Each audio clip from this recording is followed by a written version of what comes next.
Tarzan and the Ant-Men by Edgar Rice Burroughs, Chapter 1.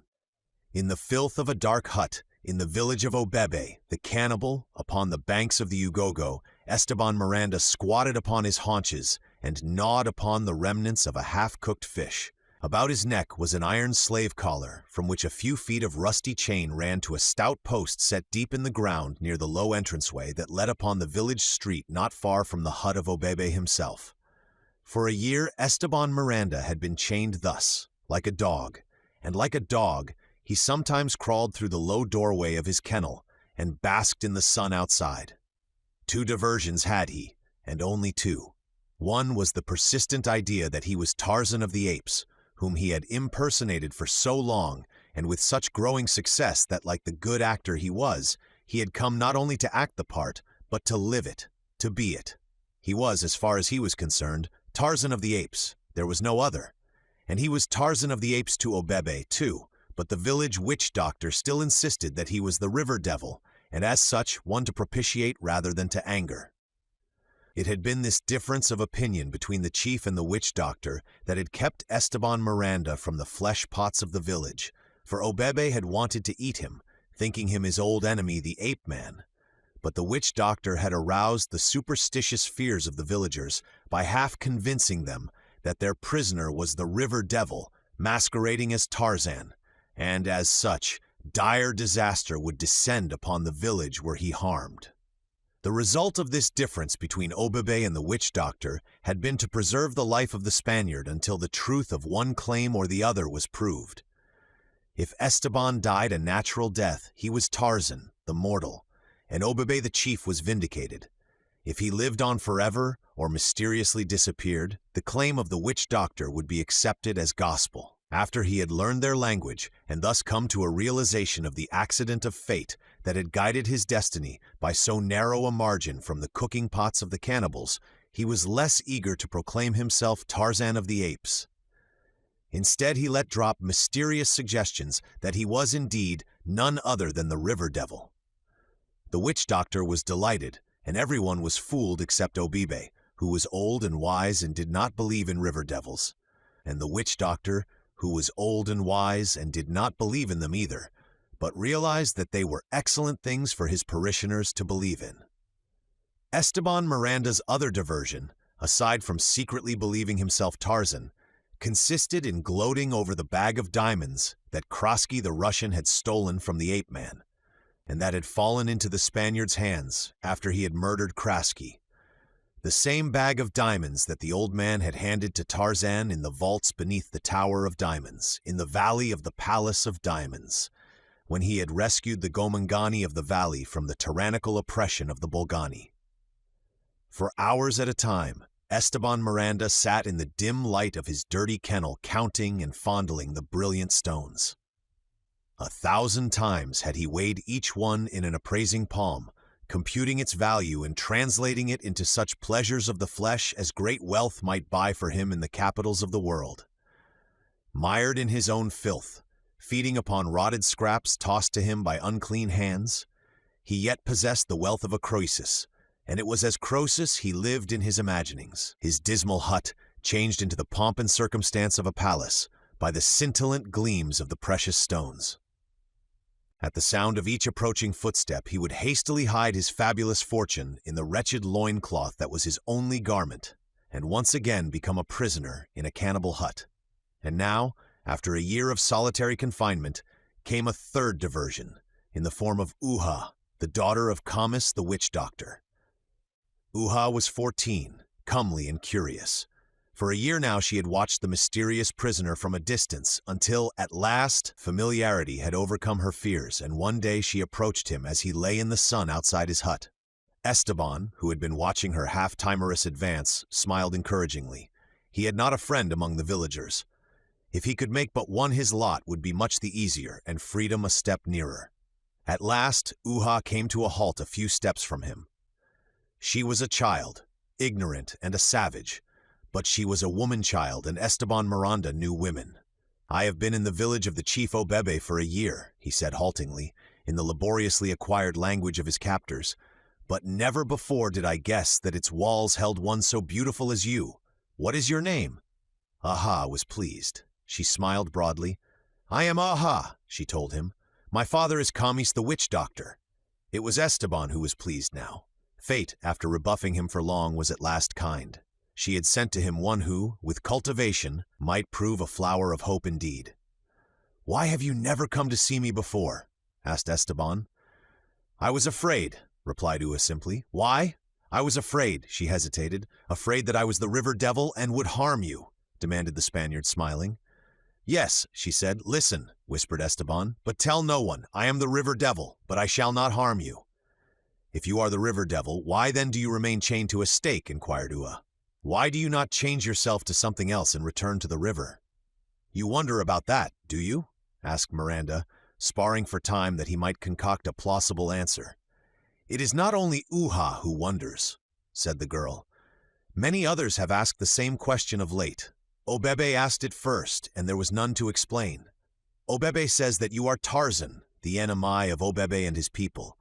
But my father Camis says that you are the river devil, and that if you wanted to get away, you would change yourself into a snake and crawl through the iron collar that is about your neck. And the people wonder why you do not, and many of them are commencing to believe that you are not the river devil at all." "Come closer, beautiful Aha," whispered Miranda, "that no other ears than yours may hear what I am about to tell you." The girl came a little closer and leaned toward him where he squatted upon the ground. "I am indeed the river devil," said Esteban, "and I come and go as I wish. At night, when the village sleeps, I am wandering through the waters of the Ugogo, but always I come back again. I am waiting, Uha, to try the people of the village of Obebe, that I may know which are my friends and which my enemies. Already have I learned that Obebe is no friend of mine, and I am not sure of Camis. Had Camis been a good friend, he would have brought me fine food and beer to drink. I could go when I pleased, but I wait to see if there be one in the village of Obebe who will set me free. Thus may I learn which is my best friend. Should there be such a one, Uha, fortune would smile upon him always. His every wish would be granted, and he would live to a great age, for he would have nothing to fear from the river devil, who would help him in all his undertakings.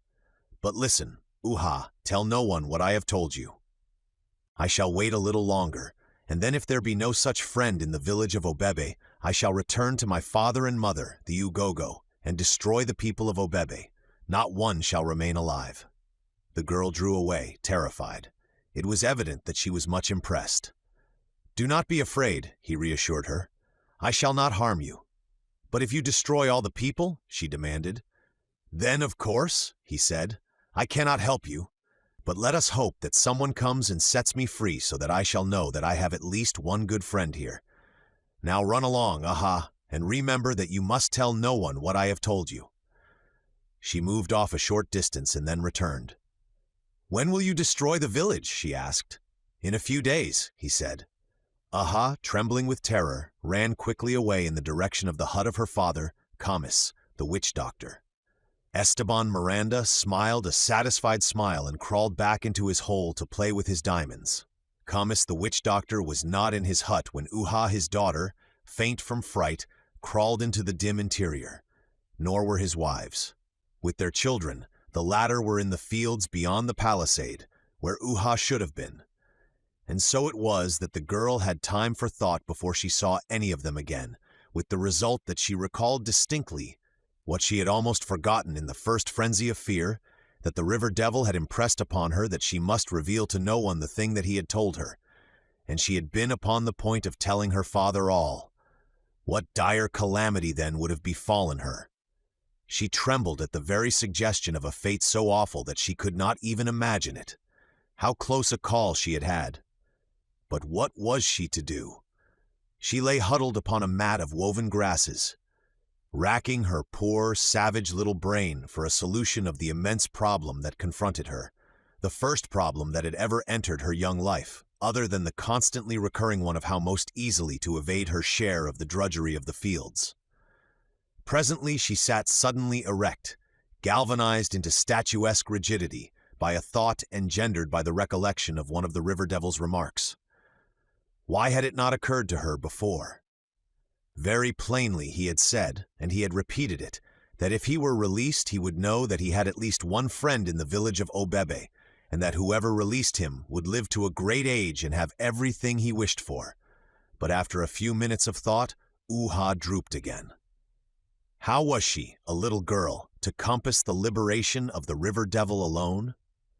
"How, Baba?" she asked her father when he had returned to the hut later in the day. "Does the river devil destroy those who harm him?" "As the fish in the river, so are the ways of the river devil, without number," replied Kamis. "He might send the fish from the river and the game from the jungle and cause our crops to die. Then we should starve. He might bring the fire out of the sky at night and strike dead all the people of Obebe. And you think he may do these things to us, Baba? He will not harm Kamis, who saved him from the death that Obebe would have inflicted," replied the witch doctor. Aha recalled that the river devil had complained that Kamis had not brought him good food nor beer, but she said nothing about that, although she realized that her father was far from being so high in the good graces of the river devil as he seemed to think he was. Instead, she took another tack. "How can he escape?" she asked. "While the collar is about his neck, who will remove it for him?" "No one can remove it but Obebe, who carries in his pouch the bit of brass that makes the collar open," replied Kamis. "But the river devil needs no help, for when the time comes that he wishes to be free, he has but to become a snake and crawl forth from the iron band about his neck." "Where are you going, Uha?" "I am going to visit the daughter of Obebe," she called back over her shoulder. The chief's daughter was grinding maize, as Uha should have been doing. She looked up and smiled as the daughter of the witch doctor approached. "Make no noise, Uha," she cautioned, "for Obebe, my father, sleeps within." She nodded toward the hut. The visitor sat down, and the two girls chatted in low tones. They spoke of their ornaments, their coiffures, of the young men of the village, and often, when they spoke of these, they giggled. Their conversation was not unlike that which might pass between two young girls of any race or clime. As they talked, Uha's eyes often wandered toward the entrance to Obebe's hut, and many times her brows were contracted in much deeper thought than their idle passages warranted. "Where," she demanded suddenly, "is the armlet of copper wire that your father's brother gave you at the beginning of the last moon?" Obebe's daughter shrugged. "He took it back from me," she replied, "and gave it to the sister of his youngest wife." Aha appeared crestfallen. Could it be that she had coveted the copper bracelet? Her eyes closely scrutinized the person of her friend. Her brows almost met, so deeply was she thinking. Suddenly her face brightened. "The necklace of many beads that your father took from the body of the warrior captured for the last feast," she exclaimed. "You have not lost it?" "No," replied her friend. "It is in the house of my father. When I grind maize it gets in my way, and so I laid it aside." "May I see it?" asked Uha. "I will fetch it." "No, you will awaken Obebe, and he will be very angry," said the chief's daughter. "I will not awaken him," replied Uha, and started to crawl toward the hut's entrance. Her friend tried to dissuade her. "I will fetch it as soon as Baba has awakened," she told Uha. But Aha paid no attention to her and presently was crawling cautiously into the interior of the hut. Once within, she waited silently until her eyes became accustomed to the dim light. Against the opposite wall of the hut, Obebe lay sprawled upon a sleeping mat. He snored lustily. Aha crept toward him. Her stealth was the stealth of Sheeta the leopard. Her heart was beating like the tom-tom when the dance is at its height. She feared that its noise and her rapid breathing would awaken the old chief, of whom she was as terrified as of the river devil. But Obebe snored on.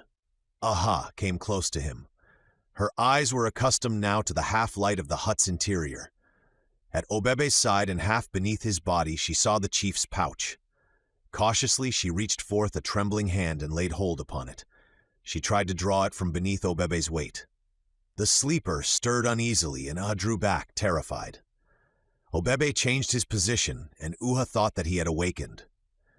Had she not been frozen with horror, she would have rushed into headlong flight, but fortunately for her she could not move, and presently she heard Obebe resume his interrupted snoring. But her nerve was gone, and she thought now only of escaping from the hut without being detected.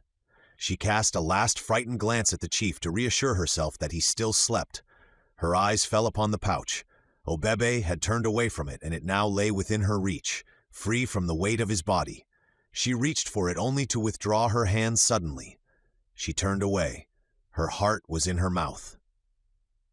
She swayed dizzily, and then she thought of the river devil and of the possibilities for horrid death that lay within his power. Once more she reached for the pouch, and this time she picked it up. Hurriedly opening it, she examined the contents. The brass key was there. She recognized it because it was the only thing the purpose of which she was not familiar with.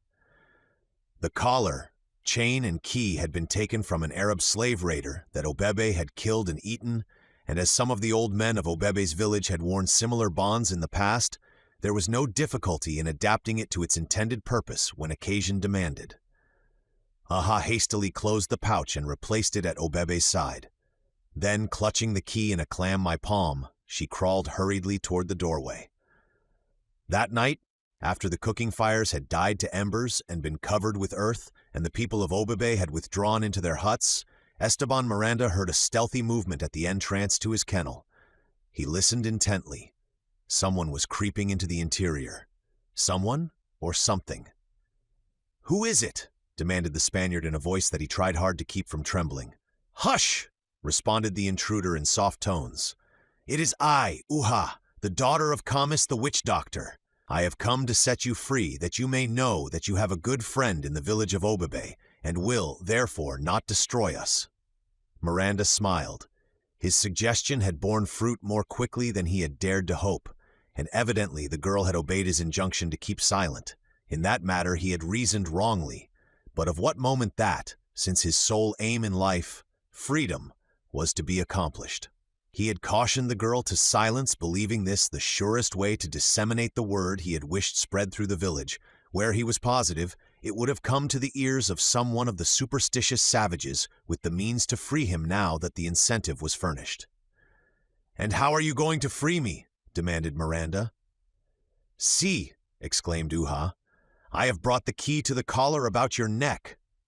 "Good," cried the Spaniard. "Where is it?" Aha crawled closer to the man and handed him the key. Then she would have fled. "Wait," demanded the prisoner.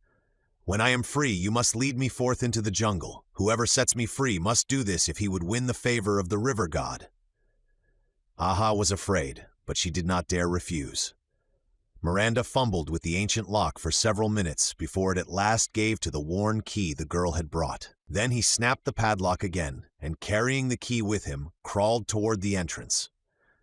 "Get me weapons," he whispered to the girl, and Uha departed through the shadows of the village street. Miranda knew that she was terrified, but was confident that this very terror would prove the means of bringing her back to him with the weapons. Nor was he wrong, for scarce 5 minutes had elapsed before Uha had returned with a quiver of arrows, a bow, and a stout knife. "Now lead me to the gate," commanded Esteban. Keeping out of the main street and as much in rear of the huts as possible, Uha led the fugitive toward the village gates. It surprised her a little that he, a river devil, should not know how to unlock and open them, for she had thought that river devils were all wise. But she did as he bid and showed him how the great bar could be withdrawn, and helped him push the gates open enough to permit him to pass through. Beyond was the clearing that led to the river. On either hand rose the giants of the jungle. It was very dark out there, and Esteban Miranda suddenly discovered that his newfound liberty had its drawbacks. To go forth alone at night into the dark, mysterious jungle filled him with a nameless dread. Aha drew back from the gates. She had done her part and saved the village from destruction. Now she wished to close the gates again and hasten back to the hut of her father, there to lie trembling in nervous excitement and terror against the morning that would reveal to the village the escape of the river devil.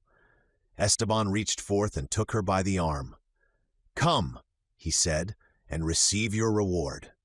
Aha shrank away from him. "Let me go," she cried. "I am afraid." But Esteban was afraid too, and he had decided that the company of this little Negro girl would be better than no company at all in the depths of the lonely jungle. Possibly when daylight came, he would let her go back to her people, but tonight he shuddered at the thought of entering the jungle without human companionship. Aha tried to tear herself free from his grasp.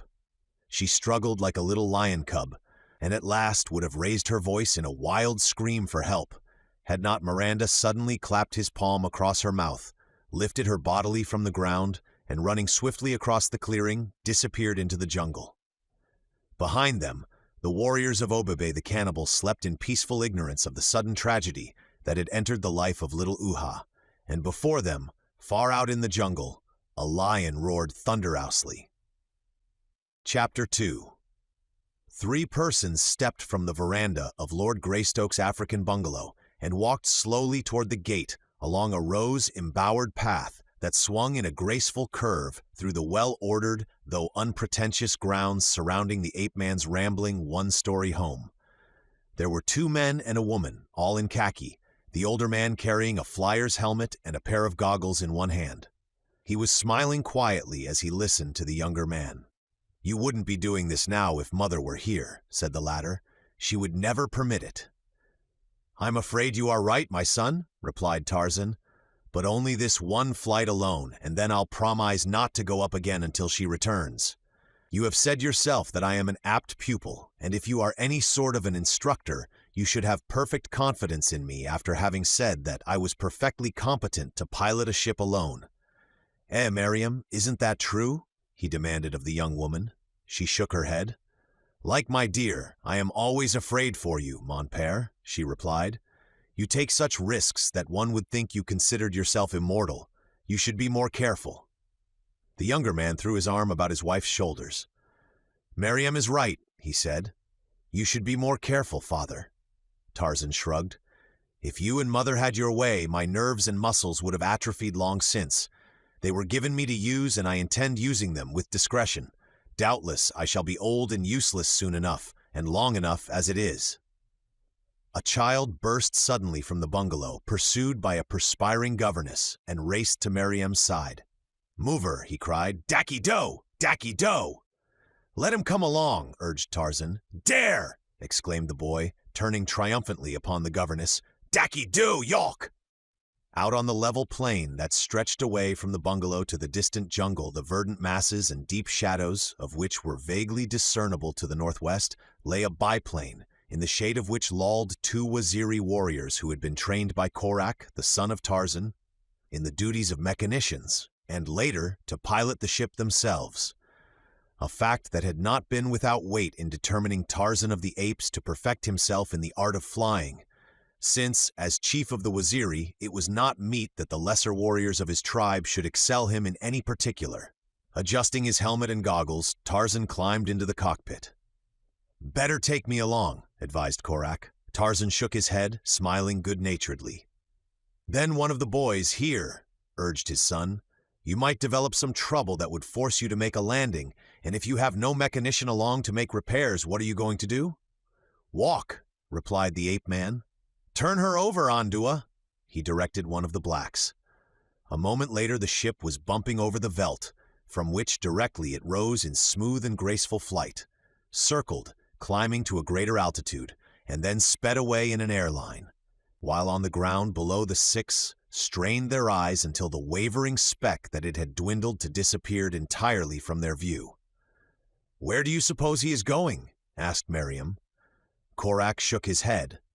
"He isn't supposed to be going anywhere in particular," he replied, "just making his first practice flight alone. But, knowing him as I do, I wouldn't be surprised to learn that he had taken it into his head to fly to London and see Mother." "But he could never do it," cried Miriam. "No ordinary man could, with no more experience than he has had, but then you will have to admit Father is no ordinary man."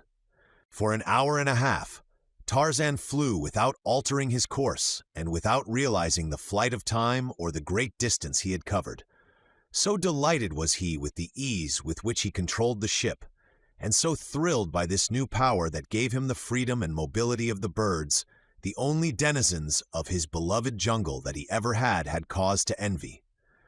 Presently ahead, he discerned a great basin, or what might better be described as a series of basins, surrounded by wooded hills, and immediately he recognized to the left of it the winding Ugogo. But the country of the basins was new to him, and he was puzzled. He recognized simultaneously another fact, that he was over 100 miles from home, and he determined to put back at once. But the mystery of the basins lured him on. He could not bring himself to return home without a closer view of them. Why was it that he had never come upon this country in his many wanderings? Why had he never even heard of it from the natives living within easy access to it? He dropped to a lower level the better to inspect the basins, which now appeared to him as a series of shallow craters of long-extinct volcanoes. He saw forests, lakes, and rivers, the very existence of which he had never dreamed. And then quite suddenly he discovered a solution of the seeming mystery that there should exist in a country with which he was familiar, so large an area of which he had been in total ignorance, in common with the natives of the country surrounding it. He recognized it now, the so-called Great Thorn Forest. For years he had been familiar with that impenetrable thicket that was supposed to cover a vast area of territory into which only the smallest of animals might venture, and now he saw it was but a relatively narrow fringe encircling a pleasant habitable country, but a fringe so cruelly barbed as to have forever protected the secret that it held from the eyes of man. Tarzan determined to circle this long hidden land of mystery before setting the nose of his ship toward home, and, to obtain a closer view, he accordingly dropped nearer the earth. Beneath him was a great forest, and beyond that an open veldt that ended at the foot of precipitous rocky hills. He saw that absorbed as he had been in the strange new country, he had permitted the plane to drop too low. Coincident with the realization, and before he could move the control within his hand, the ship touched the leafy crown of some old monarch of the jungle, veered, swung completely around, and crashed downward through the foliage amidst the snapping and rending of broken branches and the splintering of its own woodwork. Just for a second this, and then silence. Along a forest trail slouched a mighty creature, manlike in its physical attributes, yet vaguely inhuman. A great brute that walked erect upon 2 feet and carried a club in one horny, calloused hand. Its long hair fell, unkempt, about its shoulders, and there was hair upon its chest and a little upon its arms and legs, though no more than is found upon many males of civilized races. A strip of hide about its waist supported the ends of a narrow G-string, as well as numerous rawhide strands to the lower ends of which were fastened round stones from 1 to 2 inches in diameter. Close to each stone were attached several small feathers, for the most part of brilliant hues.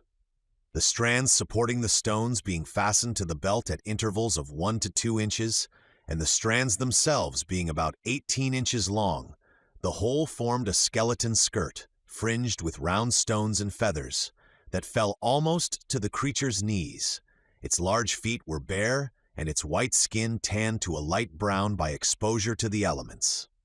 The illusion of great size was suggested more by the massiveness of the shoulders and the development of the muscles of the back and arms than by height, though the creature measured close to 6 feet.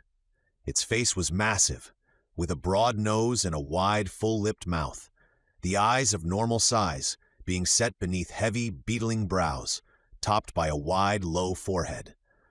As it walked, it flapped its large, flat ears and occasionally moved rapidly portions of its skin on various parts of its head and body to dislodge flies, as you have seen a horse do with the muscles along its sides and flanks. It moved silently, its dark eyes constantly on the alert, while the flapping ears were often momentarily stilled as the woman listened for sounds of quarry or foe. She stopped now, her ears bent forward, her nostrils expanded, sniffing the air. Some scent or sound that our dead sensatory organs could not have perceived had attracted her attention. Warily, she crept forward along the trail until, at a turning, she saw before her a figure lying face downward in the path. It was Tarzan of the Apes. Unconscious he lay while above him, the splintered wreckage of his plane was wedged among the branches of the great tree that had caused its downfall. The woman gripped her club more firmly and approached. Her expression reflected the puzzlement the discovery of this strange creature had engendered in her elementary mind, but she evinced no fear. She walked directly to the side of the prostrate man, her club raised to strike, but something stayed her hand. She knelt beside him and fell to examining his clothing. She turned him over on his back and placed one of her ears above his heart. Then she fumbled with the front of his shirt for a moment, and suddenly taking it in her two mighty hands tore it apart. Again she listened, her ear this time against his naked flesh. She arose and looked about, sniffing and listening. Then she stooped, and lifting the body of the ape-man, she swung it lightly across one of her broad shoulders, and continued along the trail in the direction she had been going. The trail, winding through the forest, broke presently from the leafy shade into an open park-like strip of rolling land that stretched at the foot of rocky hills, and crossing this, disappeared within the entrance of a narrow gorge eroded by the elements, from the native sandstone, fancifully as the capricious architecture of a dream, among whose grotesque domes and miniature rocks the woman bore her burden. A half-mile from the entrance to the gorge, the trail entered a roughly circular amphitheater, the precipitous walls of which were pierced by numerous cave mouths, before several of which squatted creatures similar to that which bore Tarzan into this strange, savage environment. As she entered the amphitheater, all eyes were upon her, for the large, sensitive ears had warned them of her approach long before she had arrived within scope of their vision.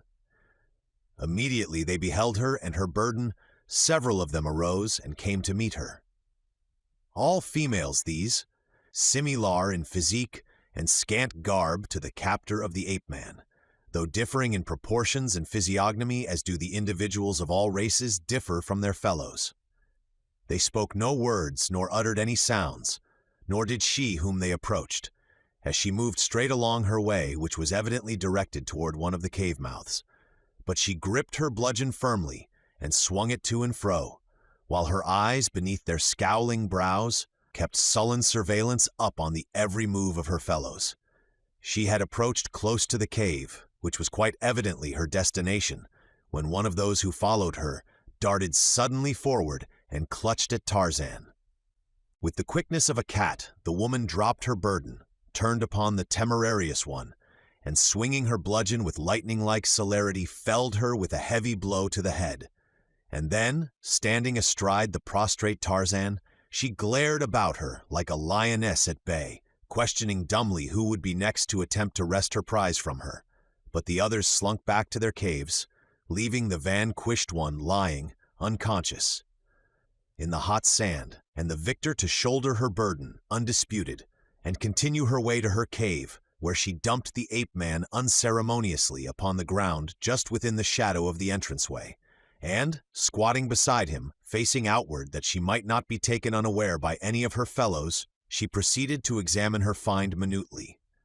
Tarzan's clothing either piqued her curiosity or aroused her disgust, for she began almost immediately to divest him of it, and having had no former experience of buttons and buckles, she tore it away by main force. The heavy Cordovan boots troubled her for a moment, but finally their seams gave way to her powerful muscles. Only the diamond-studded golden locket that had been his mother's she left untouched upon its golden chain about his neck. For a moment she sat contemplating him, and then she arose and, tossing him once more to her shoulder, she walked toward the center of the amphitheater, the greater portion of which was covered by low buildings constructed of enormous slabs of stone, some set on edge to form the walls, while others lying across these constituted the roofs. Joined end to end, with occasional wings at irregular intervals running out into the amphitheater, they enclosed a rough oval of open ground that formed a large courtyard. The several outer entrances to the buildings were closed with two slabs of stone, one of which, standing on edge, covered the aperture, while the other, leaning against the first upon the outside, held it securely in place against any efforts that might be made to dislodge it from the interior of the building. To one of these entrances, the woman carried her unconscious captive, laid him on the ground, removed the slabs that closed the aperture, and dragged him into the dim and gloomy interior, where she deposited him upon the floor and clapped her palms together sharply 3 times, with the result that there presently slouched into the room 6 or 7 children of both sexes, who ranged in age from 1 year to 16 or 17.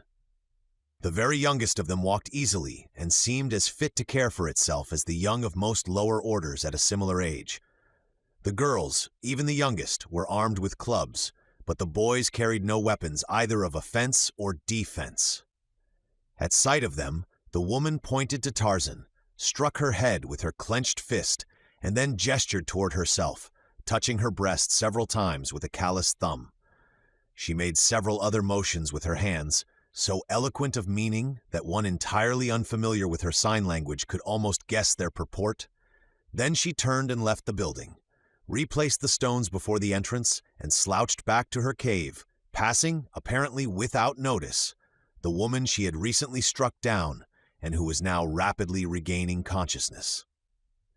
As she took her seat before her cave mouth, her victim suddenly sat erect, rubbed her head for a moment, and then, after looking about dully, rose unsteadily to her feet. For just an instant she swayed and staggered, but presently she mastered herself, and with only a glance at the author of her hurt, moved off in the direction of her own cave. Before she had reached it, her attention, together with that of all the others of this strange community, or at least of all those who were in the open, was attracted by the sound of approaching footsteps. She halted in her tracks, her great ears up-pricked, listening, her eyes directed toward the trail leading up from the valley. The others were similarly watching and listening, and a moment later their vigil was rewarded by sight of another of their kind as she appeared in the entrance to the amphitheater. A huge creature this, even larger than she who captured the ape-man, broader and heavier, though little, if any, taller, carrying upon one shoulder the carcass of an antelope, and upon the other the body of a creature that might have been half human and half beast, yet assuredly not entirely either the one or the other. The antelope was dead, but not so the other creature. It wriggled weakly. Its futile movements could not have been termed struggles, as it hung its middle across the bare brown shoulder of its captor, its arms and legs dangling limply before and behind, either in partial unconsciousness or in the paralysis of fear. The woman who had brought Tarzan to the amphitheater rose and stood before the entrance to her cave. We shall have to call her the first woman, for she had no name. In the muddy convolutions of her sluggish brain, she never had sensed even the need for a distinctive specific appellation, and among her fellows she was equally nameless, as were they, and so that we may differentiate her from the others, we shall call her the first woman, and similarly, we shall know the creature that she felled with her bludgeon as the second woman, and she who now entered the amphitheater with a burden upon each shoulder as the third woman. So the first woman rose, her eyes fixed upon the newcomer, her ears up-pricked, and the second woman rose, and all the others that were in sight, and all stood glaring at the third woman, who moved steadily along with her burden, her watchful eyes ever upon the menacing figures of her fellows. She was very large, this third woman, so for a while the others only stood and glared at her. But presently, the first woman took a step forward and turning, cast a long look at the second woman. And then she took another step forward and stopped and looked again at the second woman. And this time she pointed at herself, at the second woman and then at the third woman, who now quickened her pace in the direction of her cave. For she understood the menace in the attitude of the first woman. The second woman understood too, and moved forward now with the first woman. No word was spoken, no sound issued from those savage lips, lips that never had parted to a smile, lips that never had known laughter, nor ever would. As the two approached her, the third woman dropped her spoils in a heap at her feet, gripped her cudgel more firmly and prepared to defend her rights. The others, brandishing their own weapons, charged her. The remaining women were now but onlookers, their hands stayed by some ancient tribal custom that gauged the number of attackers by the quantity of spoil, awarding the right of contest to whoever initiated it. When the first woman had been attacked by the second woman, the others had all held aloof, for it had been the second woman that had advanced first to try conclusions for the possession of Tarzan. And now the third woman had come with two prizes, and since the first woman and the second woman had stepped out to meet her, the others had held back. As the three women came together, it seemed inevitable that the third woman would go down beneath the bludgeons of the others, but she warded both blows with the skill and celerity of a trained fencer, and stepping quickly into the opening she had made, dealt the first woman a terrific blow upon the head that stretched her motionless upon the ground, where a little pool of blood and brains attested the terrible strength of the wielder of the bludgeon, the while it marked the savage, unmourned passing of the first woman. And now the third woman could devote her undivided attention to the second woman. But the second woman, seeing the fate of her companion, did not wait to discuss the matter further, and instead of remaining to continue the fight, she broke and ran for her cave, while the creature that the third woman had been carrying along with the carcass of the antelope, apparently believing that it saw a chance for escape while its captor was engaged with her assailants, was crawling stealthily away in the opposite direction. Its attempt might have proved successful had the fight lasted longer, but the skill and ferocity of the third woman had terminated the whole thing in a matter of seconds, and now, turning about, she espied a portion of her prey, seeking to escape, and sprang quickly after it. As she did so, the second woman wheeled and darted back to seize the carcass of the antelope, while the crawling fugitive leaped to its feet and raced swiftly down the trail that led through the mouth of the amphitheater toward the valley. As the thing rose to its feet, it became apparent that it was a man, or at least a male, and evidently of the same species as the women of this peculiar race, though much shorter and of proportionately lighter build. It stood about 5 feet in height, had a few hairs on its upper lip and chin, a much lower forehead than the women, and its eyes were set closer together. Its legs were much longer and more slender than those of the women, who seemed to have been designed for strength rather than speed, and the result was that it was apparent from the start that the third woman could have no hope of overhauling her escaping quarry. And then it was that the utility of the strange skirt of thongs and pebbles and feathers became apparent. Seizing one of the thongs, she disengaged it easily and quickly from the girdle that supported them about her hips, and grasping the end of the thong between a thumb and forefinger, she whirled it rapidly in a vertical plane until the feathered pebble at its end was moving with great rapidity. Then she let go the thong. Like an arrow, the missile sped toward the racing fugitive. The pebble, a fairly good-sized one as large as an English walnut, struck the man upon the back of his head, dropping him, unconscious, to the ground. Then the third woman turned upon the second woman, who by this time had seized the antelope, and brandishing her bludgeon, bore down upon her. The second woman, possessing more courage than good sense, prepared to defend her stolen flesh, and took her stand, her bludgeon ready. As the third woman bore down upon her, a veritable mountain of muscle, the second woman met her with threatening cudgel, but so terrific was the blow dealt by her mighty adversary that her weapon, splintered, was swept from her hands, and she found herself at the mercy of the creature she would have robbed. Evidently she knew how much of mercy she might expect. She did not fall upon her knees in an attitude of supplication, not she. Instead, she tore a handful of the pebble missiles from her girdle in a vain attempt to defend herself. Futilest of futilitize, the huge, destroying bludgeon had not even paused, but swinging in a great circle fell crushingly upon the skull of the second woman. The third woman paused and looked about questioningly as if to ask, "Is there another who wishes to take from me my antelope or my man? If so, let her step forward." But no one accepted the gage, and presently the woman turned and walked back to the prostrate man. Roughly she jerked him to his feet and shook him. Consciousness was returning slowly, and he tried to stand. His efforts, however, were a failure, and so she threw him across her shoulder again and walked back to the dead antelope, which she flung to the opposite shoulder, and, continuing her interrupted way to her cave, dumped the two unceremoniously to the ground. Here, in the cave mouth, she kindled a fire, twirling a fire stick dexterously amidst dry tinder in a bit of hollowed wood, and cutting generous strips from the carcass of the antelope, ate ravenously. While she was thus occupied, the man regained consciousness and, sitting up, looked about, dazed. Presently his nostrils caught the aroma of the cooking meat, and he pointed at it.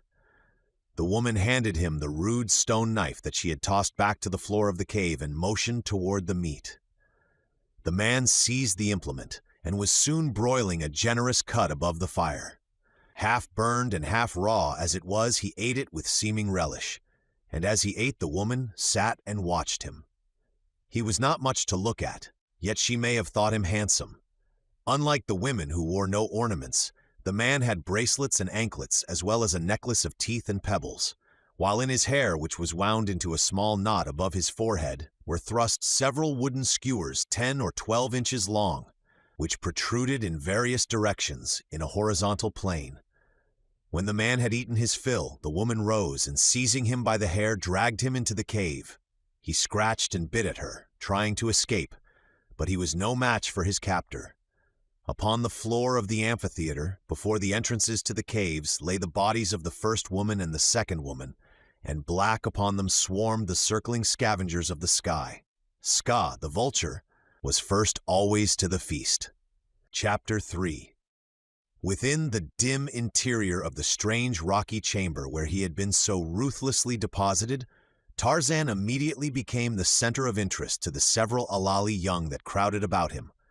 They examined him carefully, turned him over, pawed him, pinched him, and at last one of the young males, attracted by the golden locket, removed it from the ape-man's neck and placed it about his own.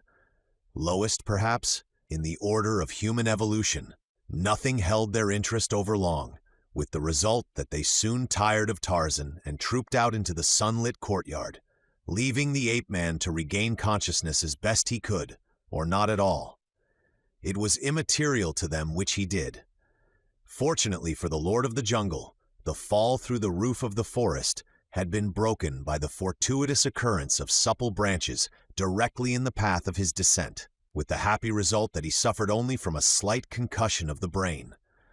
Already he was slowly regaining consciousness, and not long after the Alali young had left him, his eyes opened, rolled dully about the dim interior of his prison, and closed again. His breathing was normal, and when again he opened his eyes, it was as though he had emerged from a deep and natural slumber, the only reminder of his accident being a dull aching of the head. Sitting up, he looked about him, his eyes gradually accustoming themselves to the dim light of the chamber. He found himself in a rude shelter constructed of great slabs of rock. A single opening led into what appeared to be another similar chamber, the interior of which, however, was much lighter than that in which he lay. Slowly he rose to his feet and crossed to the opening.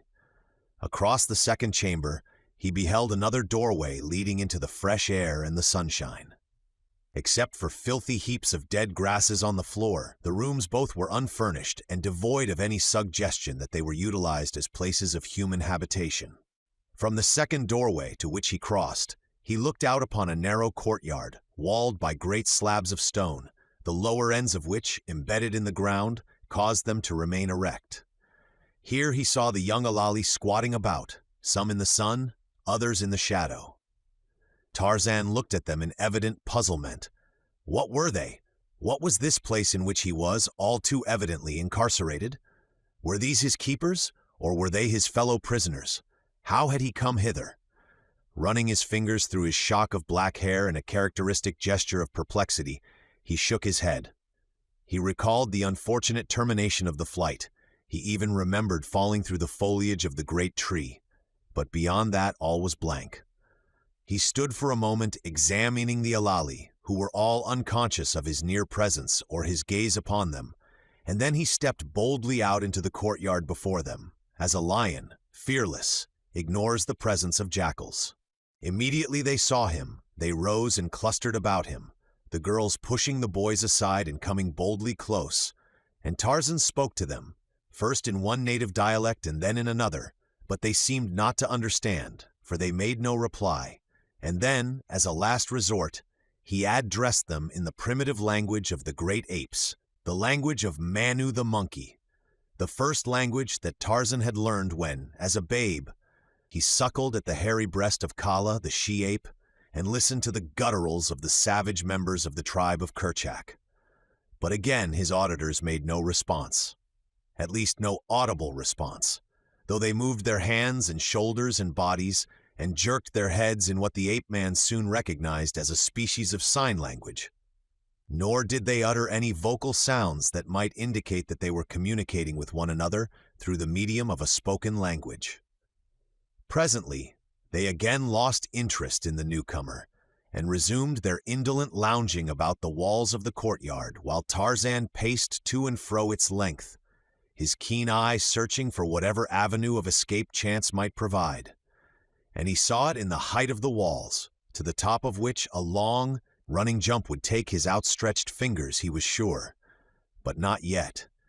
He must wait for darkness to shield his attempt from those within the enclosure and those without. And as darkness approached, the actions of the other occupants of the courtyard became noticeably altered.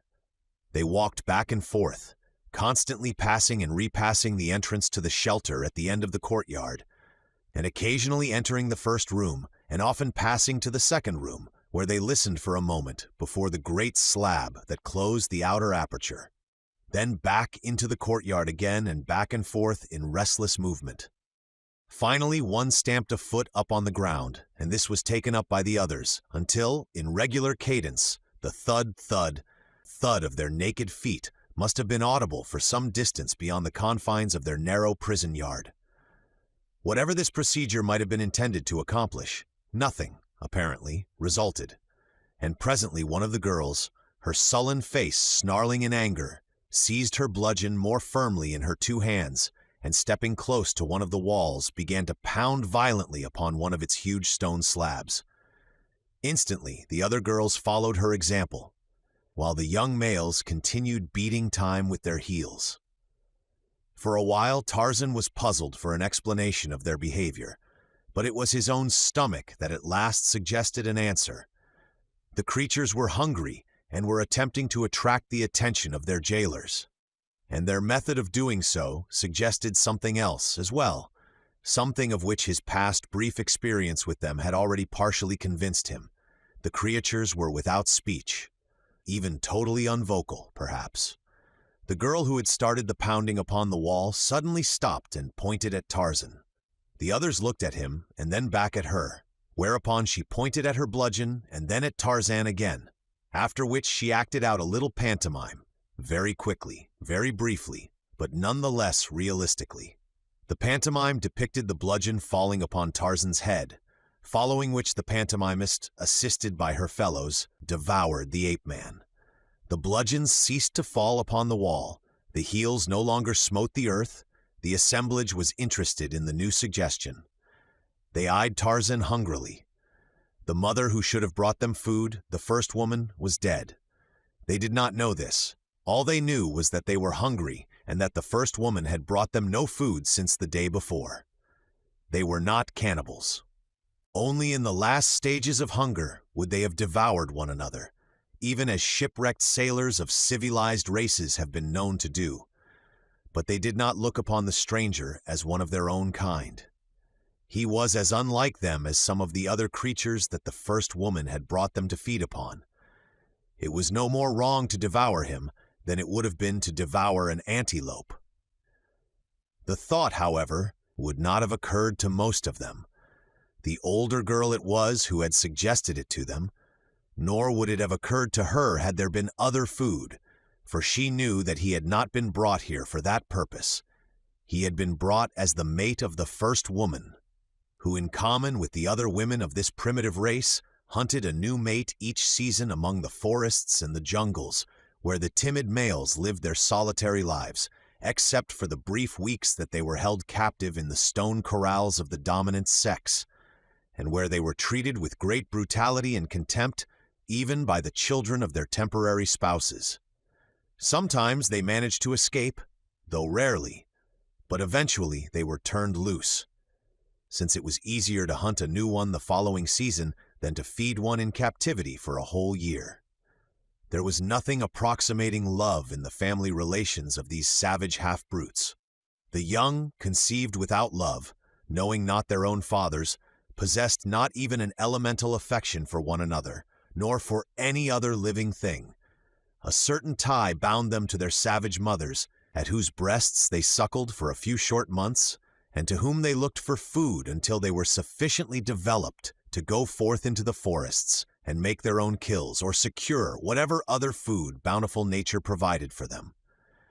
Somewhere between the ages of 15 and 17, the young males were liberated, and chased into the forest, after which their mothers knew them not from any other male, and at a similar age the females were taken to the maternal cave, where they lived, accompanying their mothers on the daily hunt until they had succeeded in capturing a first mate.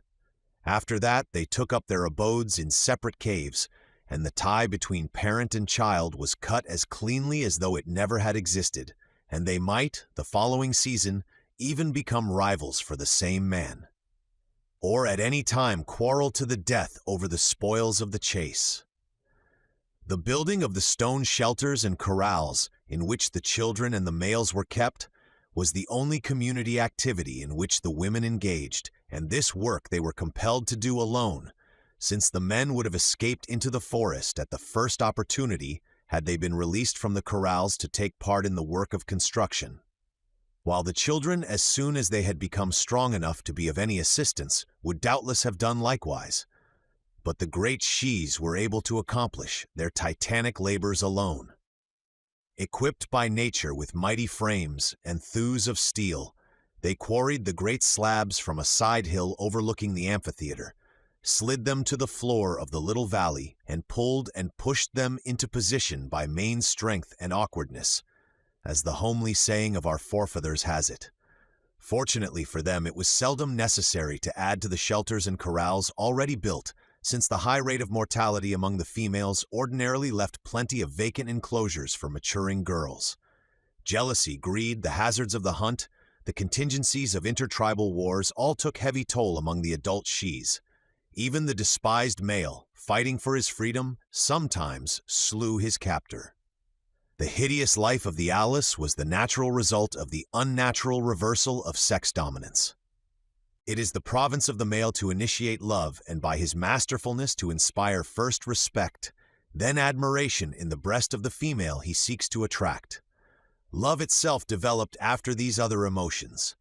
The gradually increasing ascendancy of the female Alice over the male eventually prevented the emotions of respect and admiration for the male from being aroused, with the result that love never followed. Having no love for her mate, and having become a more powerful brute, the savage Alice woman soon came to treat the members of the opposite sex with contempt and brutality, with the result that the power, or at least the desire to initiate love, ceased to exist in the heart of the male. He could not love a creature he feared and hated. He could not respect or admire the unsexed creatures that the Alali women had become, and so he fled into the forests and the jungles, and there the dominant females hunted him, lest their race perish from the earth. It was the offspring of such savage and perverted creatures that Tarzan faced, fully aware of their cannibalistic intentions. The males did not attack him at once, but busily engaged themselves in fetching dry grass and small pieces of wood from one of the covered chambers, and while the three girls, one of them scarce 7 years of age, approached the ape-man warily with ready bludgeons, they prepared a fire over which they expected soon to be broiling juicy cuts from the strange creature that their hairy dam had brought them. One of the males, a lad of 16, held back, making excited signs with hands, head, and body. He appeared to be trying to dissuade or prevent the girls from the carrying out of their plan. He even appealed to the other boys for backing, but they merely glanced at the girls and continued their culinary preparations. At last, however, as the girls were deliberately approaching the ape-man, he placed himself directly in their path and attempted to stop them. Instantly, the three little demons swung their bludgeons and sprang forward to destroy him. The boy dodged, plucked several of the feathered stones from his girdle, and flung them at his assailants.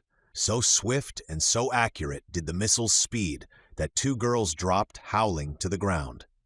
The third missed, striking one of the other boys on the temple, killing him instantly.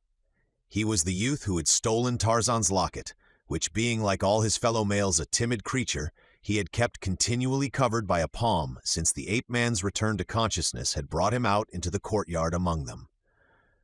The older girl, nothing daunted, leaped forward, her face hideous in a snarl of rage.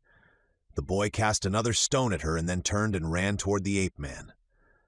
What reception he expected he himself probably did not know.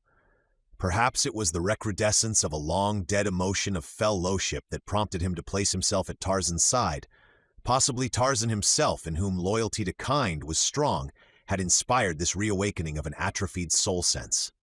However, that may be, the fact remains that the boy came and stood at Tarzan's side while the girl, evidently sensing danger to herself in this strange new temerity of her brother, advanced more cautiously.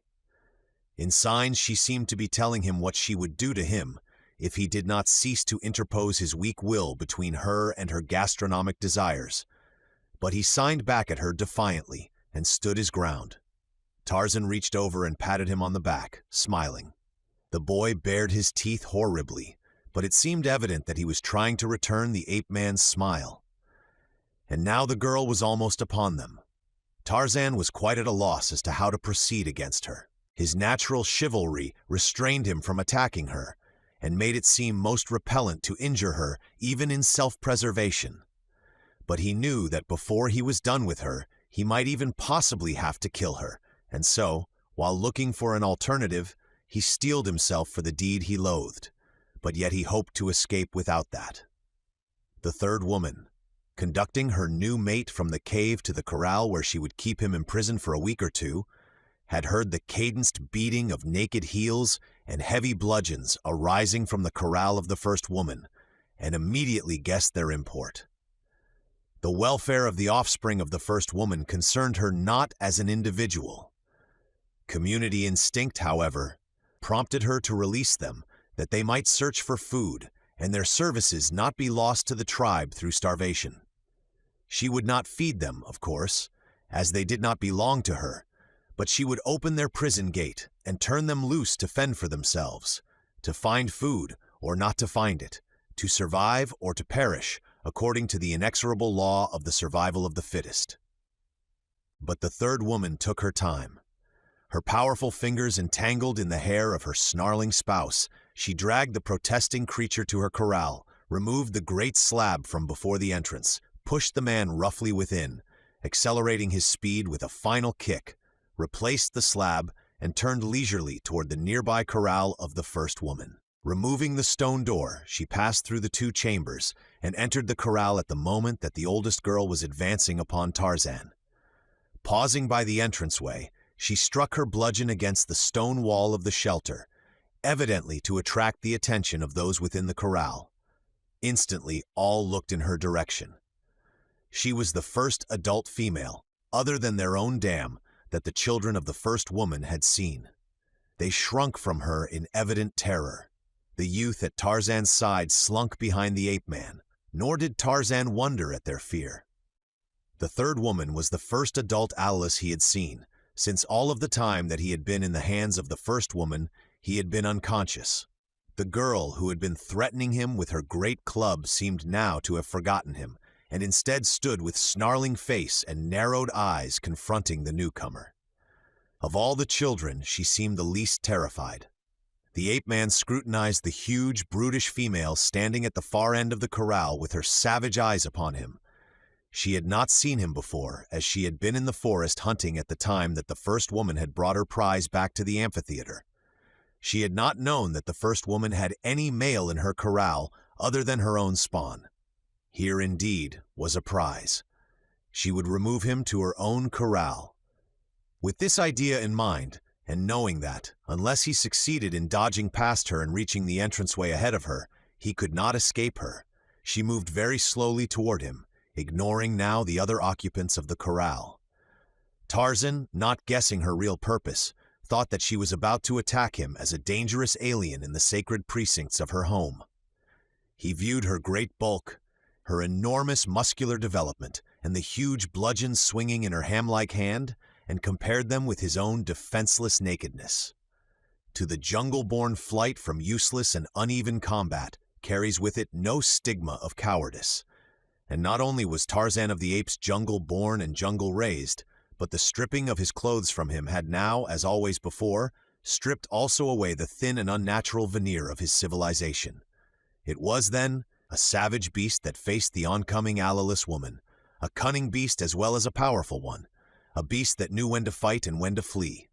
Tarzan cast a quick glance behind him. There crouched the alleless lad, trembling in fear. Beyond was the rear wall of the corral, one of the great stone slabs of which tilted slightly outward. Slow is the mind of man, slower his eye by comparison with the eye, and the mind of the trapped beast seeking escape. So quick was the ape-man that he was gone before the third woman had guessed that he was contemplating flight, and with him had gone the eldest alleless boy.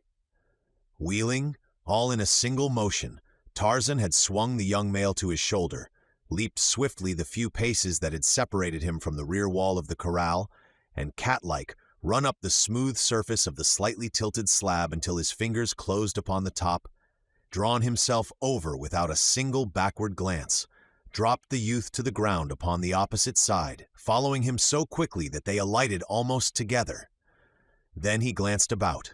For the first time he saw the natural amphitheater and the caves before several of which women still squatted.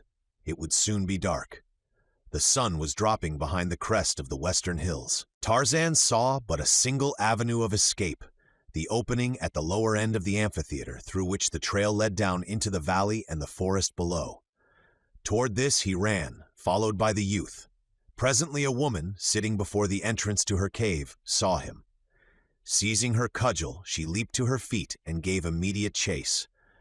Attracted by her, another and another took up the pursuit, until 5 or 6 of them thundered along the trail. The youth, pointing the way, raced swiftly ahead of the ape-man, but, swift as he was, he could not outdistance the lithe muscles that had so often in the past carried their master safely from the swift rush of a maddened Numa, or won him a meal against the fleetness of Bara the deer. The heavy, lumbering women behind them had no chance of overhauling this swift pair if they were to depend entirely upon speed, but that they had no intention of doing. They had their stone missiles with which, almost from birth, they had practiced until approximate perfection was attained by each in casting them at either stationary or moving targets. But it was growing dark. The trail twisted and turned, and the speed of the quarry made them elusive marks at which to cast an accurate missile that would be so timed as to stun rather than to kill. Of course, more often than not, a missile intended to stun did actually kill, but the quarry must take that chance. Instinct warned the women against killing the males, though it did not warn them against treating them with the utmost brutality. Had Tarzan realized why the women were pursuing him, he would have run even faster than he did. And when the missiles began to fly past his head, perhaps he did accelerate his speed a trifle. Soon, the ape-man reached the forest, and as though he had dissolved into thin air, disappeared from the astonished view of his pursuers. For now, indeed, was he in his own element. While they looked for him upon the ground, he swung swiftly through the lower terraces, keeping in view the alleless boy racing along the trail beneath him.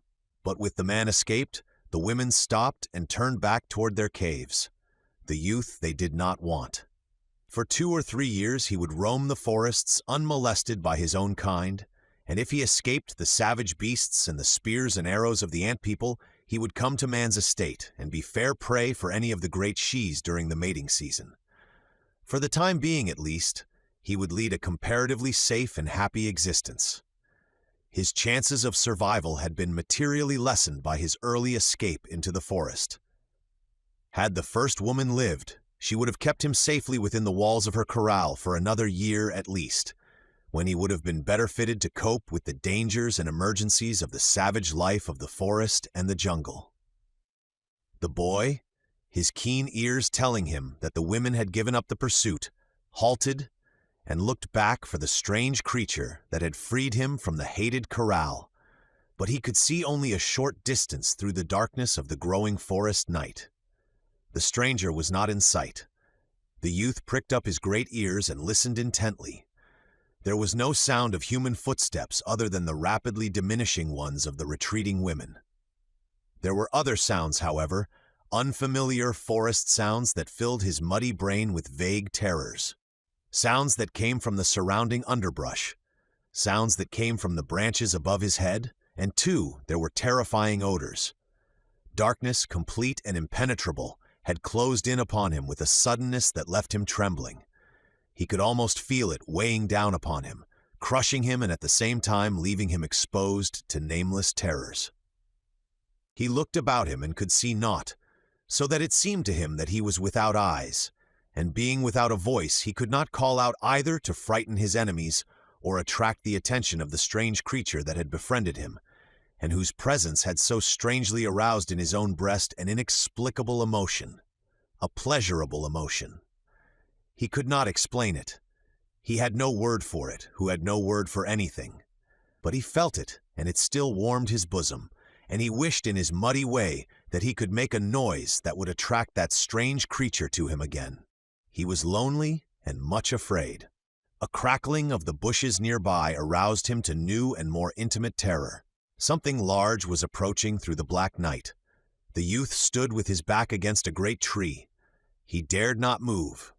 He sniffed, but what movement of the air there was took course from him in the direction of the thing that was creeping upon him out of the terrible forest. And so he could not identify it, but his instinct told him that the creature had identified him and was doubtless creeping closer to leap upon him and devour him. He knew naught of lions, unless instinct carries with it a picture of the various creatures of which the denizens of the wild are instinctively afraid. In all his life, he had never been outside the corral of the first woman, and as his people are without speech, his dam could have told him nothing of the outside world. Yet when the lion roared, he knew that it was a lion. Chapter 4. Esteban Miranda, clinging tightly to the wrist of little Uha, crouched in the darkness of another forest 20 miles away and trembled as the thunderous notes of another lion reverberated through the jungle. The girl felt the trembling of the body of the big man at her side and turned contemptuously upon him. "You are not the river devil," she cried. "You are afraid. You are not even Tarzan, for Kamis, my father, has told me that Tarzan is afraid of nothing. Let me go that I may climb a tree. Only a coward or a fool would stand here dead with terror waiting for the lion to come and devour him. Let me go, I say," and she attempted to wrench her wrist free from his grasp. "Shut up," he hissed. "Do you want to attract the lion to us?" But her words and struggles had aroused him from his paralysis, and stooping he seized her and lifted her until she could grasp the lower branches of the tree beneath which they stood. Then, as she clambered to safety, he swung himself easily to her side. Presently, higher up among the branches, he found a safer and more comfortable resting place, and there the two settled down to await the coming of the dawn, while below them Numa, the lion, prowled for a while, coughing and grunting, and occasionally voicing a deep roar that shook the jungle. When daylight came at last, the two, exhausted by a sleepless night, slipped to the ground. The girl would have delayed, hoping that the warriors of Obebe might overtake them. But the man harbored a fear rather than a hope of the same contingency, and was therefore for hastening on as rapidly as possible, that he might put the greatest possible distance between himself and the black, cannibal chief. He was completely lost, having not the remotest idea of where he should search for a reasonably good trail to the coast, nor at present did he care, his one wish being to escape recapture by Obebe, and so he elected to move northward, keeping always an eye open for any indication of a well-marked trail toward the west. Eventually, he hoped, he might discover a village of friendly natives who would aid him upon his journey toward the coast, and so the two moved as rapidly as they could in a northerly direction, their way skirting the great thorn forest along the eastern edge of which they traveled. The sun beating down upon the hot corral of the first woman found it deserted of life. Only the corpse of a youth lay sprawled where it had fallen the previous evening. A speck appeared in the distant blue. It grew larger as it approached until it took upon itself the form of a bird gliding easily upon motionless wings. Nearer and nearer it came, now and again winging great, slow circles, until at last it swung above the corral of the first woman. Once again it circled and then dropped to earth within the enclosure. Ska, the vulture, had come. Within the hour the body of the youth was hidden by a mantle of the great birds. It was a 2 days' feast, and when they left, only the clean-picked bones remained, and entangled about the neck of one of the birds was a golden chain from which depended a diamond-encrusted locket.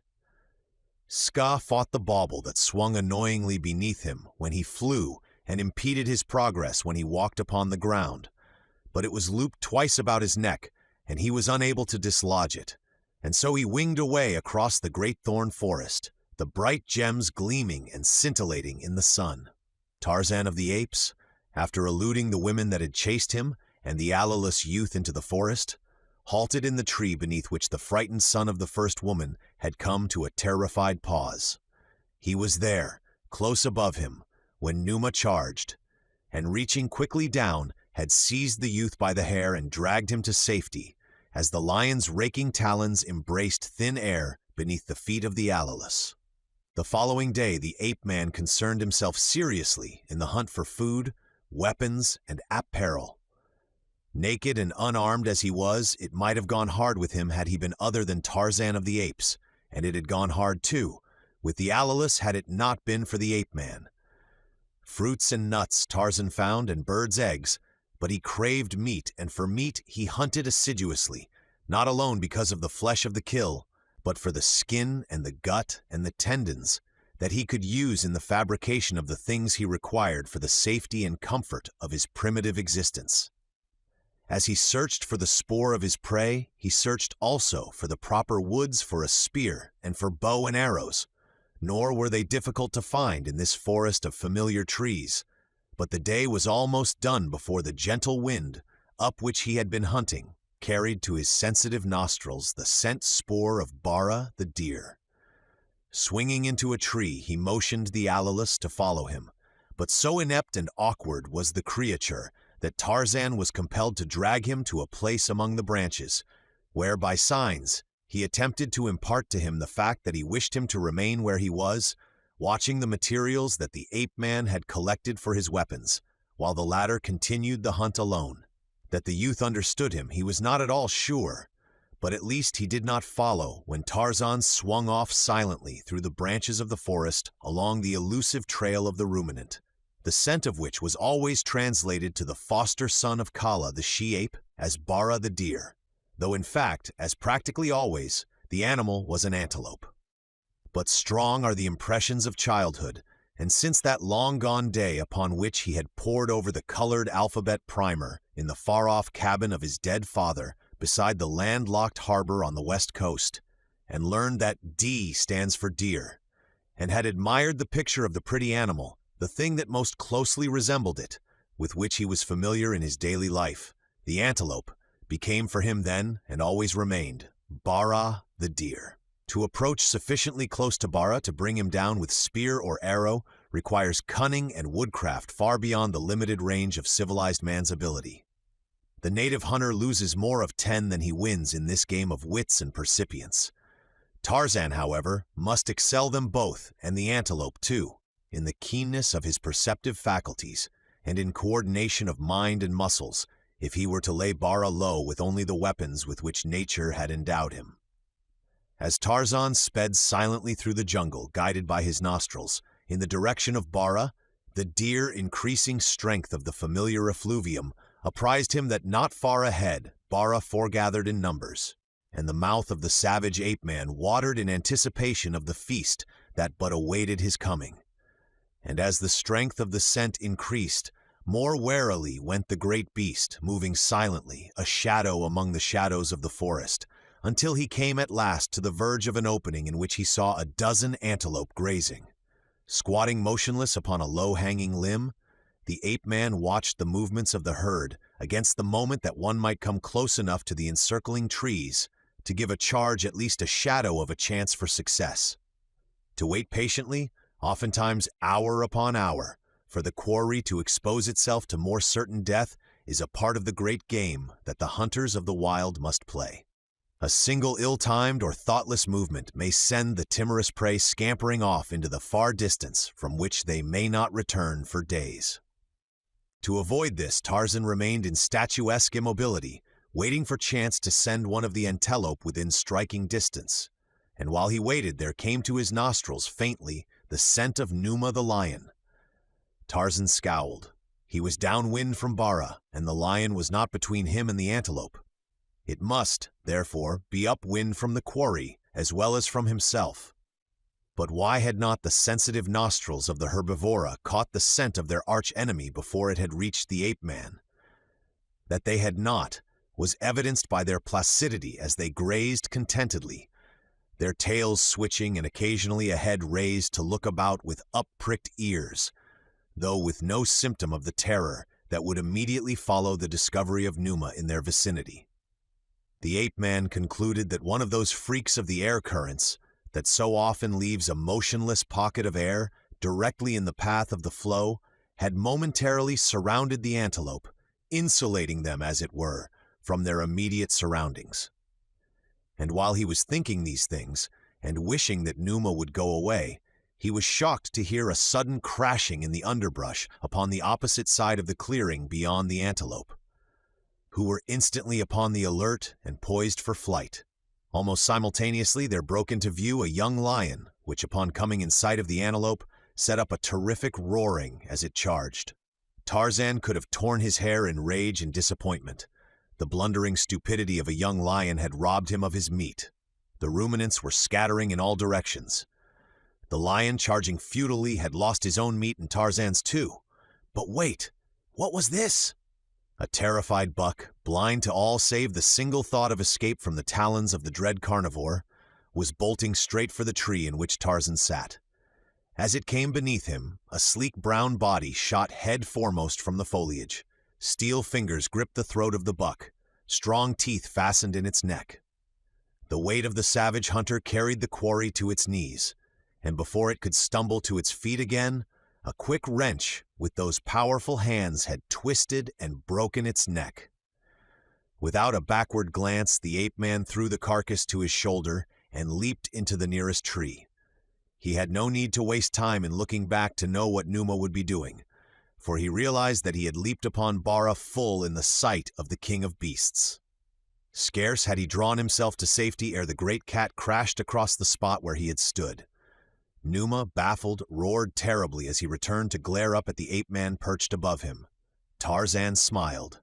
"Son of Dango, the hyena," he taunted, "go hungry until you learn to hunt." And casting a broken branch contemptuously in the lion's face, the ape-man vanished among the leafy branches, bearing his kill lightly across one broad shoulder. It was still daylight when Tarzan returned to where the Alalus was awaiting him.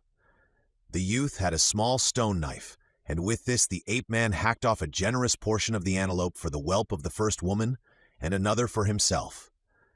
Into the raw flesh, hungrily, sank the strong white teeth of the English lord, while the Alalus youth, gazing at him in surprise, sought materials for fire-making. Amused, Tarzan watched him until the other had succeeded in preparing his food as he thought it should be prepared. The outside burned to a cinder, the inside raw, yet it was cooked food, and doubtless imparted to its partaker a feeling of great superiority over the low beasts that devoured their meat raw, just as though he had been a civilized epicure eating decaying game and putrid cheeses at some fashionable club in London. Tarzan smiled as he thought how vague, after all, the line that separates primitive from civilized man in matters pertaining to their instincts and their appetites. Some of his French friends, with whom he was dining upon a certain occasion, were horrified when they learned that in common with many of the African tribes and the apes he ate caterpillars, and they voiced their horror between mouthfuls of the snails they were eating with relish at the time. The provincial American scoffs at the French for eating frogs' legs, the while he munches upon the leg of a pig. The Eskimo eat raw blubber. The Amazonians, both white and native, eat the contents of the stomachs of parrots and monkeys, and consider them delicacies. The Chinese coolie asks not how his meat came by its death, nor how long since. And there is a man in New York, an estimable and otherwise harmless man, who eats Limburger cheese on Bartlett pears. The following day, with sufficient meat to last them several days, Tarzan set to work upon his weapons and his loincloth. Showing the Alalus how to scrape the antelope hide with his stone knife, the ape-man set to work, with nothing more in the way of tools than bits of stone picked from the bed of a stream, to fashion weapons with which to cope successfully with the Alali women, the great carnivores, and whatever other enemies time might reveal to him. And as he worked, he watched the Alalus youth, and wondered of what use the poor creature could be to him in finding his way through the encircling thorn forest that he must pass to reach familiar country and the trail for home. That the poor thing was timid had been evidenced by its manner when fleeing from the Alali women, and its terror when confronted by Numa. Its speechlessness made it useless as a companion, and it was entirely without woodcraft other than a certain crude, instinctive kind that was of no use to Tarzan. But it had placed itself at his side during the altercation in the corral, and although it could not have been of any help to him, yet it had won a right to his consideration by its act. Moreover, it was evident, quite evident, that the creature had attached itself to Tarzan and intended to remain with him. An idea occurred to Tarzan as he worked upon his weapons and thought upon the Alalus. He would make similar weapons for the youth and teach him how to use them. He had seen that the crude weapons of the Aladi would be no match against one armed with a bow and arrows, or even a good spear. Accurately, they could not hope to throw their missiles as far as a good bowman could speed his shaft, and their bludgeons were helpless in the face of a well-thrown spear. Yes, he would make weapons for the youth and train him in their use, and then he could be made of service in the hunt, and if necessary, in the fight. And as Tarzan of the Apes thought upon the matter, the Alalus suddenly paused in his work and bent an ear close to the ground. Then he lifted his head and turned his eyes upon Tarzan, pointing at him, at his ear, and then at the ground. The ape-man understood that he was to listen as the other had, and when he did so, he distinctly heard approaching footsteps resounding upon a hard-worn trail. Gathering up his belongings, he carried them high among the trees to a safe cache with the remnants of Bara the deer, and then returning helped the youth into the tree beside him. Slowly, already, the Alalus was becoming more at ease in the trees and could help himself to a greater extent in climbing into them, but he was still practically helpless in Tarzan's estimation. The two had not long to wait before there swung down the trail one of the terrible women of the amphitheater, and behind her at 10 or 15 paces another, and behind the second a third. It was not often that they traveled thus, for theirs was a solitary existence, the Alali being almost devoid of gregarious instincts, yet they did occasionally start out upon their hunts together, especially when they were hunting some dangerous beast that had encroached upon their rights, or when, failing to collect sufficient men from the forest during the mating season, the unfortunate ones banded together to make a raid upon the corrals of a neighboring tribe. The three, slouching along the trail, passed directly beneath the tree from which Tarzan and the youth watched them.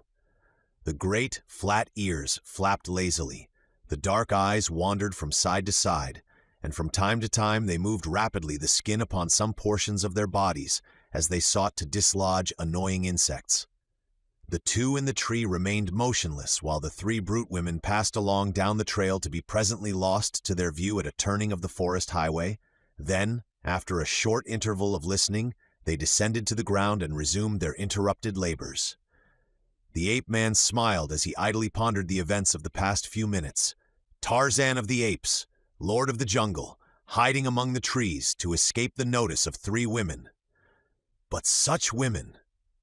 He knew little about them or their ways as yet, but what he did know was sufficient to convince him that they were as formidable foes as ever he had encountered, and that while he remained weaponless, he was no match against their great bludgeons and swift thrown missiles.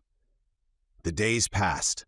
The ape-man and his silent companion perfected the weapons that would more easily give them food, the latter working mechanically, following the instructions of his master. Until at last, the time came when Tarzan and the Alalus were fully equipped, and then they hunted together, the man training the youth in the use of bow and spear, and the long grass rope that from boyhood had formed a unique feature of the ape-man's armament. During these days of hunting, there came over the Alalus youth, quite suddenly, a great change. It had been his habit to glide stealthily through the forest, stopping often to look this way and that, fearful, apparently, of every creature that roamed the shadowed trails. His one great fear, the ferocious females of his kind. But suddenly all this changed as by magic. Slowly he was mastering the bow and the spear. With deep interest and a sense of awe and respect, he had watched Tarzan bring down many animals, great and small, for food, and once he had seen him dispatch Sabor the lioness with a single thrust of his great spear, when Sabor had caught the ape-man in a clearing too far from the sanctuary of his beloved trees, and then his own day came. He and Tarzan were hunting when the former disturbed a small herd of wild pigs, bringing down 2 with his arrows. The others scattered in all directions, and one of these, a boar, sighting the Alice, charged him. The youth was of a mind to flee, for ages of inherited instinct prompted him to flight. Always the male Alice fled from danger, and between fleeing from carnivorous animals and from their own women they had become very swift, so swift that no dangerous enemy could overtake them.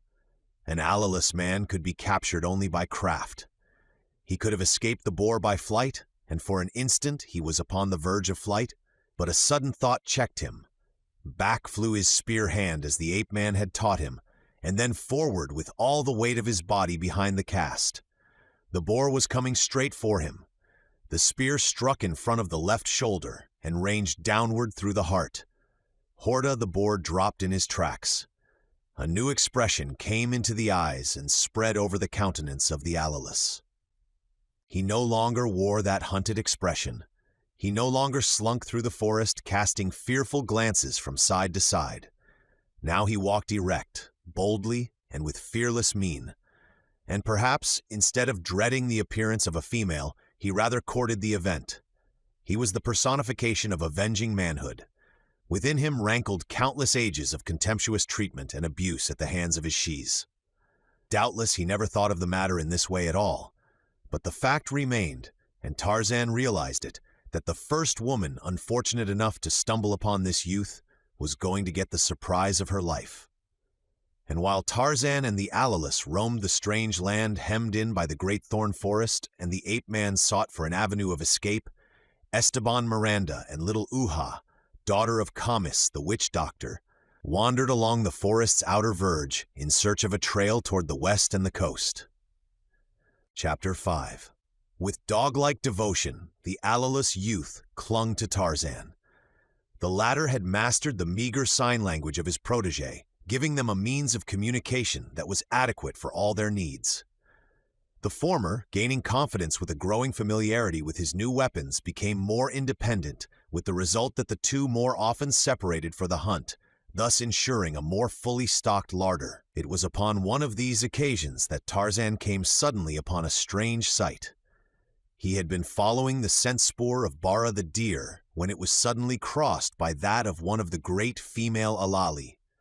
That probably meant that another would attempt to rob him of his prey. The savage instinct of the jungle beast predominated in the guidance of the breech-clouded ape-man. It was not the polished Lord Greystoke of London whose snarling upper lip revealed 2 gleaming fighting fangs. It was a primordial hunting brute about to be robbed of its quarry. Taking to the trees, he moved rapidly in the direction of the Alice woman, but before he came within sight of her, a new scent impinged upon his nostrils. A strange, new scent that puzzled him. It was the scent of man, yet strange and unfamiliar to a degree. Never before had anything like it arrested his attention. It was very faint, and yet, somehow, he knew that it was close. And then, ahead of him, he heard voices, low musical voices, that came faintly to his ears. And though they were low and musical, there was something in the quality and pitch of them that suggested excitement. Now Tarzan went more carefully. Bara, the deer, all but forgotten. As he drew nearer, he realized that there were many voices and much commotion, and then he came upon a large plain that stretched away to distant hills. And in the foreground, not 100 yards from him, he looked upon a sight that might well have caused him to doubt the veracity of his own eyes. The only familiar figure was a giant Alice woman. Surrounding her was a horde of diminutive men, tiny white warriors, mounted upon what appeared to be a form of the royal antelope of the west coast. Armed with lances and swords, they repeatedly charged at the huge legs of the Alice, who, backing slowly toward the forest, kicked viciously at her assailants and struck at them with her heavy bludgeon. It quickly became evident to Tarzan that they were attempting to hamstring her, and had they been successful, they might easily have slain her then. But though there must have been fully 100 of them, their chances of success appeared small. Since, with a single kick of her mighty foot, the woman could lay low a dozen or more of her assailants at a time. Already fully half the force was horsed to combat, their bodies with those of many of their mounts being scattered out onto the plain, marking the trail of the combat up to the time that Tarzan had come upon the scene. The courage of the survivors, however, filled Tarzan with admiration as he watched them hurl themselves upon almost certain death in their stubborn efforts to bring down the female. And then it was that the ape-man saw the reason, or the apparent reason, for the mad sacrifice of life. In her left hand, the Alalus clutched one of the tiny warriors. It was to rescue him, evidently, that the others were maintaining this forlorn hope. If the warriors filled Tarzan with admiration, to scarcely a lesser extent did their courageous and agile mounts.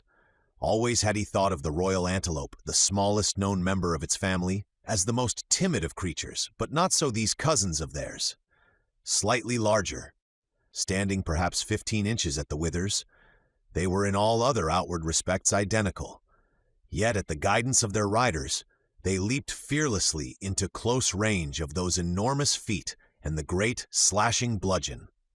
Perfectly reined were they too, so perfectly that their muscles seemed to have coordinated with the minds of their riders. In and out they bounded, scarcely touching the ground before they were out of harm's way again. 10 or a dozen feet they covered at a leap, so that Tarzan wondered not only at their agility, but at the almost marvelous riding ability of the war riders who could keep their seats so perfectly upon these leaping, bounding, turning, twisting mounts. It was a pretty sight and an inspiring one, and however unreal it had at first appeared to him, he was not long in realizing that he was looking upon a race of real pygmies, not members of the black tribe with which all African explorers are more or less familiar, but with that lost white race of diminutive men reference to which is occasionally to be found in ancient manuscript of travel and exploration, of myth and legend. While the encounter interested him, and he viewed it at first as a disinterested neutral, he soon found his sympathies gravitating to the tiny warriors. And when it became evident that the Alalus woman was going to make good her escape into the forest with her captive, the ape-man decided to take a hand in the affair himself.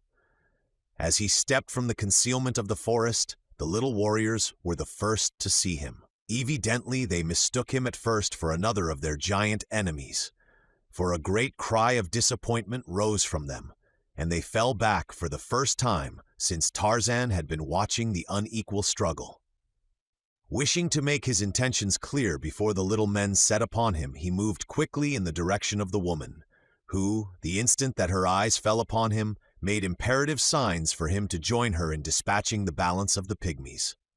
She was accustomed to being feared and obeyed by her mankind when she had them in her power. Perhaps she wondered a little at the temerity of this he, for as a rule they all ran from her, but she needed him badly, and that was the idea that dominated her thoughts. As Tarzan advanced, he commanded her in the sign language he had learned from the youth that she was to release her captive and go away, molesting the little men no more.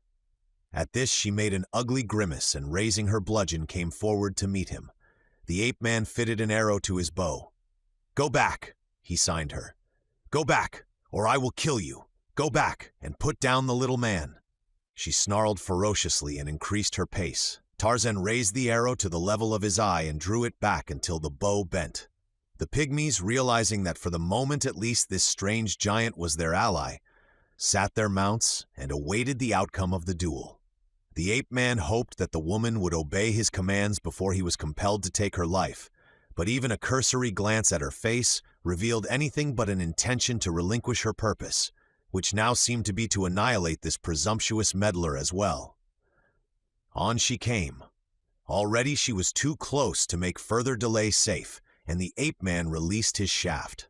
Straight into her savage heart it drove, and as she stumbled forward, Tarzan leaped to meet her, seizing the warrior from her grasp before she might fall upon the tiny body and crush it.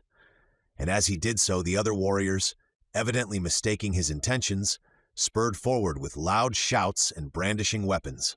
But before they had reached him, he had set the rescued man upon the ground and released him. Instantly, the attitude of the charging pygmies changed again, and from war cries their tones turned to cheers.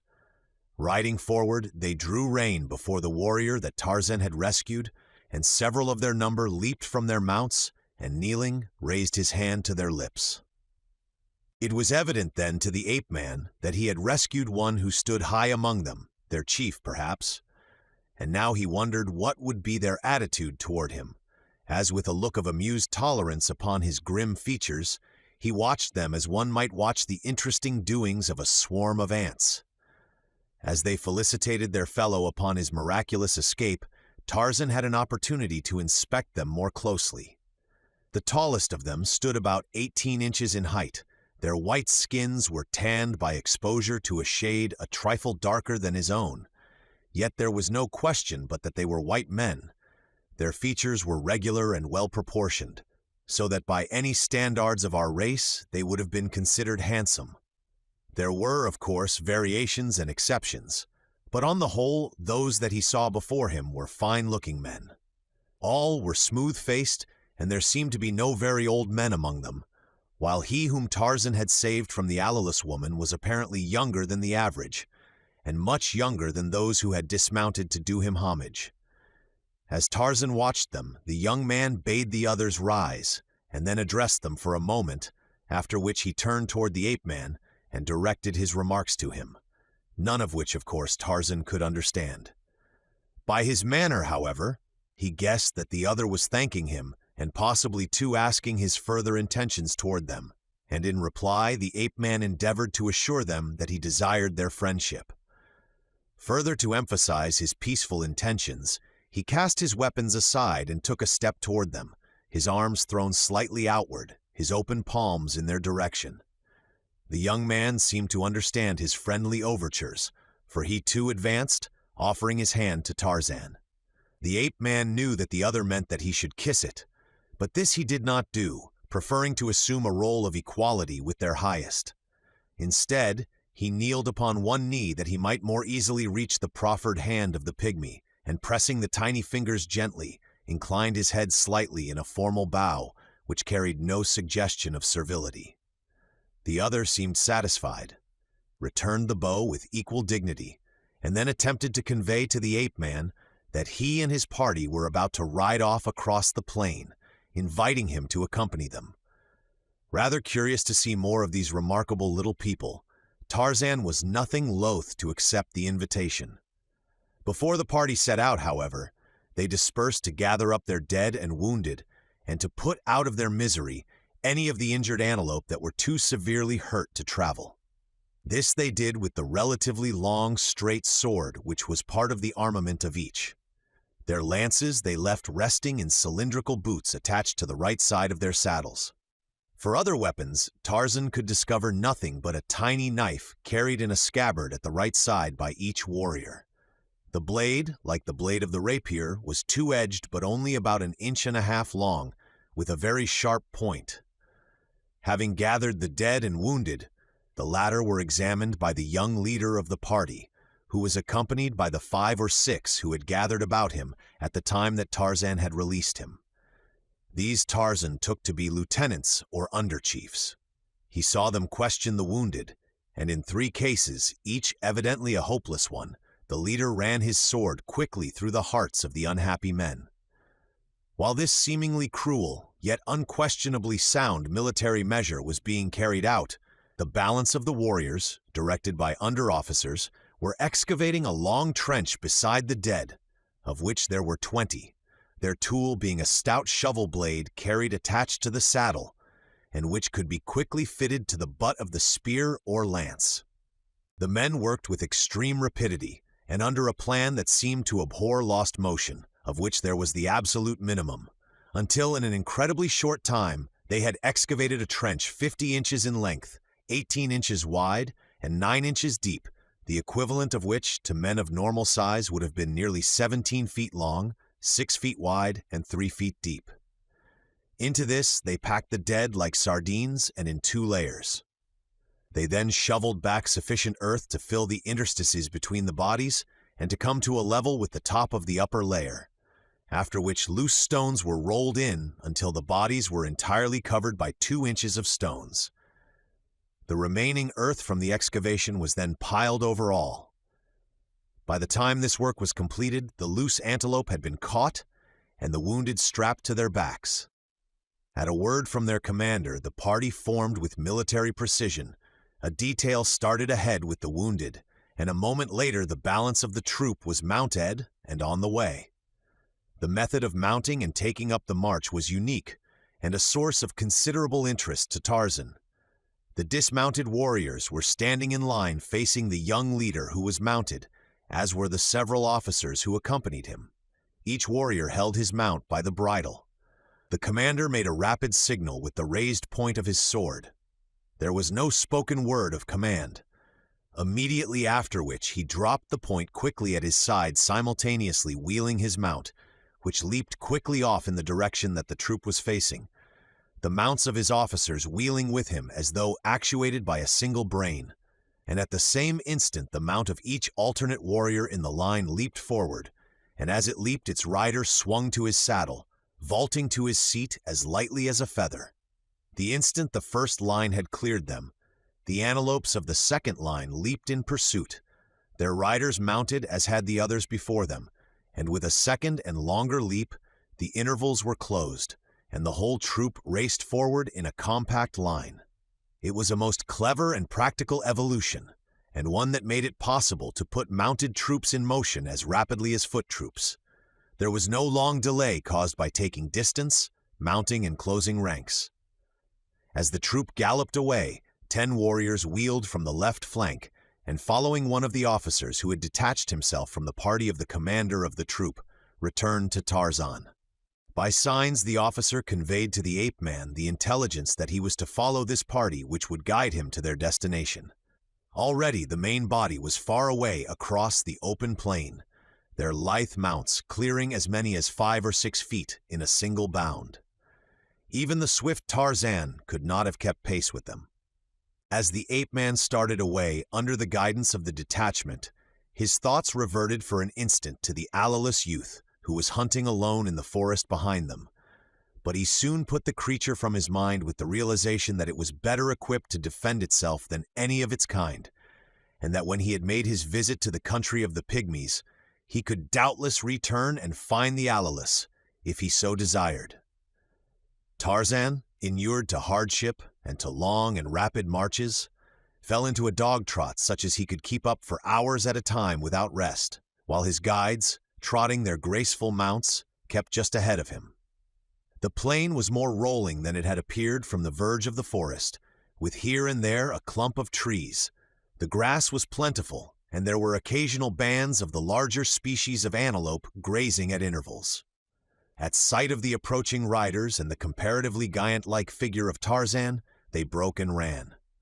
Once they passed a rhinoceros, the party making only a slight detour to avoid it, and later in a clump of trees, the leader halted his detachment suddenly, and seizing his lance advanced again slowly toward a clump of bushes, at the same time transmitting an order to his men which caused them to spread and surround the thicket.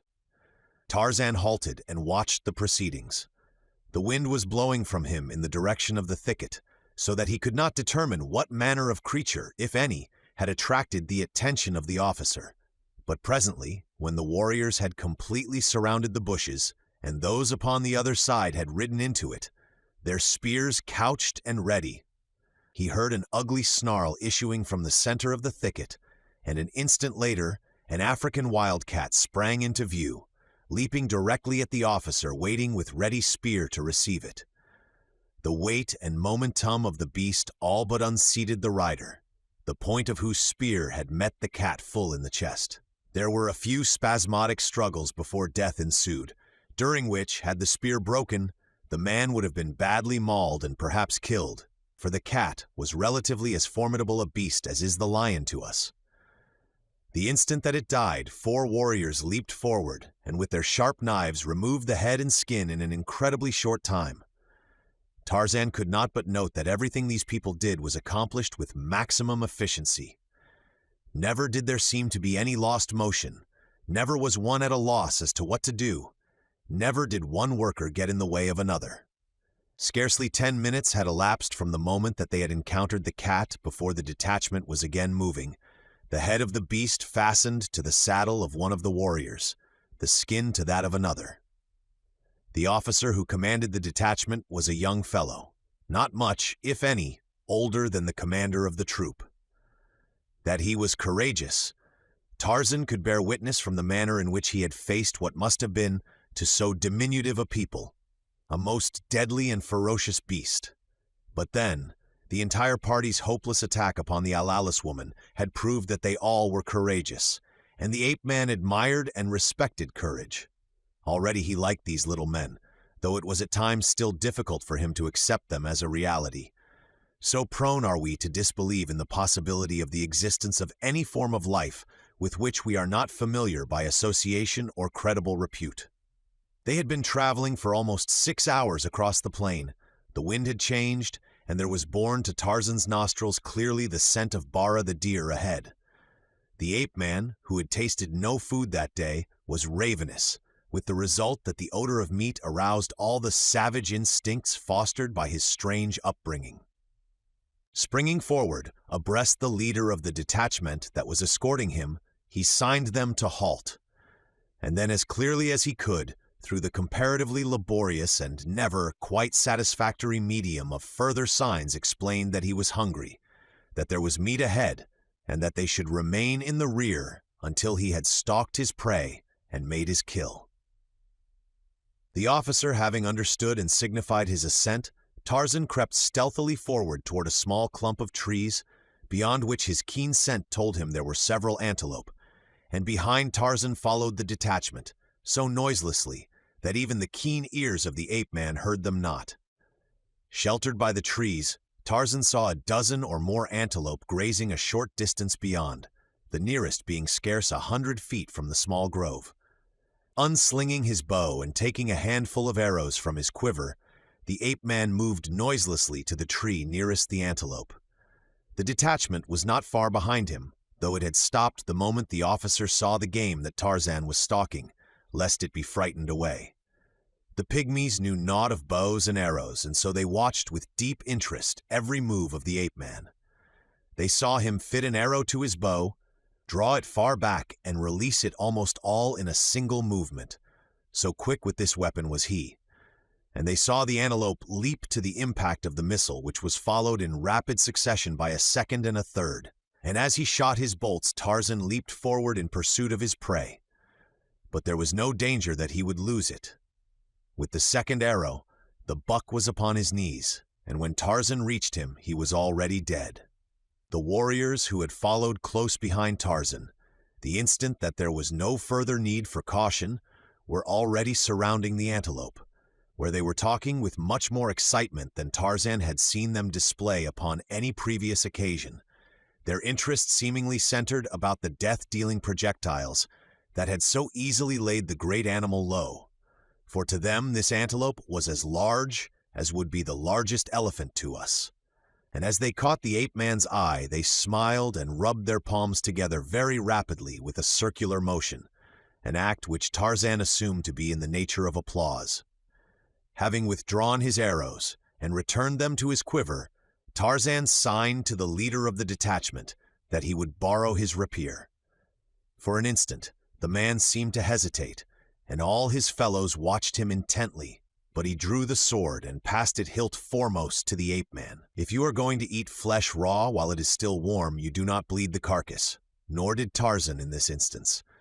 Instead, he merely cut off a hind quarter, sliced off what he wanted, and fell to devouring it hungrily. The little men viewed his act with surprise, not unmixed with horror, and when he offered them some of the flesh, they refused it and drew away. What their reaction he could not know, but he guessed that they held a strong aversion to the eating of raw meat. Later, he was to learn that their revulsion was due to the fact that within the entire range of their experience, heretofore, the only creatures that devoured raw meat devoured the pygmies as well. When, therefore, they saw this mighty giant eating the flesh of his kill raw, they could not but draw the conclusion that should he become sufficiently hungry, he would eat them. Wrapping some of the meat of the antelope in its own skin, Tarzan secured it to his back, and the party resumed its journey. The warriors now seemed troubled, and as they conversed in low tones, they cast many backward glances in the direction of the ape-man. They were not afraid for themselves, for these warriors scarcely knew the meaning of fear. The question that caused them apprehension related to the wisdom of leading among their people such a huge devourer of raw flesh, who, at a single hurried meal, had eaten the equivalent of a grown man. The afternoon was drawing to a close when Tarzan discerned in the far distance what appeared to be a group of symmetrical, dome-shaped hillocks, and later, as they approached these, he saw a body of mounted warriors galloping to meet them. From his greater height, he saw these before the others saw them, and attracting the officer's attention made signs apprising the latter of his discovery. But the oncoming warriors were hidden from the view of their fellows by the inequalities of the ground. Realizing this, Tarzan stooped, and before the officer could guess his intention, had gathered antelope and rider gently in his powerful hands and lifted them high above the ground. For an instant consternation held the remaining warriors. Swords flashed and a warning cry arose, and even the plucky pygmy in his grasp drew his own diminutive weapon. But a smile from the ape-man reassured them all, and an instant later the officer saw why Tarzan had raised him aloft. He called down to the others below him then, and from their manner as from that of him whom he held, the ape-man guessed that the approaching party was composed of friends of his escort, and so, a few minutes later, it proved when he was surrounded by several hundreds of the pygmies, all friendly, eager, and curious. Among them was the leader whom he had rescued from the alleless woman, and him he greeted with a handshake. A consultation now took place between the leader of the detachment that had escorted the ape-man, the young commander of the larger party, and several older warriors. By the expressions of their faces and the tone of their voices, Tarzan judged that the matter was serious and that it concerned him. He was sure from the numerous glances that were cast in his direction. He could not know, though, that the subject of their discussion was based upon the report of the commander of the escort, that their mighty guest was an eater of raw flesh and the consequent danger of bringing him among their people. The chief among them, the young commander, settled the question, however, by reminding them that though the giant must have been very hungry to have devoured as much flesh as they told him he had, nevertheless he had traveled for many hours with only a small number of their warriors, always within easy reach of him, and had not offered to molest them. This seemed a conclusive argument of his good intentions, and consequently the cavalcade set forth without further delay in the direction of the hillocks that were now in plain view a mile or two away. As they neared them, Tarzan saw what appeared to be literally innumerable little men moving about among the hillocks. And as he came nearer still, he realized that these seeming hillocks were symmetrical mounds of small stones quite evidently built by the pygmies themselves, and that the hordes of pygmies moving about among them were workers, for here was a long line all moving in one direction, emerging from a hole in the ground and following a well-defined path to a half-completed hillock that was evidently in course of construction. Another line moved, empty-handed, in the opposite direction, entering the ground through a second hole, and upon the flanks of each line and at frequent intervals marched armed warriors, while other similar lines of guarded workers moved in and out of openings in each of the other dome-like structures, carrying to the mind of the ape-man a suggestion of ants laboring about their hills. Chapter 6. Ska, the vulture, winged his way leisurely in great circles far above the right bank of the Ugogo. The pendant locket, sparkling in the sunlight, had ceased to annoy him while on the wing. Only when he alighted and walked upon the ground did it become an encumbrance. Then he stepped upon it and tripped, but long since had he ceased to fight it, accepting it now as an inescapable evil. Beneath him, he presently descried the still, recumbent form of Gorgo, the buffalo, whose posture proclaimed that he was already fit food for Ska. The great bird dropped, alighting in a nearby tree. All was well, no foes were in evidence. Satisfied of this, Ska flapped down to the fallen beast. Miles away, a giant white man crouched in the concealment of a dense thicket with a little black girl. The fingers of one of the man's hands were across her mouth, those of the other held a knife at her heart. The man's eyes were not upon the girl, but were straining through the dense foliage toward a game trail along which two ebon warriors were advancing. Succor was close at hand for Uha, the daughter of Kamis the witch doctor, for the two approaching were hunters from the village of Obebe, the chief. But she dared not call aloud to attract them lest the sharp point of Miranda's knife slip into her young heart, and so she heard them come and go until, their voices lost in the distance, the Spaniard arose and dragged her back upon the trail, where they took up, what seemed to Ua, their endless and fruitless wanderings through the jungle.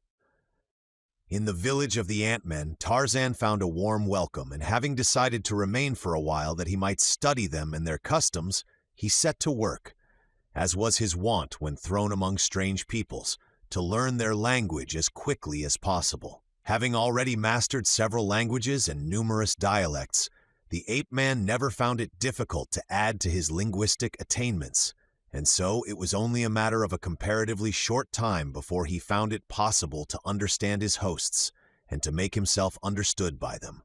It was then that he learned that they had at first thought that he was some form of Alolus, and had consequently believed that it ever would be impossible to communicate with him by other means than signs. They were greatly delighted, therefore, when it had become apparent that he could utter vocal sounds identical to theirs, and when they comprehended that he desired to learn their tongue, Adendrohakis, the king, placed several instructors at his disposal, and gave orders that all his people, with whom the giant stranger might come in contact, should aid him to an early understanding of their language. Adendrohakis was particularly well inclined toward the ape-man because of the fact that it had been the king's son, Komodo Florensal, whom Tarzan had rescued from the clutches of the Alolus woman, and so it was that everything was done to make the giant's stay among them a pleasant one. 100 slaves brought his food to him, where he had taken up his abode beneath the shade of a great tree that grew in lonely majesty just outside the city. When he walked among the group of dome houses, a troop of cavalry galloped ahead to clear a path for him, lest he trod upon some of the people of the city. But always was Tarzan careful of his hosts, so that no harm ever befell one of them because of him. As he mastered the language, he learned many things concerning these remarkable people. Prince Komodo Florensal almost daily took it upon himself to assist in the instruction of his colossal guest, and it was from him that Tarzan learned most. Nor were his eyes idle as he strolled around the city. Particularly interesting was the method of construction used in erecting the comparatively gigantic dome houses which towered high above even the great Tarzan. The first step in the construction was to outline the periphery of the base with boulders of uniform size and weighing, perhaps 50 pounds each. 2 slaves easily carried such a boulder when it was slung in a rope hammock, and as thousands of slaves were employed, the work progressed with rapidity. The circular base, with a diameter of 150 to 200 feet, having been outlined, another, smaller circle was laid about 10 feet inside the first, 4 openings being left in each circle to mark the location of the 4 entrances to the completed building, and corresponding to the 4 principal cardinal points of the compass. The walls of the entrances were then outlined upon the ground with similar large boulders, these being a little more carefully selected for uniformity, after which the 4 enclosures thus formed were packed closely with boulders. The corridors and chambers of the first floor were then outlined and the spaces between filled with boulders, each being placed with the utmost care and nicety in relation to those touching it and those that should rest upon it when the second course was laid, for these were to support a tremendous weight when the edifice was completed. The corridors were generally 3 feet wide, the equivalent of 12 feet by our standards, while the chambers varied in dimensions according to the uses to which they were to be put. In the exact center of the building, a circular opening was left that measured 10 feet in diameter, and this was carried upward as the building progressed, until the whole formed an open shaft from ground floor to roof in the completed edifice. The lower course having been built up in this manner to a height of 6 inches, wooden arches were placed at intervals the lengths of the corridors, which were now sealed over by the simple expedient of fastening thin wooden strips lengthways of the corridors from arch to arch until the corridors were entirely roofed. The strips or boards, which overlapped one another, were fastened in place by wooden dowels driven through them into the peripheries of the arches. As this work was progressing, the walls of the various chambers and the outer wall of the building were raised to a height of 24 inches, bringing them to the level of the ceilings of the arched corridors, and the spaces between chambers and corridors were packed with boulders, the interstices between which were filled with smaller stones and gravel. The ceiling beams were then placed across the other chambers, timbers 6 inches square, hewn from a hard, tough wood being used. And in the larger chambers, these were further supported, at intervals, by columns of the same dimensions and material. The ceiling beams being in place, they were covered over with tight-fitting boards, doweled to place. The ceilings of the chambers now projected 6 inches above the surrounding course of the structure. And at this juncture, hundreds of cauldrons were brought in, which a crude asphaltum was heated until it became liquid, and the interstices of the next 6-inch course were filled with it, bringing the entire completed course to the same level at a height of 30 inches, over all of which a second 6-inch course of rock and asphaltum was laid, and the second story laid out and completed in a similar manner. The palace of Androhakis, constructed in this way, was 220 feet in diameter and 110 feet high, with 36 floors capable of housing 80,000 people, a veritable anthill of humanity. The city consisted of 10 similar domes, though each slightly smaller than the king's, housing a total of 500,000 people, 2/3 of whom were slaves, these being for the most part the artisans and body servants of the ruling class. Another 500,000 slaves, the unskilled laborers of the city, dwelt in the subterranean chambers of the quarries from which the building material was obtained. The passageways and chambers of these mines were carefully shored and timbered as the work progressed, resulting in fairly commodious and comfortable quarters for the slaves upon the upper levels at least, and as the city was built upon the surface of an ancient ground moraine, on account of the accessibility of building material, the drainage was perfect, the slaves suffering no inconvenience because of their underground quarters.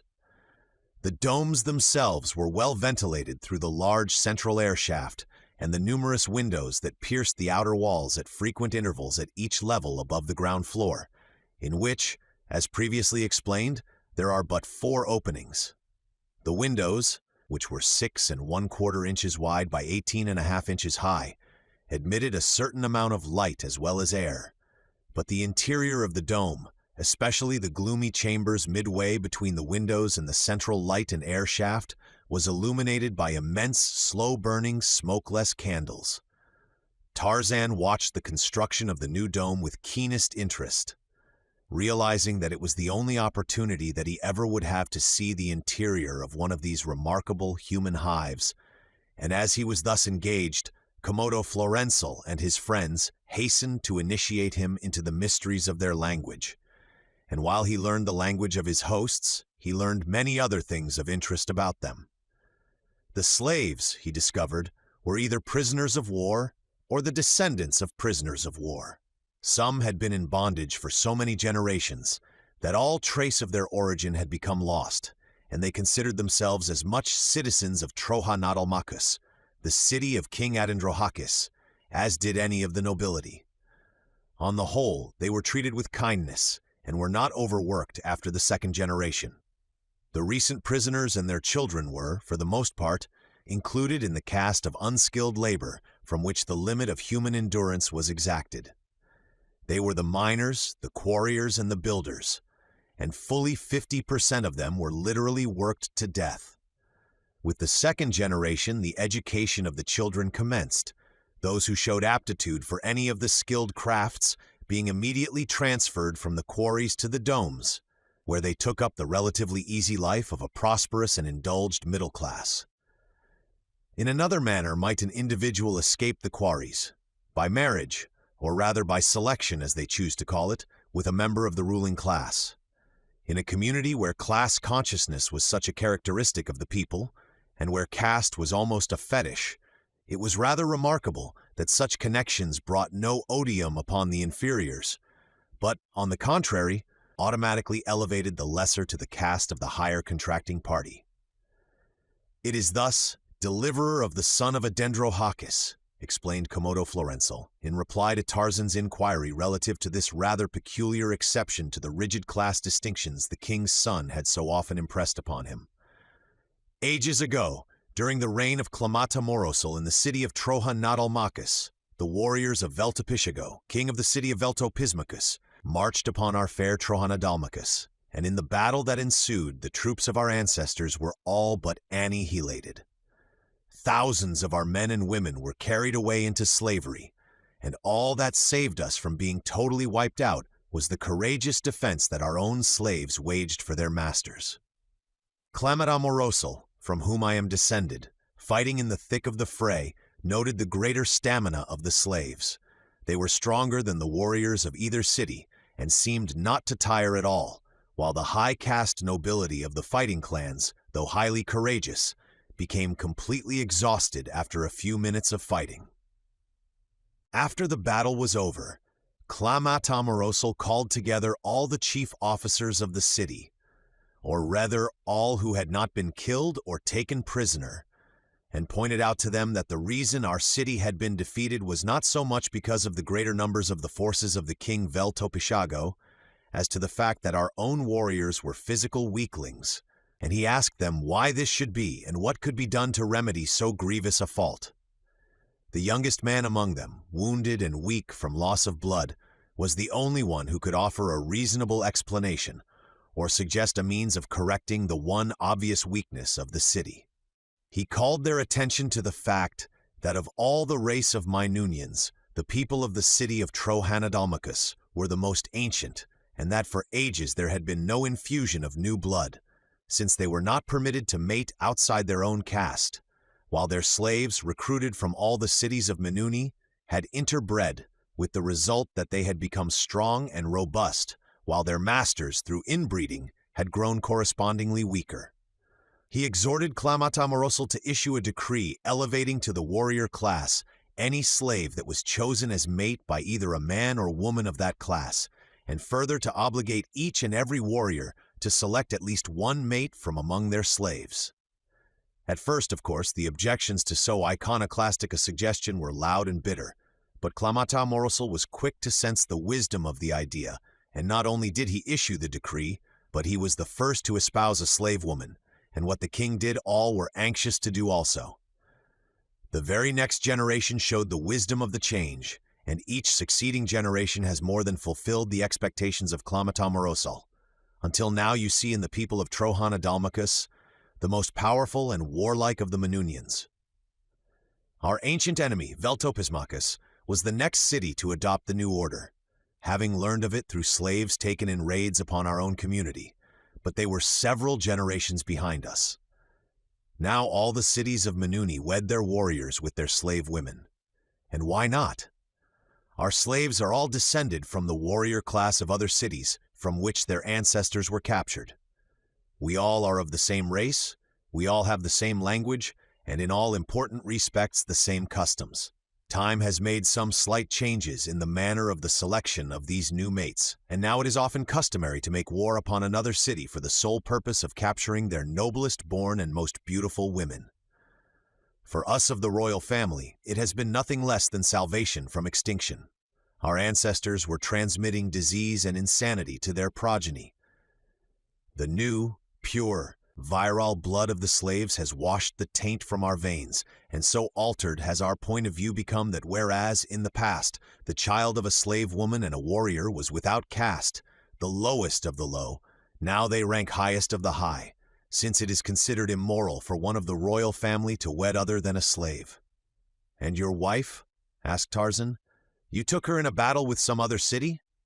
"I have no wife," replied Komodo Florenzel. "We are preparing now to make war upon Veltopismacus, the daughter of whose king, we are told by slaves from that city, is the most beautiful creature in the world.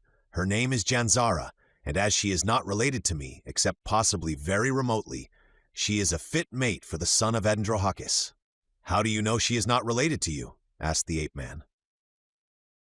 "We keep as accurate a record of the royal families of Veltopismacus and several others of the nearer cities of Minuni as we do of our own," replied Komodo Florenzel, obtaining our information from captives, usually from those who are chosen in marriage by our own people. For several generations, the kings of Veltopismachus have not been sufficiently powerful or fortunate to succeed in taking royal princesses from us by either force of arms or strategy, though they never have ceased attempting to do so, and the result has been that they have been forced to find their mates in other and oftentimes distant cities. The present king of Veltopismachus, Elcomolhago, the father of the princess Janzara, took his mate, the mother of the princess, from a far distant city that has never, within historic times, taken slaves from Trohana Dalmacus, nor have our warriors visited that city within the memory of any living man. Janzara, therefore, should make me an excellent mate. But what about love? Suppose you should not care for one another, asked Tarzan. Komodo Florenzel shrugged his shoulders. She will bear me a son who will someday be king of Trohana Dalmacus, he replied, and that is all that can be asked. While the preparations for the expedition against Veltopismachus were being carried on, Tarzan was left much to his own devices. The activities of these diminutive people were a never-ending source of interest to him. He watched the endless lines of slaves struggling with their heavy burdens toward the new dome that was rising with almost miraculous speed, or he strolled to the farmlands just beyond the city where other slaves tilled the rich soil, which they scratched with tiny plows drawn by teams of diadettes, the diminutive antelope that was their only beast of burden. Always were the slaves accompanied by armed warriors if they were slaves of the first or second generation, lest they should attempt escape or revolution, as well as a protection against beasts of prey and human enemies, since the slaves were not permitted to bear arms, and consequently could not protect themselves. These slaves of the first and second generations were always easily recognizable by the vivid green tunic, reaching almost to the knees, which was the single garment of their caste, and which carried upon both its front and back an emblem or character in black that denoted the city of the slave's birth and the individual to whom he now belonged. The slaves employed upon public works all belonged to the king, Adendrohakis, but in the fields many families were represented by their chattels. Moving about the city upon their various duties were thousands of white-tunicked slaves. They exercised the mounts of their masters. They oversaw much of the more menial and laborious work of the lower caste slaves. They plied their trades and sold their wares in perfect freedom. But like the other slaves, they wore but a single garment, together with rough sandals which were common to both classes. On their breasts and backs in red were the emblems of their masters. The second-generation slaves of the green tunics had a similar emblem, these having been born in the city and being consequently considered a part of it. There were other, though minor, distinguishing marks upon the tunics of the higher caste slaves, small insignia upon one shoulder or upon both, or upon a sleeve, denoting the occupation of the wearer. Groom, body servant, major domo, cook, hairdresser, worker in gold and silver, potter. One could tell at a glance the vocation of each, and each belonged, body and soul, to his master, who was compelled to feed and clothe these dependents, the fruits of whose labors belonged exclusively to him. The wealth of one warrior family might lie in the beauty and perfection of the gold and silver ornaments it sold to its wealthy fellows, and in such an instance all its skilled slaves, other than those required for personal and household duties, would be employed in the designing and fabrication of these articles. Another family might devote its attention to agriculture, another to the raising of diadettes, but all the work was done by the slaves, with the single exception of the breaking of the diadettes that were bred for riding, an occupation that was not considered beneath the dignity of the warrior class, but rather, on the contrary, looked upon as a fitting occupation for nobles. Even the king's son broke his own diadettes. As an interested spectator, Tarzan whiled the lazy days away. To his repeated queries as to the possibility of a way out of this bizarre, thorn-infested world, his hosts replied that it was not to penetrate the forest of thorn trees, but that as it continued indefinitely to the uttermost extremities of matter, it were quite useless to attempt to penetrate it at all, their conception of the world being confined to what they actually had seen, a land of hills, valleys, and forest, surrounded by thorn trees. To creatures of their size, the thorn forest was far from impenetrable, but Tarzan was not their size. Still, he never ceased to plan on a means of escape, though he was in no great haste to attempt it, since he found the Manunians interesting, and it suited his present primitive mood to loll in lazy ease in the city of Trohanadalmacus.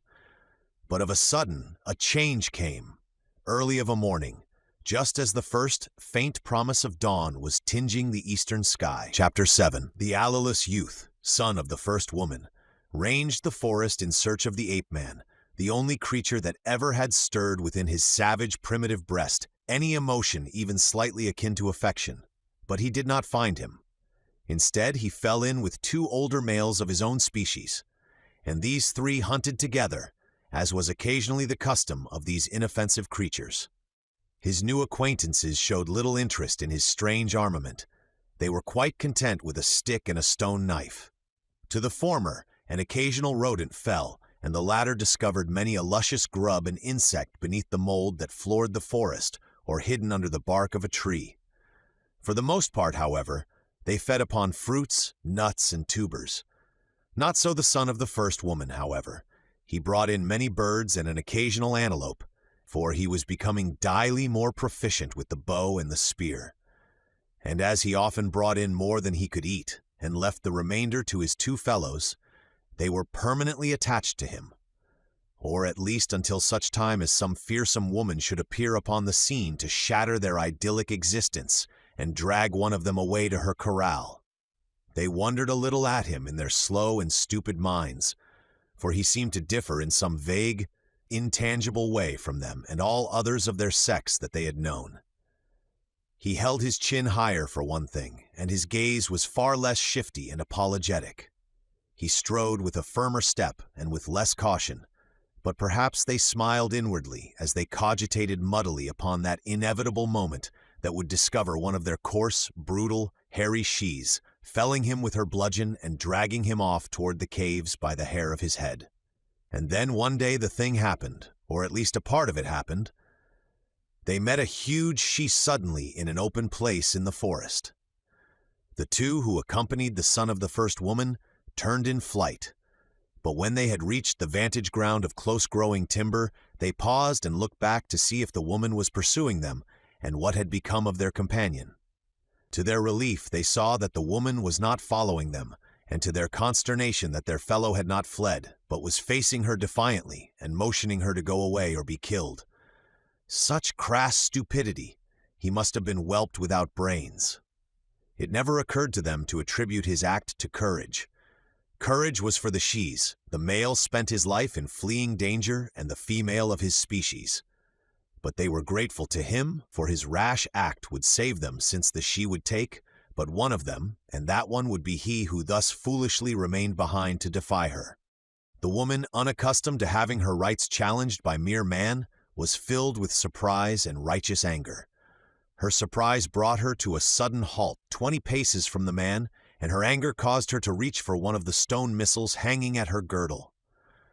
That was her undoing. The son of the first woman, standing before her with an arrow already fitted to his bow, waited not to discover her further intentions. But even as the woman's fingers loosed the feathered messenger of defeat from the leather thong of her girdle, he drew the shaft to his cheek and released it.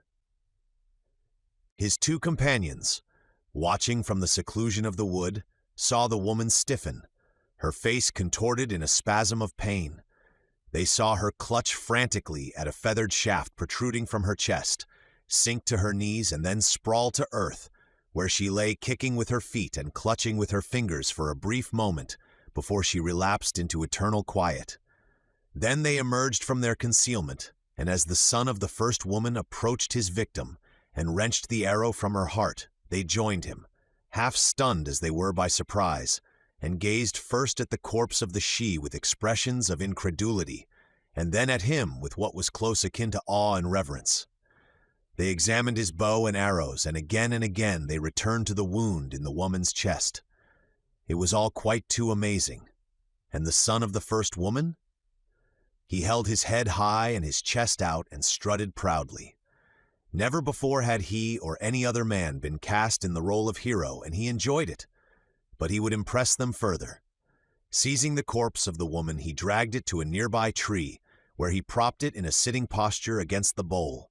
Then he walked away some 20 feet, and signing his fellows to observe him closely, he raised his heavy spear and hurled it at his realistic target, through which it passed to embed itself in the tree behind. The others were greatly excited. One of them wanted to attempt this wondrous feat, and when he had thrown and missed, his fellow insisted upon having a turn. Later, they craved practice with the bow and arrow. For hours, the three remained before their grisly target, nor did they desist until hunger prompted them to move on, and the son of the first woman had promised to show them how to fashion weapons similar to his own, a momentous occurrence in the history of the Alali. Though these three sensed it as little as did the hundreds of Alalis women repairing to their caves that night, in blissful ignorance of the blow that had been struck at their supremacy by the militant suffragists of Manuni. And as suddenly, with more immediate results, the even tenor of Tarzan's existence in the city of Trohanadalmakus was altered, and a series of events initiated that were to lead to the maddest and most unbelievable denouement. The ape-man lay upon a bed of grasses beneath a great tree that grew beside the city of King Adendrohakis. Dawn was flushing the sky above the forest to the east of Trohanadalmakus, when Tarzan, his ear close to the ground, was suddenly awakened by a strange reverberation that seemed to come faintly from the bowels of the earth. It was such a dim and distant sound that it would scarce have been appreciable to you or to me had we placed an ear flat against the ground after having been told that the noise existed. But to Tarzan it was an interruption of the ordinary noises of the night, and therefore, however slight, of sufficient import to impinge upon his consciousness even in sleep. Awakened, he still lay listening intently. He knew that the sound did not come from the bowels of the earth, but from the surface, and he guessed that it originated at no great distance, and also he knew that it was coming closer rapidly. For just a moment it puzzled him, and then a great light dawned upon him, and he sprang to his feet. The dome of the king, Adendrohakis, lay 100 yards away, and toward it he bent his steps.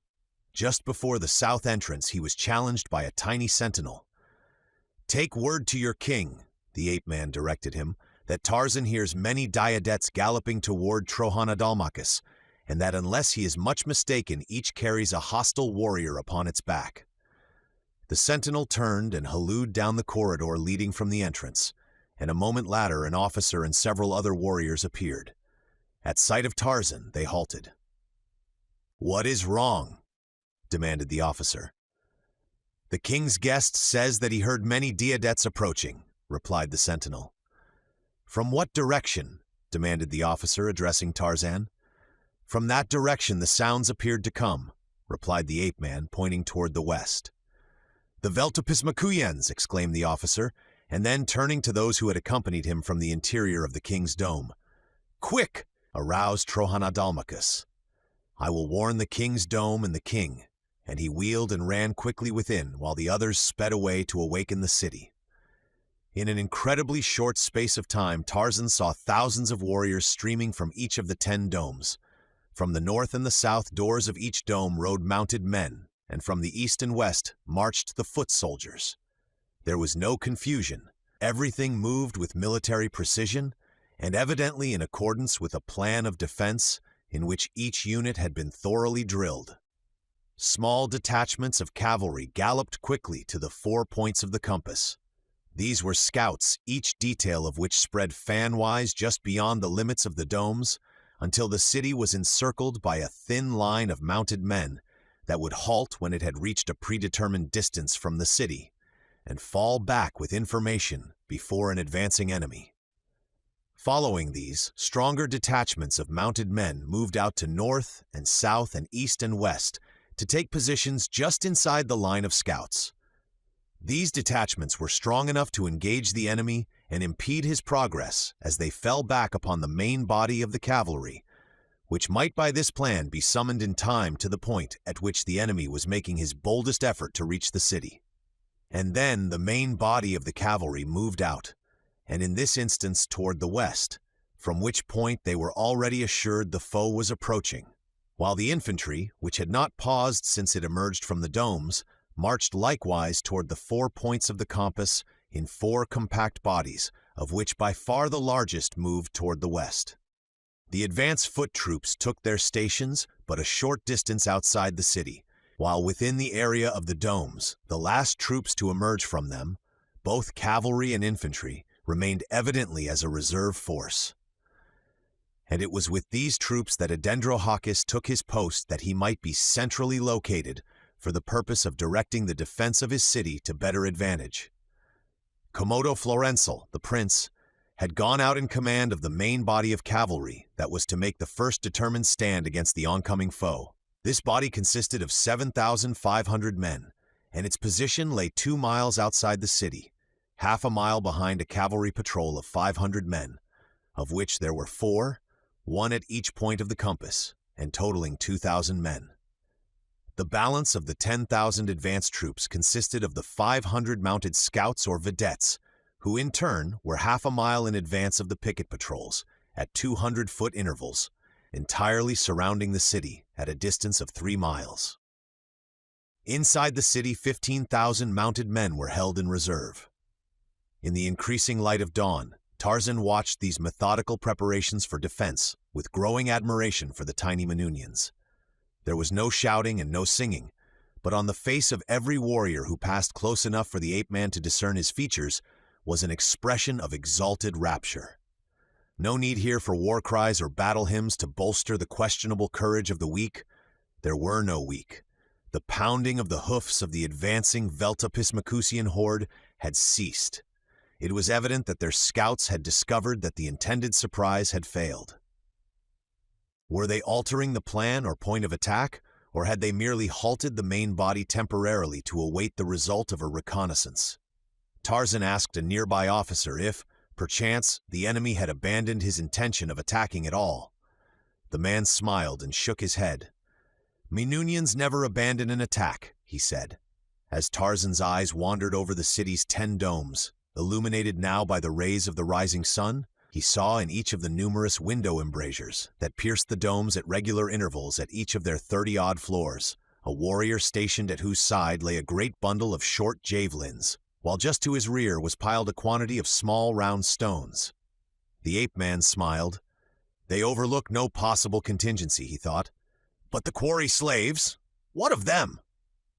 Would they not turn against their masters at the first opportunity for escape that an impending battle such as this would be almost certain to present to them? He turned again to the officer and put the question to him. The latter turned and pointed toward the entrance to the nearest quarry, where Tarzan saw hundreds of white-tunicked slaves piling rocks upon it, while a detachment of infantry leaned idly up on their spears as their officers directed the labor of the slaves. "There is another detachment of warriors bottled up inside the quarry entrance," explained the officer to Tarzan. "If the enemy gains the city and this outer guard is driven into the domes or killed or captured, the inner guard can hold off an entire army, as only one man can attack them at a time. Our slaves are safe, therefore, unless the city falls, and that has not happened to any Manunian city within the memory of man. The best that the Veltapismacusians can hope for now is to pick up a few prisoners, but they will doubtless leave behind as many as they take. Had their surprise been successful, they might have forced their way into one of the domes and made way with many women and much loot. Now, though, our forces are too well disposed to make it possible for any but a greatly superior force to seriously threaten the city itself. I even doubt if our infantry is engaged at all." "How is the infantry disposed?" asked Tarzan. 5,000 men are stationed within the windows of the domes," replied the officer. 5,000 more comprise the reserve which you see about you, and from which detachments have been detailed to guard the quarries. A mile from the city are 4 other bodies of infantry. Those to the east, north, and south having a strength of 1,000 men each, while the one to the west facing the probable point of attack consists of 7,000 warriors. "Then you think the fighting will not reach the city?" asked Tarzan. "No. The lucky men today are in the advance cavalry. They will get whatever fighting there is. I doubt if an infantryman draws a sword or casts a spear, but that is usually the case, It is the cavalry that fights, always. I take it that you feel unfortunate in not being attached to a cavalry unit. Could you not be transferred? Oh, we must all take our turns of duty in each branch, explained the officer. We are all mounted except for defense of the city, and for that purpose we are assigned to the foot troops for 4 moons, followed by 5 moons in the cavalry. The word he used was diatax. 5,000 men being transferred from one to the other the night of each new moon. Tarzan turned and looked out across the plain toward the west. He could see the nearer troops standing at ease, awaiting the enemy. Even the main body of cavalry 2 miles away he could discern, because there were so many of them, but the distant pickets and vedettes were invisible. As he stood leaning upon his spear watching this scene, a scene such as no other man of his race ever had witnessed, and realized the seriousness of these little men in the business of war that confronted them, he could not but think of the people of his own world lining up their soldiers for purposes usually far less momentous to them than the call to arms that had brought the tough little warriors of Adendrohakis swarming from their pallets in the defense of home and city. No chicanery of politics here, no thinly veiled ambition of some potential tyrant, no mad conception of harebrained dreamers seized by the avaricious criminal for self-aggrandizement and riches. None of these, but patriotism of purest strain energized by the powerful urge of self-preservation. The perfect fighters, the perfect warriors, the perfect heroes these. No need for blaring trumpets, of no use to them the artificial aids to courage conceived by captains of the outer world who send unwilling men to battle for they know not what, deceived by lying propaganda, enraged by false tales of the barbarity of the foe, whose anger has been aroused against them by similar means. During the lull that followed the departure from the city of the last of the advanced troops, Tarzan approached Adendrohakis, where he sat astride his diadet surrounded by a number of his high officers. The king was resplendent in golden jerkin, a leathern garment upon which small discs of gold were sewn, overlapping one another. About his waist was a wide belt of heavy leather, held in place by 3 buckles of gold, and of such dimensions as to have almost the appearance of a corset. This belt supported his rapier and knife, the scabbards of which were heavily inlaid with gold and baser metals in intricate and beautiful designs. Leather cuisses protected his upper legs, in front, covering the thighs to the knees, while his forearms were encased in metal armlets from wrists almost to elbows. Upon his feet were strapped tough sandals, with a circular golden plate protecting each ankle bone. A well-shaped leather casque fitted his head closely. As Tarzan stopped before him, the king recognized the ape-man with a pleasant greeting. "The captain of the guard reports that it is to you we owe the first warning of the coming of the Veltopizmacusians. Once again have you placed the people of Trohanadalmakis under deep obligations. However, are we to repay our debt?" Tarzan gestured deprecatively. "You owe me nothing, king of Trohanadalmakis," he replied. "Give me your friendship and tell me that I may go forward and join your noble son, the prince. Then all the obligations shall be upon my head. Until the worms of death devour me, I shall be your friend always, Tarzan," returned the king graciously. "Go where you will, and that you choose to go where there should be fighting surprises me not." It was the first time that any Manunian had addressed him by his name. Always had he been called savior of the prince, guest of the king, giant of the forest, and by other similar impersonal appellations. Among the Manunians, a man's name is considered a sacred possession, the use of which is permitted only his chosen friends and the members of his family, and to be called Tarzan by Adendrohakis was equivalent to an invitation or a command to the closest personal friendship with the king. The ape-man acknowledged the courtesy with a bow. "The friendship of Adendrohakis is a sacred honor, ennobling those who wear it. I shall guard it always with my life as my most treasured possession," he said in a low voice. Nor was the lord of the jungle moved by any maudlin sentimentality as he addressed the king.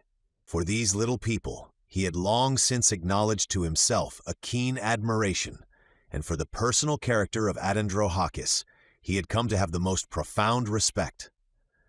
Never since he had learned their language had he ceased his inquiries concerning the manners and the customs of these people, and he had found the personality of Adendrohakis so inextricably interwoven with the lives of his subjects that in receiving the answers to his questions, he could not but absorb unquestionable evidence of the glories of the king's character.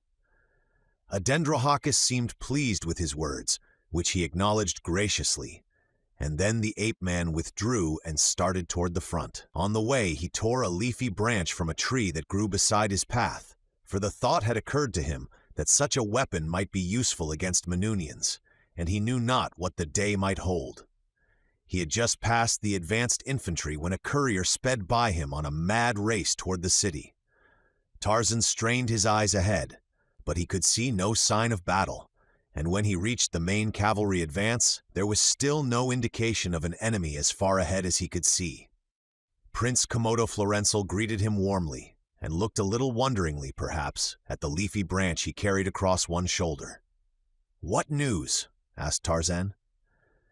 "I have just sent a messenger to the king," replied the prince, "reporting that our scouts have come in touch with those of the enemy, who are, as we thought, the Veltopismacusians.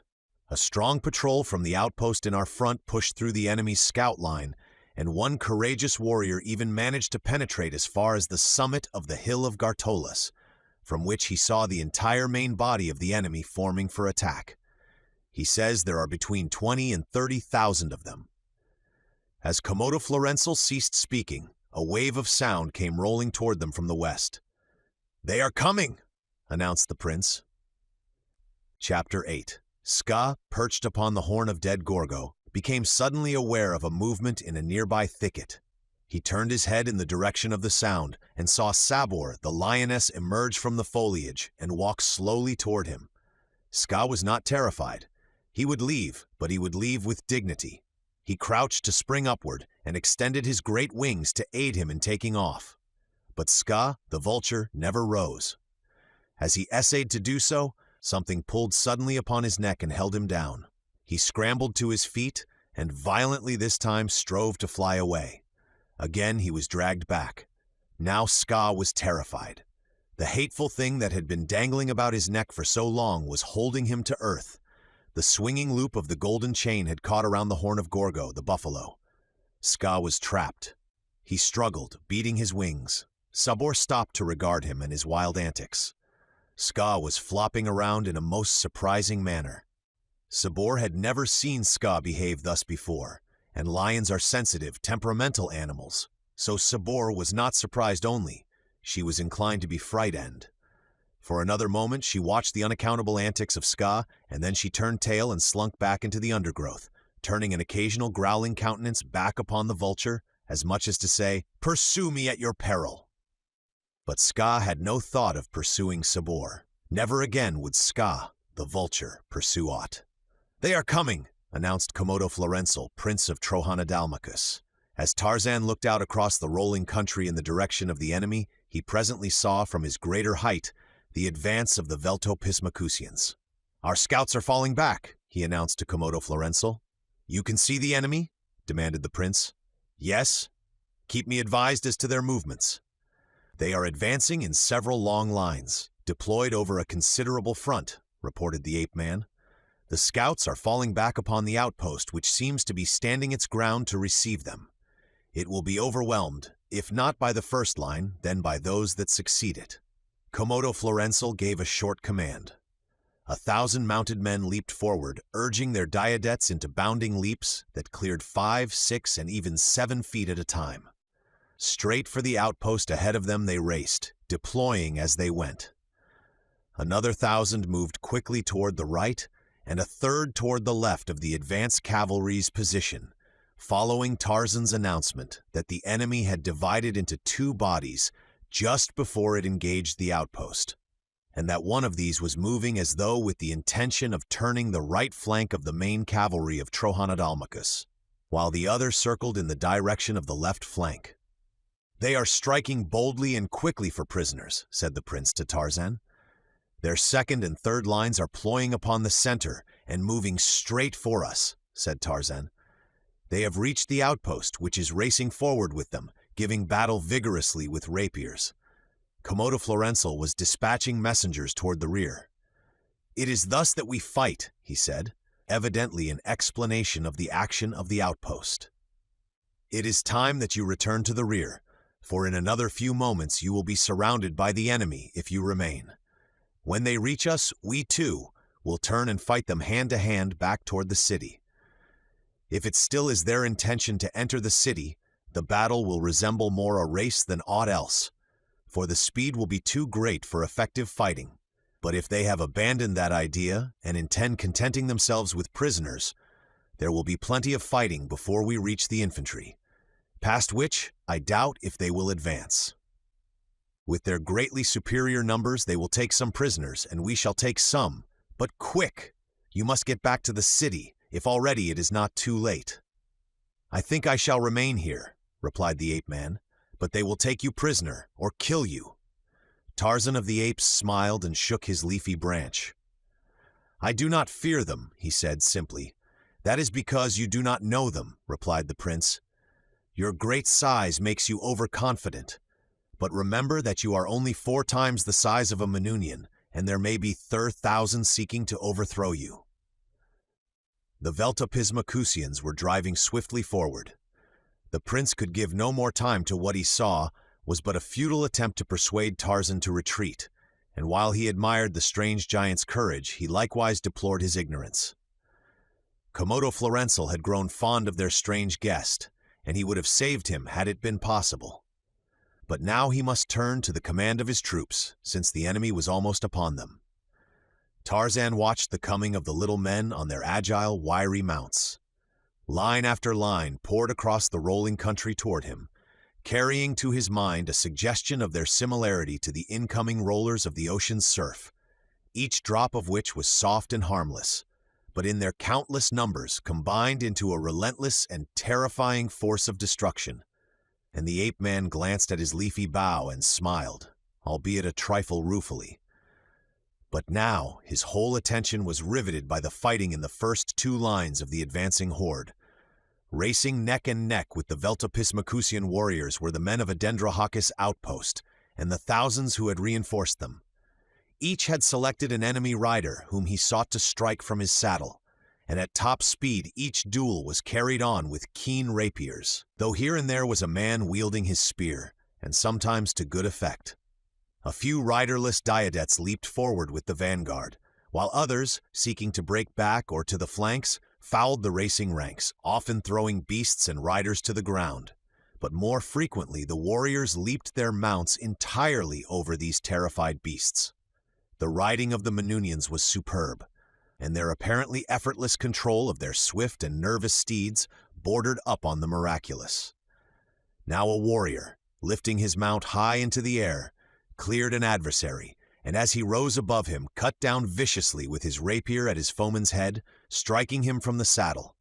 But there was scarce time to catch more than a fleeting, kaleidoscopic impression of the swift-moving spectacle before the great horde swarmed down upon him. With his leafy bough, Tarzan had thought to sweep the little men from his path, but now friend and foe were so intermingled that he dared not attempt it for fear of unseating and injuring some of the warriors of his hosts. He raised the bough above their heads and waited until the first lines should have passed him, and then, with only the enemies of Adendrahakis about him, he would brush them aside and break the center of their charge. He saw the surprised expressions upon the faces of the men of Veltopismacus as they passed near him. Surprise, but no fear. And he heard their shouts as one more fortunate than his fellows was able to rein closer to him, and cut viciously at his legs as he sped past. Then indeed it became naught other than a matter of self-preservation to attempt to fend these off with his bow, nor was this impossible as the first lines moved past in loose ranks. But presently the solid mass of the Veltopismacusian cavalry was upon him. There was no veering aside to avoid him. In unbroken ranks, file after file, they bore down upon him. He threw his useless bow before him to impede their progress, and grappled them with his fingers, tearing the riders from their mounts and hurling them back upon their onrushing fellows. But still they came. They jumped their diadettes over every obstruction. One rider, leaping straight for him, struck him head-on in the pit of the stomach, half winding him and sending him back a step. Another and another struck his legs and sides. Again and again, the needle-like points of their rapiers pierced his brown hide until from hips to feet he was red with his own blood. And always there were more thousands bearing down upon him. His weapons, useless against them, he made no attempt to use, and though he wrought havoc among them with his bare hands, there were always 100 to take the place of each that he disposed of. He smiled grimly as he realized that in these little people, scarce 1/4 his size, he, the incomparable Tarzan, the Lord of the Jungle, had met his Wellington. He realized that he was entirely surrounded by the Veltopismacusians now. The warriors of Trohanadalmacus, having engaged the advancing enemy, were racing onward with them toward the 7,000 dismounted men who were to receive the brunt of that terrific charge. Tarzan wished that he might have witnessed this phase of the battle, but he had fighting enough and to spare to engage all his attention where he was. Again he was struck in the stomach by a charging rider, and again the blow staggered him. Before he could recover himself, another struck him in the same place, and this time he went down, and instantly he was covered, buried by warriors and diadettes, swarming over him like ants in countless numbers. He tried to rise, and that was the last he remembered before he sank into unconsciousness. Aha! Daughter of Kumis, the witch doctor of the tribe of Obabi the cannibal, lay huddled upon a little pile of grasses in a rude thorn shelter in an open jungle. It was night, but she was not asleep.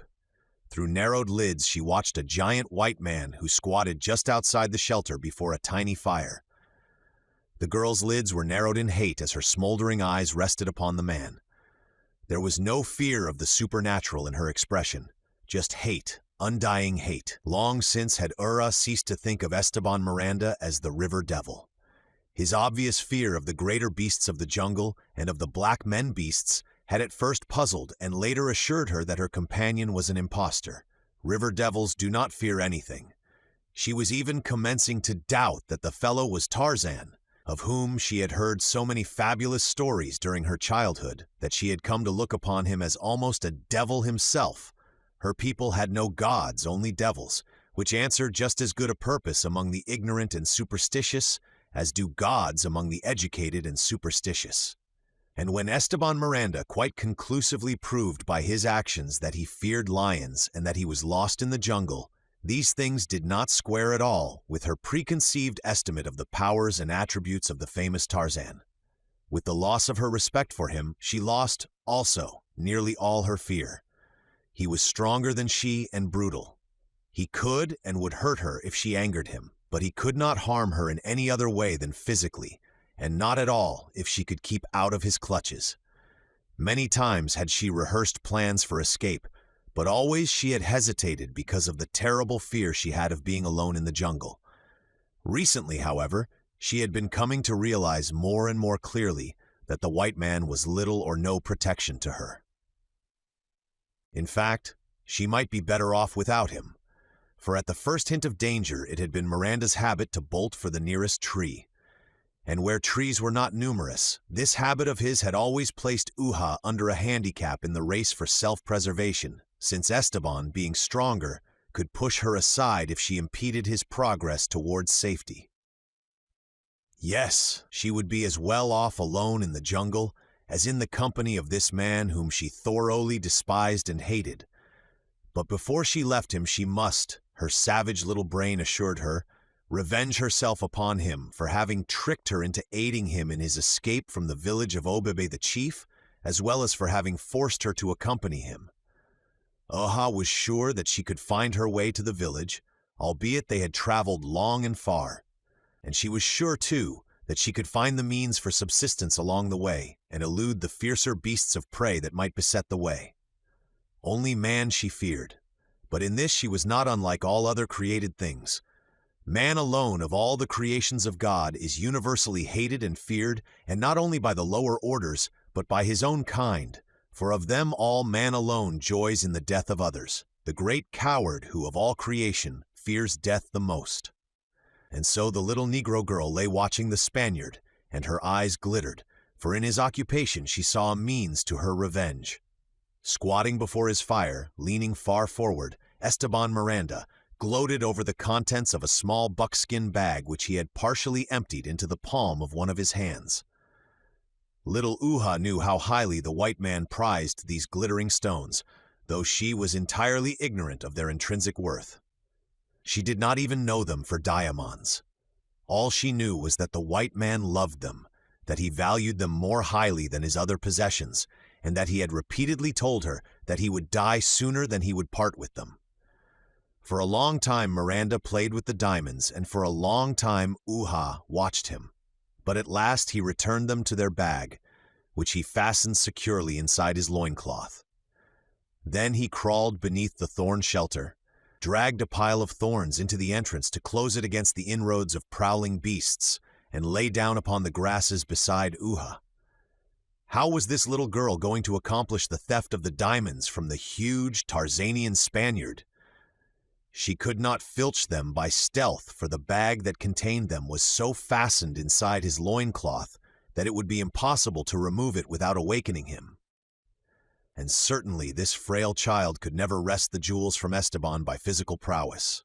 No, the whole scheme must die where it was born, inside Uha's thick little skull.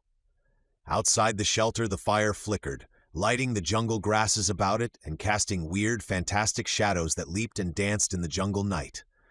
Something moved stealthily among the lush vegetation, a score of paces from the tiny camp. It was something large, for the taller grasses spread to its advance. They parted and a lion's head appeared. The yellow-green eyes gazed uneasily at the fire. From beyond came the odor of man, and Numa was hungry. Too, upon occasion he had eaten of man and found him good, also of all his prey the slowest and the least able to protect himself. But Numa did not like the looks of things here, and so he turned and disappeared from whence he had come. He was not afraid of the fire. Had he been, he would have been afraid of the sun by day, for the sun he could not even look at without discomfort, and to Numa, the fire and the sun might have been one, for he had no way of knowing which was 60 feet away and which 93 million miles. It was the dancing shadows that caused his nervous apprehension. Huge, grotesque creatures of which he had had no experience seemed to be leaping all about him, threatening him from every side. But Uha paid no attention to the dancing shadows, and she had not seen Numa the lion. She lay very still now, listening. The fire flared less high as the slow minutes dragged their leaden feet along. It was not so very long that she lay thus, but it seemed long to Uha, for she had her plan all matured and ready for execution. A civilized girl of 12 might have conceived it, but it is doubtful that she would have carried it to its conclusion.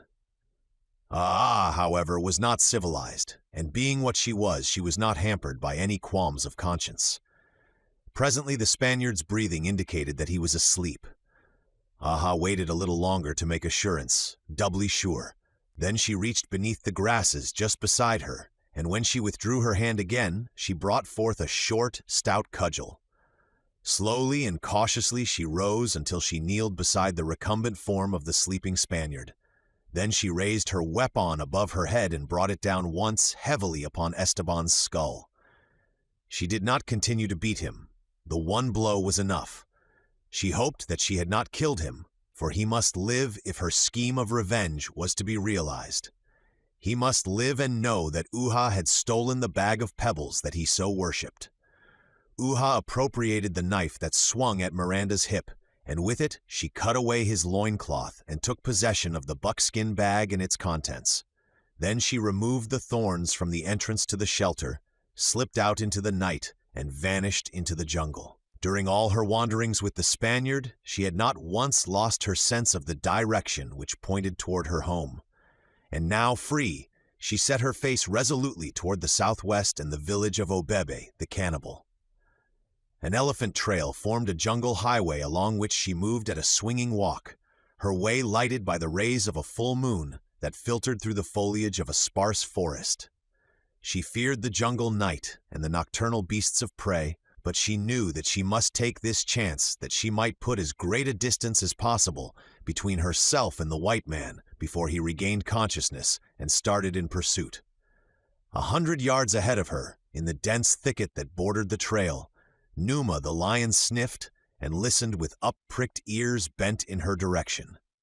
No dancing shadows here to suggest menacing forms to Numa's high-strung nervous system, only the scent of man coming closer and closer, a young she-man, most tender of its kind. Numa licked his slavering jowls and waited. The girl came rapidly along the trail. Now she was abreast the lion, but the king of beasts did not spring. There is something in the scent of the man-thing and the sight of the man-thing that awakens strange terrors in the breast of Numa. When he stalks Horda the boar or Bara the deer, there is nothing in the near presence of either that arouses a similar sensation in the savage carnivore. Then he knows no hesitancy when the instant comes to spring upon his prey. It is only the man-thing, helpless and leaden-footed, that causes him to pause in indecision at the crucial moment. Uha passed, ignorant of the fact that a great lion, hunting and hungry, stood within 2 paces of her. When she had passed, Numa slunk into the trail behind her, and there he followed, stalking his tender quarry until the moment should come when the mists of his indecision should be dispelled. And so they went through the jungle night, the great lion, creeping on stealthy, noiseless pads, and just ahead of him the little black girl, unconscious of the grim death stalking her through the dappled moonlight. Chapter 9. When Tarzan of the Apes regained consciousness, he found himself lying upon an earthen floor in a large chamber. As he first opened his eyes, before complete consciousness returned, he noticed that the room was well but not brilliantly lighted, and that there were others there besides himself. Later, as he commenced to collect and dominate his faculties of thought, he saw that the room was lighted by 2 immense candles that appeared to be fully 3 feet in diameter, and though evidently partially melted away, yet at least 5 feet tall. Each supported a wick fully as large as a man's wrist, and though the manner of their burning was similar to the candles with which he was familiar, yet they gave off no smoke, nor were the beams and boards of the ceiling directly above them smoke-blackened. The lights, being the most noticeable things in the room, had been the first to attract the ape-man's attention. But now his eyes wandered to the other occupants of the room. There were 50 or 100 men of about his own height, but they were garbed and armed as had been the little men of Trohanodalmachus and Veltopismachus. Tarzan knit his brows and looked long and steadily at them. Who were they? Where was he? As consciousness spread slowly throughout his body, he realized that he was in pain and that his arms felt heavy and numb. He tried to move them, only to discover that he could not. They were securely bound behind his back. He moved his feet. They were not secured. At last, after considerable effort, for he found that he was very weak, he raised himself to a sitting posture and looked about him. The room was filled with warriors who looked precisely like the little Veltopismacusians, but they were as large as normal men, and the room itself was immense. There were a number of benches and tables standing about the floor, and most of the men either were seated upon the benches or lay stretched upon the hard earth. A few men moved about among them and seemed to be working over them. Then it was that Tarzan saw that nearly all within the chamber were suffering from wounds, many of them severe ones. The men who moved about among them were evidently attending to the wounded, and those who might have been the nurses were garbed in white tunics like the high-caste slaves of Trohanodalmachus. In addition to the wounded and the nurses, there were a half a dozen armed warriors who were uninjured. One of these was the first to espy Tarzan after he had raised himself to a sitting posture. "Ho!" shouted he. "The giant has come into his senses," and crossing the room he approached the ape-man. Standing before him, his feet wide spread, he eyed Tarzan with a broad grin upon his face. "Your great bulk availed you little," he taunted, "and now we are as large as you. We too are giants, eh?" And he turned to his fellows with a laugh in which they joined him. Seeing that he was a prisoner, surrounded by enemies, the ape-man fell back upon that lifelong characteristic of the wild beast, sullen silence. He made no reply, but only sat there, regarding them with the savage, level gaze of the brute at bay. "He is dumb like the great beast women of the caves," said the warrior to his fellows. "Perhaps he is one of them," suggested another. "Yes," seconded a third, "perhaps he is one of the Zertalakalols."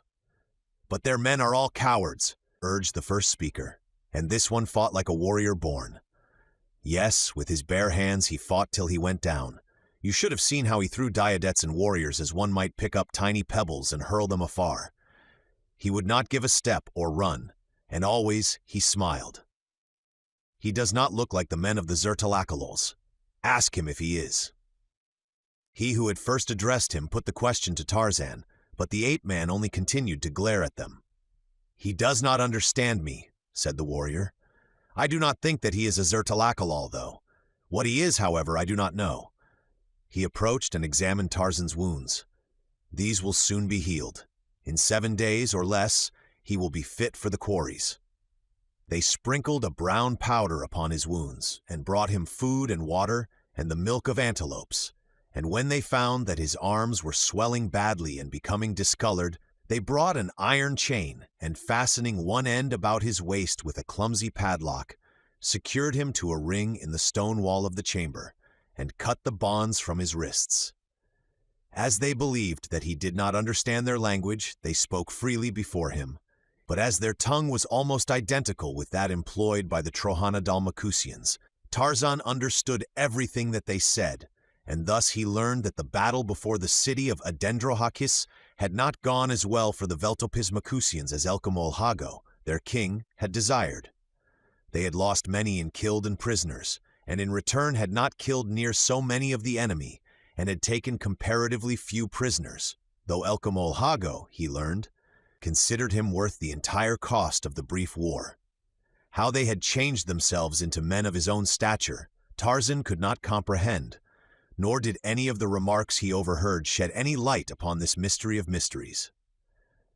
But the climax of improbability was attained a few days later when he saw pass through the corridor, upon which the room of his incarceration was located, a file of warriors as large as he, each of whom was mounted upon a huge antelope fully as tall at the shoulder as the great eland, though obviously, from its contour and markings, a royal antelope, which is the smallest known. Tarzan ran his brown fingers through his thatch of black hair and gave up attempting to solve the enigmas that surrounded him. His wounds healed quickly, as did those of the Veltopismacusians who were convalescing about him, and upon the 7th day 6 warriors came for him, and the chain was removed from about his waist that he might accompany them. His captors had long since ceased to address him, believing that he was ignorant of their language, which meant to them that he was as speechless as an Alalus, since they could conceive of no language other than their own. But from their conversation, as they led him from the chamber and along a circular corridor, he discovered that he was being taken before their king, Elkamolhago, who had expressed a desire to see this remarkable captive after he had recovered from his wounds. The long corridor, through which they were proceeding, was lighted partially by small candles set in niches and by the light from illuminated chambers, the doors of which opened upon it. Slaves and warriors moved in 2 continuous and opposing lines through this corridor, and every one that crossed it. There were high-caste slaves in white tunics with the red emblems of their owners and their own occupation insignia upon them. There were green-tunicked slaves of the 2nd generation with their master's insignia upon breast and back in black, and green-tunicked slaves of the 1st generation with a black emblem upon their breasts denoting the city of their nativity, and their master's emblem upon their backs. There were warriors of every rank and position.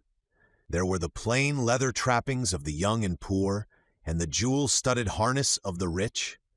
And passing all these in both directions and often at high speed were other warriors mounted upon the mighty antelopes that were still the greatest wonder that had confronted Tarzan since his incarceration in the city of Veltopismacus. At intervals along the corridor, Tarzan saw ladders extending to a floor above, but as he never saw one descending to a lower level, he assumed that they were then upon the lowest floor of the structure. From the construction that he noted, he was convinced that the building was similar to the dome he had seen in the course of construction in the city of Adendrohakis. But when he permitted his mind to dwell upon the tremendous proportions of such a dome capable of housing men of his own size, he was staggered. Had Adendrohakis dome been duplicated in these greater dimensions, though in the same proportions, it would have been 880 feet in diameter and 440 feet high. It seemed preposterous to think that any race existed capable of accomplishing such an architectural feat with only the primitive means that these people might be able to command. Yet here were the corridors with the arched roofs, the walls of neatly laid boulders, and the great chambers with their heavy ceiling beams and stout columns, all exactly as he had seen the dome in Trojana-Dalmacus, but on a vastly larger scale. As his eyes and mind dwelt upon these enigmas which confronted them, his escort led him from the circular corridor into one that ran at right angles to it, where presently they stopped at the entrance to a chamber filled with row upon row of shelving, packed full with all manner of manufactured articles. There were large candles and small candles, candles of every conceivable size and shape. There were helmets, belts, sandals, tunics, bowls, jars, vases, and the 1,000 other articles of the daily life of the Minunians, with which Tarzan had become more or less familiar during his sojourn among the Trojana-Dalmacusians. As they halted before the entrance to this room, a white-tunicked slave came forward in response to the summons of one of the warriors of the escort. "A green tunic for this fellow from Trojana-Dalmacus," he ordered. "Whose insignia upon his back?" inquired the slave. "He belongs to Xoanthro-Hago," replied the warrior. The slave ran quickly to one of the shelves from which he selected a green tunic. From another he took 2 large wooden blocks upon the face of each of which was carved a different device.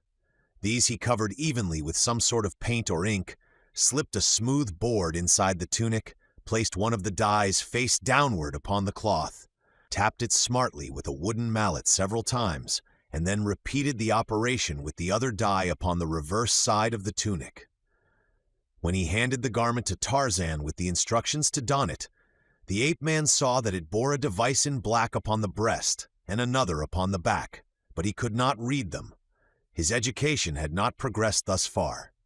The slave then gave him a pair of sandals, and when he had strapped these to his feet, the warriors motioned him on down the corridor, which, as they proceeded, he was aware changed rapidly in appearance. The rough boulder walls were plastered now and decorated with colored paintings portraying, most often, battle scenes and happenings of the hunt, usually framed in panels bordered in intricate formal designs. Vivid colorings predominated. Many-hued candles burned in frequent niches. Gorgeously trapped warriors were numerous. The green-tunicked slave almost disappeared, while the white tunics of the higher caste bondsmen were of richer material, and the slaves themselves often resplendently trapped with jewels and fine leather. The splendor of the scene, the brilliancy of the lighting, increased until the corridor came to an abrupt end before 2 massive doors of hammered gold, in front of which stood gorgeously trapped warriors, who halted them and questioned the commander of the escort as to their business. "By the king's command we bring the slave of Xoanthroago," replied the commander, "the giant who was taken prisoner at Trojana-Dalmacus." The warrior who had challenged them turned to one of his fellows. "Go with this message and deliver it to the king," he said. After the messenger had departed, the warriors fell to examining Tarzan and asking many questions concerning him, to few of which could his guard give more than speculative answers. And then, presently, the messenger returned with word that the party was immediately to be admitted to the king's presence. The heavy doors were swung wide, and Tarzan found himself upon the threshold of an enormous chamber, the walls of which converged toward the opposite end, where a throne stood upon a dais. Massive wooden columns supported the ceiling, which was plastered between its beams. The beams as well as the columns were ornamented with carving, while the plastered portions of the ceiling carried gorgeous arabesques in brilliant colors. The walls were paneled to half their height, and above the paneling of wood were painted panels which Tarzan assumed depicted historical events from the history of Veltopismacus and her kings. The room was vacant except for 2 warriors who stood before doors that flanked the throne dais, and as the party moved down the broad center aisle toward the throne, one of these warriors signaled the leader and motioned to the door which he was guarding, and which he now threw open before them, revealing a small antechamber, in which were half a dozen handsomely trapped war-riders, seated on small carved benches, while a 7th lolled in a high-backed chair, his fingers tapping upon its broad arms as he listened to the conversation of the others, into which he threw an occasional word that always was received with deepest attention. If he scowled when he spoke, the others scowled still more deeply.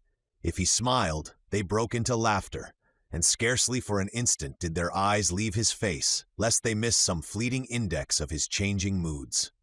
Just inside the doorway, the warriors who were conducting Tarzan halted, where they remained in silence until the man in the high-backed armchair deigned to notice them. Then the leader knelt upon one knee, raised his arms, palms forward, high above his head, leaned as far back as he could, and in a monotonous dead level intoned his salutation.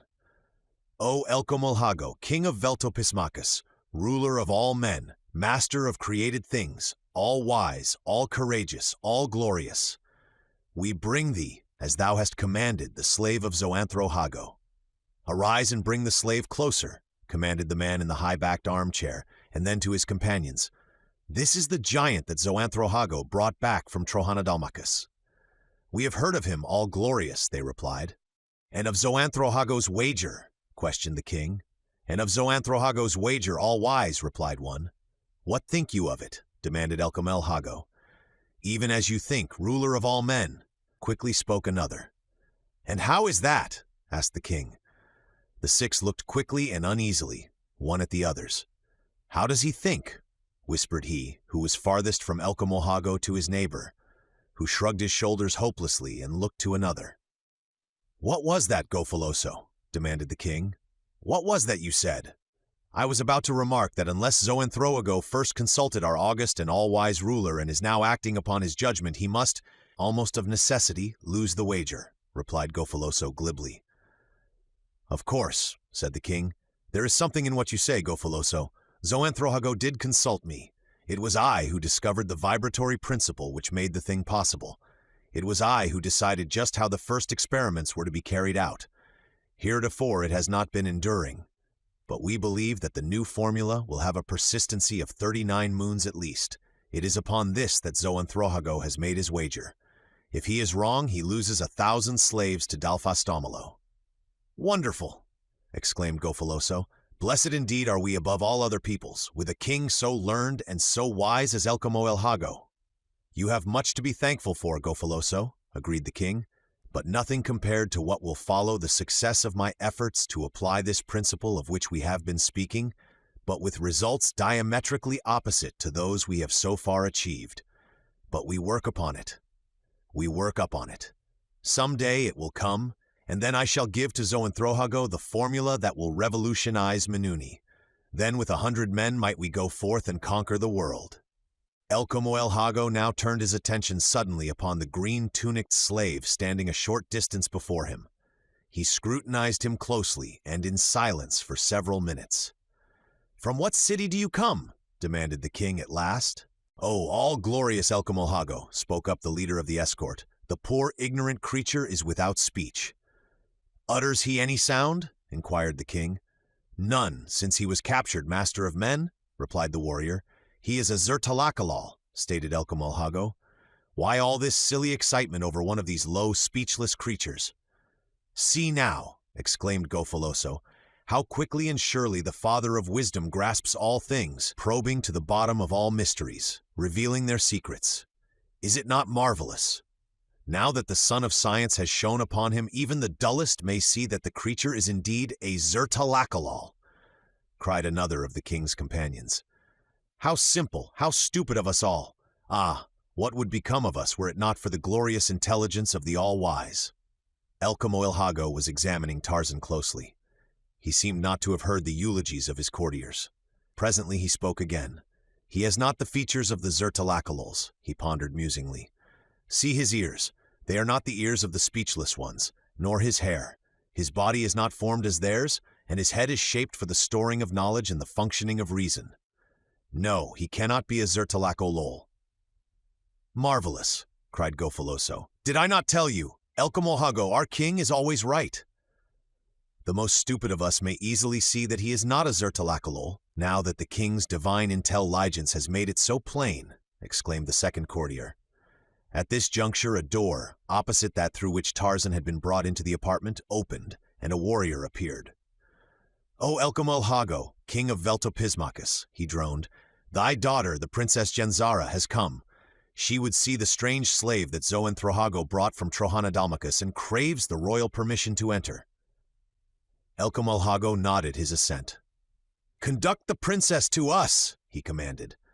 The princess must have been waiting within earshot immediately outside the door, for scarcely had the king spoken when she appeared upon the threshold, followed by 2 other young women, behind whom were a half-dozen warriors. At sight of her the courtiers rose, but not the king. Come in, Genzara, he said, and behold the strange giant who is more discussed in Veltopismachus than Veltopismachus king. The princess crossed the room and stood directly in front of the ape-man, who remained standing, as he had since he had entered the chamber, with arms folded across his broad chest, an expression of absolute indifference upon his face. He glanced at the princess as she approached him and saw that she was a very beautiful young woman. Except for an occasional distant glimpse of some of the women of Trohanadalmachus, she was the first Minunian female Tarzan had seen. Her features were faultlessly chiseled, her soft, dark hair becomingly arranged beneath a gorgeous jeweled headdress, her clear skin shaming the down of the peach in its softness. She was dressed entirely in white, befitting a virgin princess in the palace of her sire. Her gown, of a soft, clinging stuff, fell in straight and simple lines to her arched insteps. Tarzan looked into her eyes. They were gray, but the shadows of her heavy lashes made them appear much darker than they were. He sought there an index to her character, for here was the young woman whom his friend, Comodo Florenzel, hoped some day to espouse and make queen of Trohanadalmachus, and for this reason was the ape-man interested. He saw the beautiful brows knit into a sudden frown. "What is the matter with the beast?" cried the princess. "Is it made of wood?" "It speaks no language, nor understands any," explained her father. "It has uttered no sound since it was captured." "It is a sullen, ugly brute," said the princess. "I'll wager to make it utter a sound, and that quickly," with which she snatched a thin dagger from her belt and plunged it into Tarzan's arm. With such celerity had she moved that her act had taken all who witnessed it by surprise, but she had given the Lord of the Jungle an instant's warning in the few words she had spoken before she struck, and these had been sufficient for him. He could not avoid the blow, but he could and did avoid giving her the satisfaction of seeing her cruel experiment succeed, for he uttered no sound. Perhaps she would have struck again, for she was very angry now, but the king spoke sharply to her. "Enough, Genzara," he cried. "We would have no harm befall this slave upon whom we are conducting an experiment that means much to the future of Veltopismachus." "He has dared to stare into my eyes," cried the princess, "and he has refused to speak when he knew that it would give me pleasure. He should be killed." "He is not yours to kill," returned the king. "He belongs to Xoenthrohago." "I will buy him," and turning to one of her warriors, "Fetch Xoenthrohago." Chapter 10. When Esteban Miranda regained consciousness, the fire before his rude shelter was but a heap of cold ashes and dawn had almost come. He felt weak and dizzy, and his head ached. He put his hand to it and found his thick hair matted with coagulated blood. He found something else as well, a great wound in his scalp that made him shudder and turn sick so that he fainted. When again he opened his eyes, it was quite daylight. He looked about him questioningly. Where was he? He called aloud in Spanish, called to a woman with a musical name, not Flora Hawks, but a soft Spanish name that Flora never had heard. He was sitting up now, and presently he regarded his nakedness in evident surprise. He picked up the loincloth that had been cut from his body. Then he looked all about him on the ground, his eyes dull, stupid, wondering. He found his weapons and picking them up examined them. For a long time he sat fingering them and looking at them, his brows puckered in thought. The knife, the spear, the bow and arrows he went over time and time again. He looked out upon the jungle scene before him, and the expression of bewilderment on his face but increased. He half rose, remaining upon his knees. A startled rodent scurried across the clearing. At sight of it the man seized his bow and fitted an arrow, but the animal was gone before he could loose his shaft. Still kneeling, the bewildered expression upon his countenance deepening, he gazed in mute astonishment upon the weapon he held so familiarly in his hand. He arose, gathered up his spear and knife, and the balance of his arrows, and started off into the jungle. 100 yards from his shelter, he came upon a lion feeding upon the carcass of its kill that it had dragged into the bushes beside the wide elephant trail along which the man made his way. The lion growled ominously. The man halted, listening intently. He was still bewildered, but only for an instant did he remain motionless in the trail. With the spring of a panther, he gained the low, swinging limb of the nearest tree. There he squatted for a few minutes. He could see Numa the lion feeding upon the carcass of some animal. What the animal had been, he could not determine. After a while, the man dropped silently from the tree and went off into the jungle in the opposite direction from that he had at first chanced upon. He was naked, but he did not know it. His diamonds were gone, but he would not have known a diamond had he seen one. Ha had left him, but he did not miss her, for he knew not that she ever had existed. Blindly and yet well, his muscles reacted to every demand made upon them in the name of the first law of nature. He had not known why he leaped to a tree at the sound of Numa's growl, nor could he have told why he walked in the opposite direction when he saw where Numa lay up with his kill. He did not know that his hand leaped to a weapon at each new sound or movement in the jungle about him. Aha had defeated her own ends. Esteban Miranda was not being punished for his sins, for the very excellent reason that he was conscious of no sins nor of any existence. Aha had killed his objective mind. His brain was but a storehouse of memories that would never again be raised above the threshold of consciousness. When acted upon by the proper force, they stimulated the nerves that controlled his muscles, with results seemingly identical with those that would have followed had he been able to reason. An emergency beyond his experience would consequently have found him helpless, though ignorant of his helplessness. It was almost as though a dead man walked through the jungle. Sometimes he moved along in silence. Again he babbled childishly in Spanish, or perhaps quoted whole pages of Shakespeare in English. Could Uha have seen him now? Even she, savage little cannibal, might have felt remorse at the horror of her handiwork, which was rendered even more horrible because its miserable object was totally unconscious of it. But Uha was not there to see, nor any other mortal, and the poor clay that once had been a man moved on aimlessly through the jungle, killing and eating when the right nerves were excited, sleeping, talking, walking as though he lived as other men live. And thus, watching him from afar, we see him disappear amidst the riotous foliage of a jungle trail. The Princess Janzara of Veltopismacus did not purchase the slave of Zoanthrahago. Her father, the king, would not permit it, and so, very angry, she walked from the apartment where she had come to examine the captive, and when she had passed into the next room and was out of her royal sire's range of vision, she turned and made a face in his direction, at which all her warriors and the 2 handmaidens laughed. "Fool," she whispered in the direction of her unconscious father, "I shall own the slave yet and kill him too, if I mind."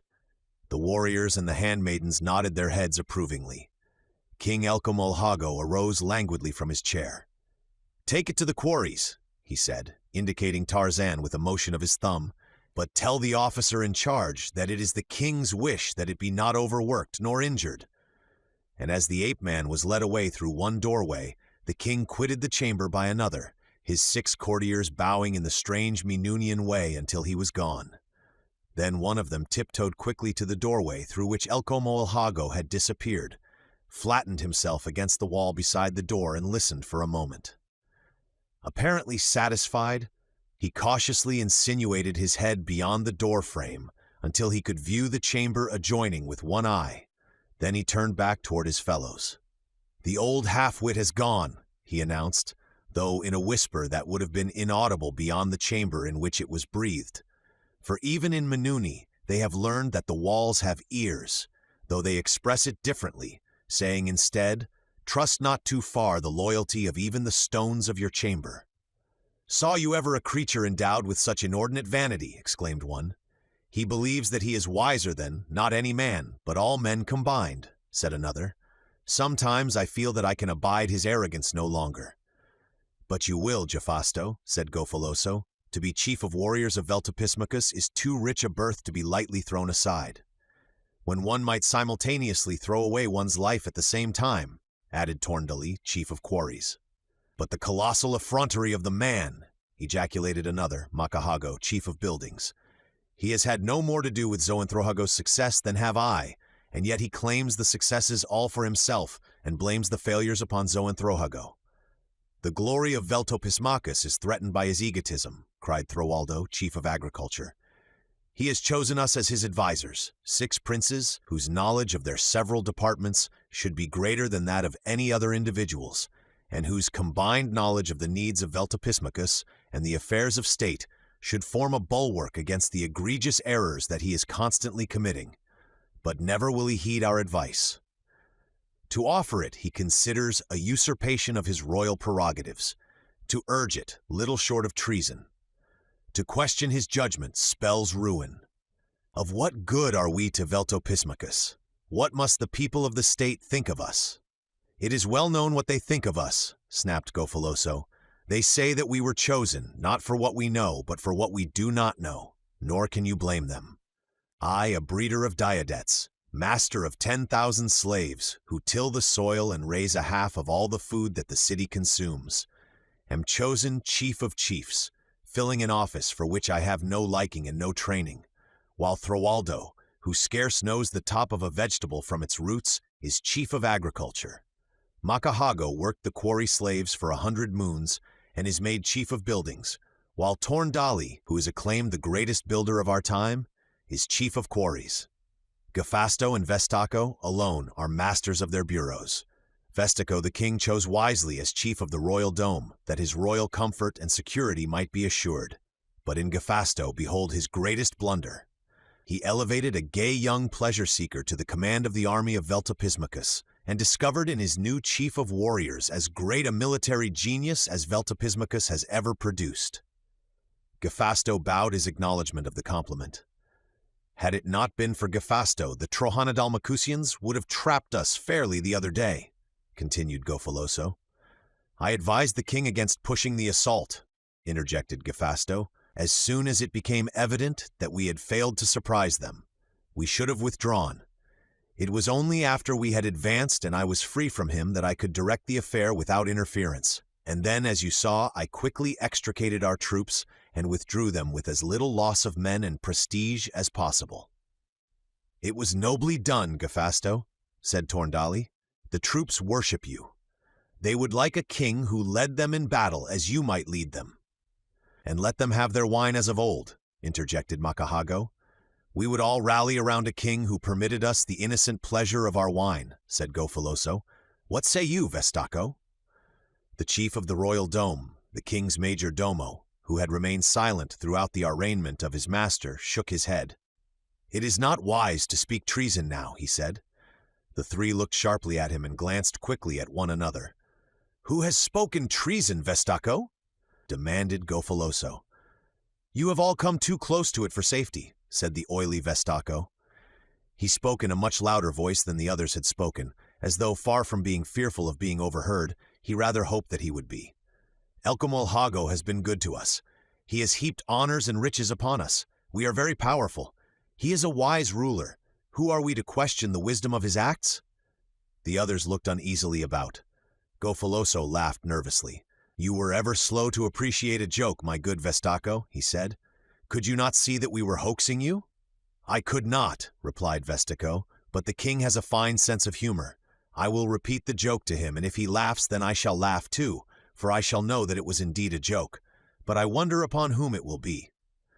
Oh, Vestaco, do not repeat what we have said. Not to the king. He might not understand. We are good friends, and it was said only among friends. Gofaloso was evidently perturbed in spirit. He spoke rapidly. By the way, my good Vestaco, I just happened to recall that the other day you admired one of my slaves. I have intended giving him to you. If you will accept him, he is yours. I admire 100 of your slaves, said Vestaco softly. They are yours, Vestaco, said Gofaloso. Come with me now and select them. It is a pleasure to make my friend so trifling a present. Vestaco looked steadily at the other 4. They shifted uneasily in momentary silence, which was broken by Throaldo, chief of agriculture. "If Vestaco would accept 100 of my poor slaves, I should be overwhelmed with delight," he said. "I hope they will be slaves of the white tunic," said Vestaco. "They will," said Throaldo. "I cannot be outdone in generosity," said Torndali. "You must accept 100 slaves from me." "And from me," cried Makahago, chief of buildings. "If you will send them to my head slave at my quarters before the sun enters the warrior's corridor, I shall be overwhelmed with gratitude," said Vestaco, rubbing his palms and smiling unctuously.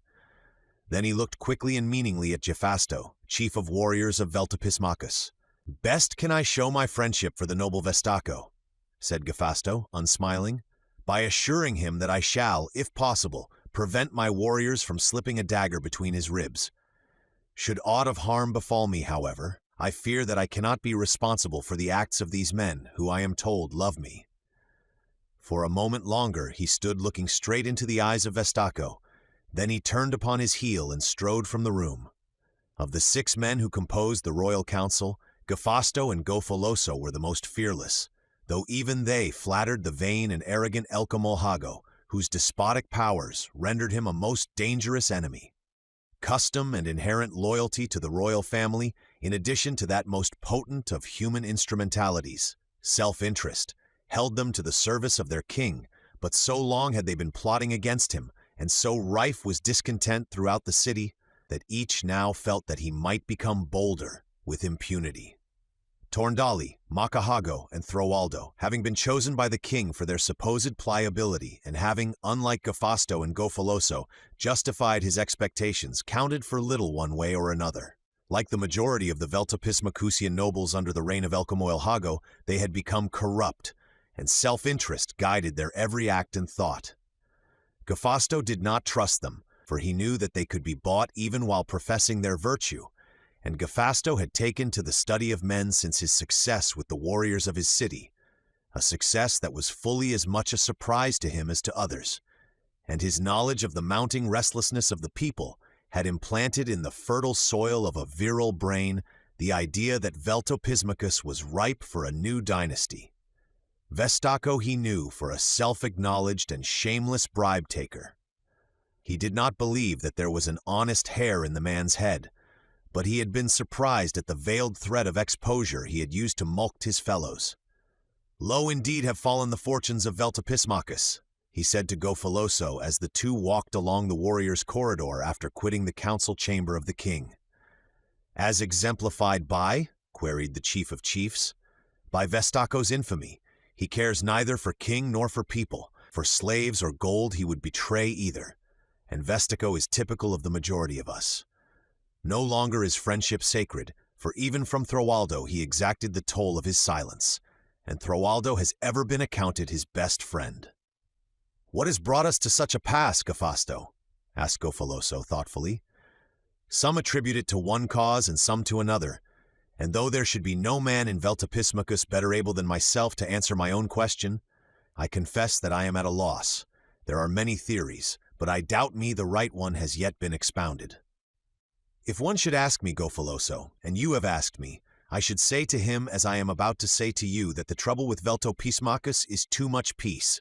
Prosperity follows peace. Prosperity and plenty of idle time. Time must be occupied. Who would occupy it in labor, even the labor of preparing oneself to defend one's peace and prosperity, when it may so easily be occupied in the pursuit of pleasure? The material prosperity that has followed peace has given us the means to gratify our every whim. We have become satiated with the things we looked upon in the days of yesterday as luxuries to be sparingly enjoyed upon rare occasion. Consequently, we have been forced to invent new whims to be gratified, and you may rest assured that these have become more and more extravagant and exaggerated in form and idea, until even our wondrous prosperity has been taxed to meet the demands of our appetites. Extravagance reigns supreme. It rests like a malign incubus upon the king and his government.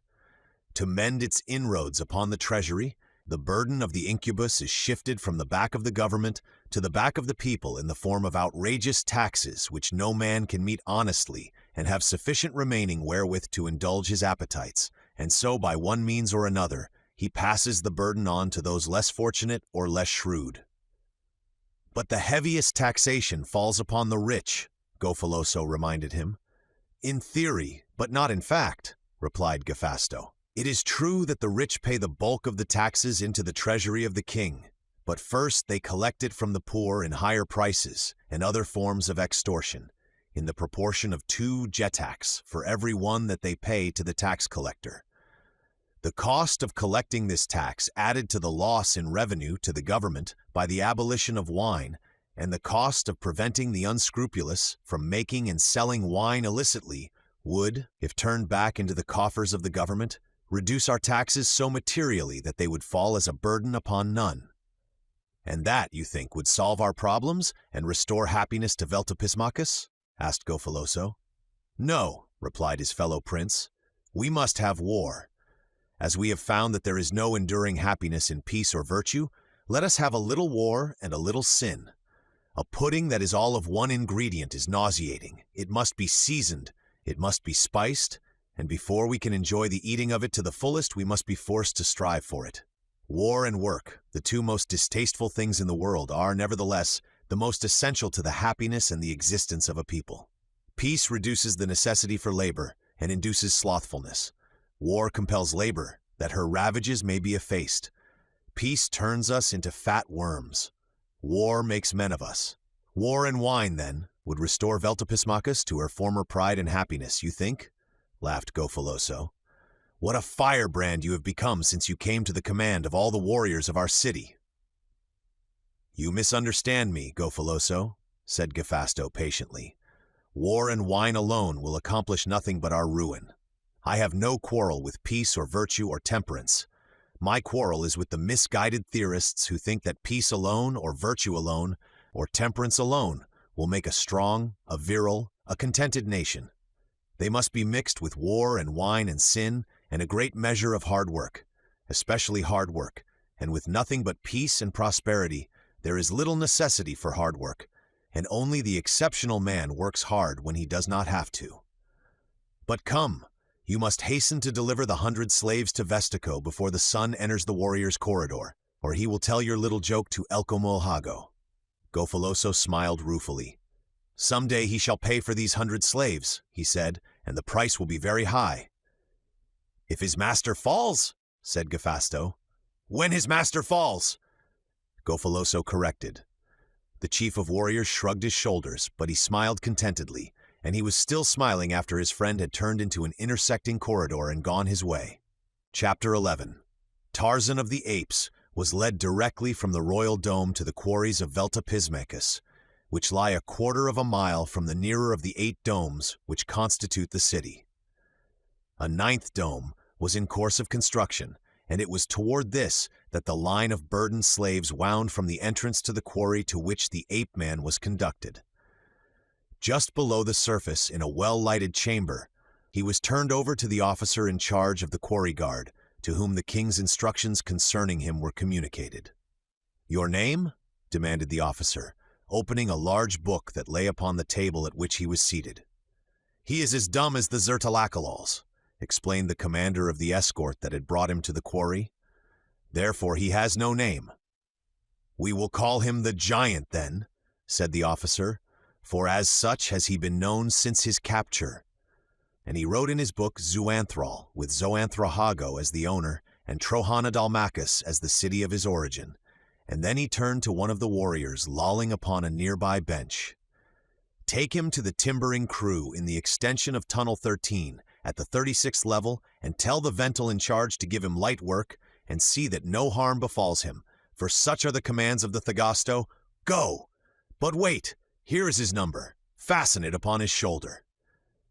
The warrior took the circular piece of fabric with black hieroglyphics stamped upon it and affixed it with a metal clasp to the left shoulder of Tarzan's green tunic, and then, motioning the ape-man to precede him, quit the chamber.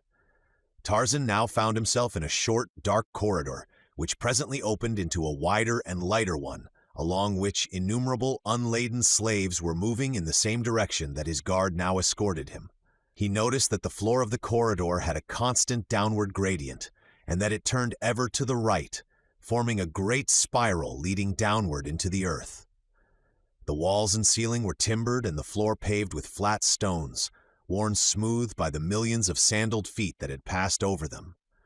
At sufficiently frequent intervals, candles were set in niches in the left-hand wall, and also at regular intervals, other corridors opened out of it. Over each of these openings were more of the strange hieroglyphics of Menuni. As Tarzan was to learn later, these designated the levels at which the tunnels lay and led to circular corridors which surrounded the main spiral runway. From these circular corridors ran the numerous horizontal tunnels leading to the workings at each level. Shafts for ventilation and emergency exit pierced these tunnels at varying distances, running from the surface to the lowest levels of the quarry. At almost every level, a few slaves turned off into these lateral tunnels, which were well lighted, though not quite as brilliantly as the spiral.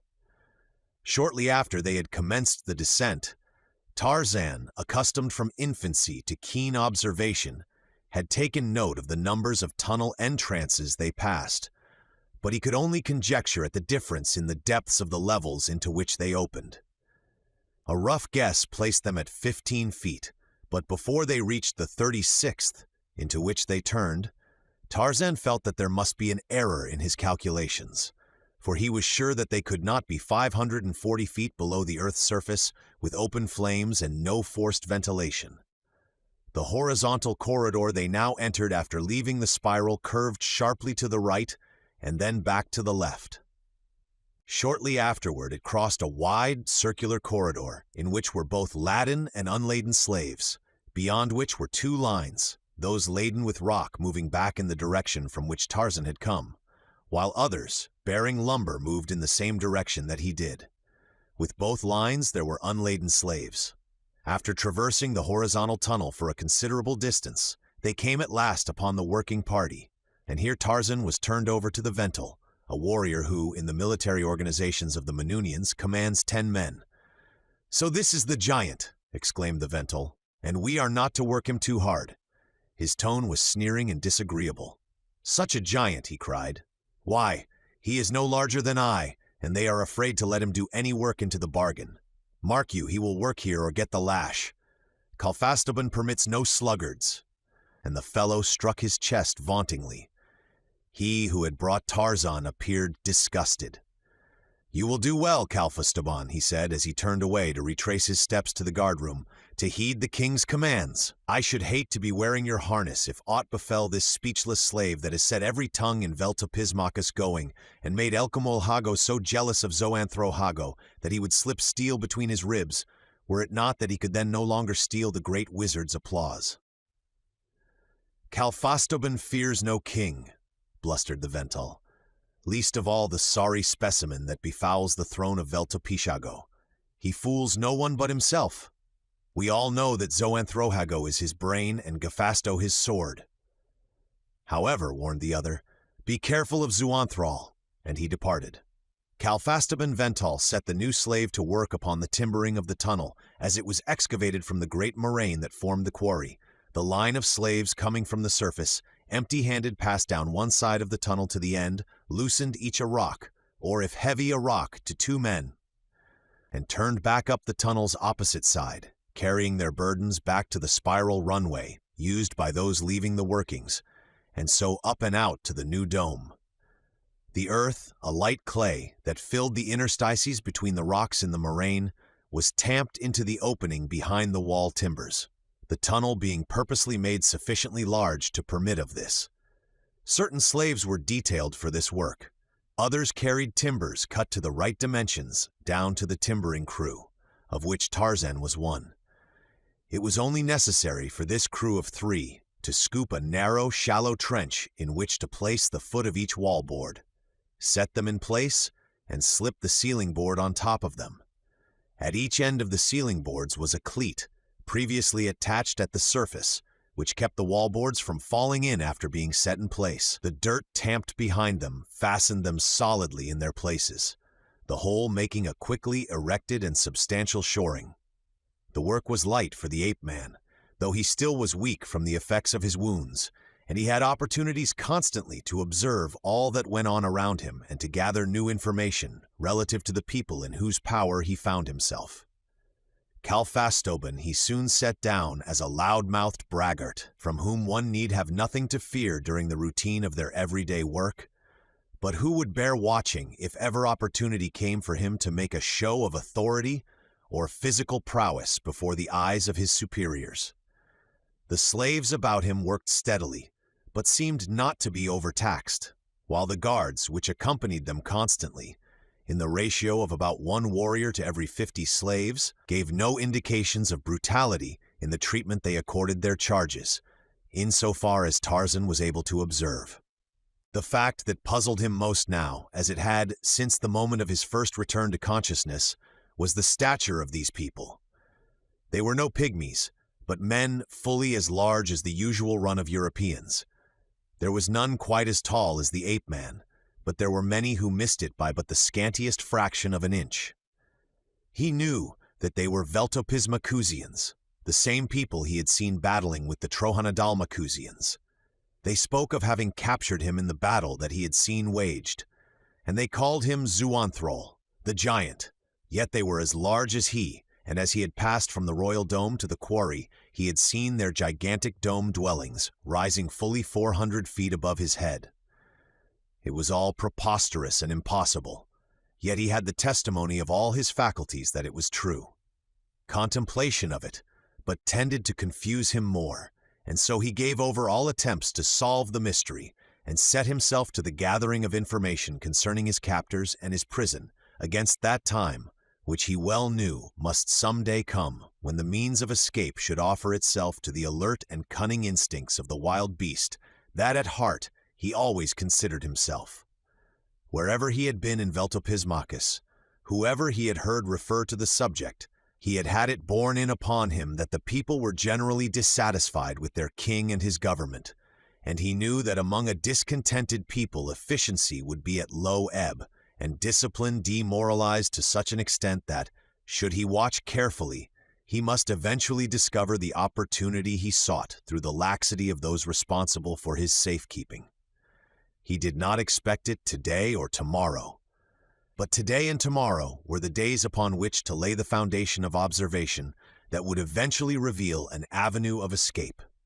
When the long working day at last drew to a close, the slaves were conducted to their quarters, which, as Tarzan discovered, were always on levels near to those in which they labored. He, with several other slaves, was conducted to the 35th level, and into a tunnel the far end of which had been widened to the proportions of a large chamber, the narrow entrance to which had been walled up with stone, except for a small aperture through which the slaves were forced to pass in and out of their chamber upon all fours. And when the last of them was within, this was closed and secured by a heavy door outside, which 2 warriors watched throughout the night. Once inside and standing upon his feet, the ape-man looked about him to discover himself within a chamber so large that it seemed easy to accommodate the great throng of slaves that must have numbered fully 5,000 souls of both sexes. The women were preparing food over small fires, the smoke of which found its way from the chamber through openings in the ceiling. For the great number of fires, the amount of smoke was noticeably little, a fact which was, however, accounted for by the nature of the fuel, a clean, hard charcoal. But why the liberated gases did not asphyxiate them all was quite beyond the ape-man, as was still the riddle of the open flames and the pure air at the depth where the workings lay. Candles burned in niches all about the walls, and there were at least half a dozen large ones standing upon the floor. The slaves were of all ages from infancy to middle age, but there were no aged venerables among them. The skins of the women and children were the whitest Tarzan had ever seen, and he marveled at them until he came to know that some of the former and all of the latter had never seen daylight since birth. The children who were born here would go up into the daylight sometime, when they were of an age that warranted beginning the training for the vocations their masters had chosen for them. But the women who had been captured from other cities would remain here until death claimed them, unless that rarest of miracles occurred. They should be chosen by a Veltopismacusian warrior as his mate, but that was scarce even a remote possibility, since the warriors almost invariably chose their mates from the slaves of the white tunic, with whom they came in daily contact in the domes above ground. The faces of the women bore the imprint of a sadness that brought a spontaneous surge of sympathy to the breast of the savage ape-man. Never in his life had he seen such abject hopelessness depicted upon any face. As he crossed the room, many were the glances that were cast upon him, for it was obvious from his deep tan that he was a newcomer. And too, there was that about him that marked him of different clay from them, and soon there were whispers running through the throng, for the slaves who had entered with him had passed the word of his identity to the others, and who, even in the bowels of the earth, had not heard of the wondrous giant captured by Zoanthroago during the battle with the Trohanodomacusians.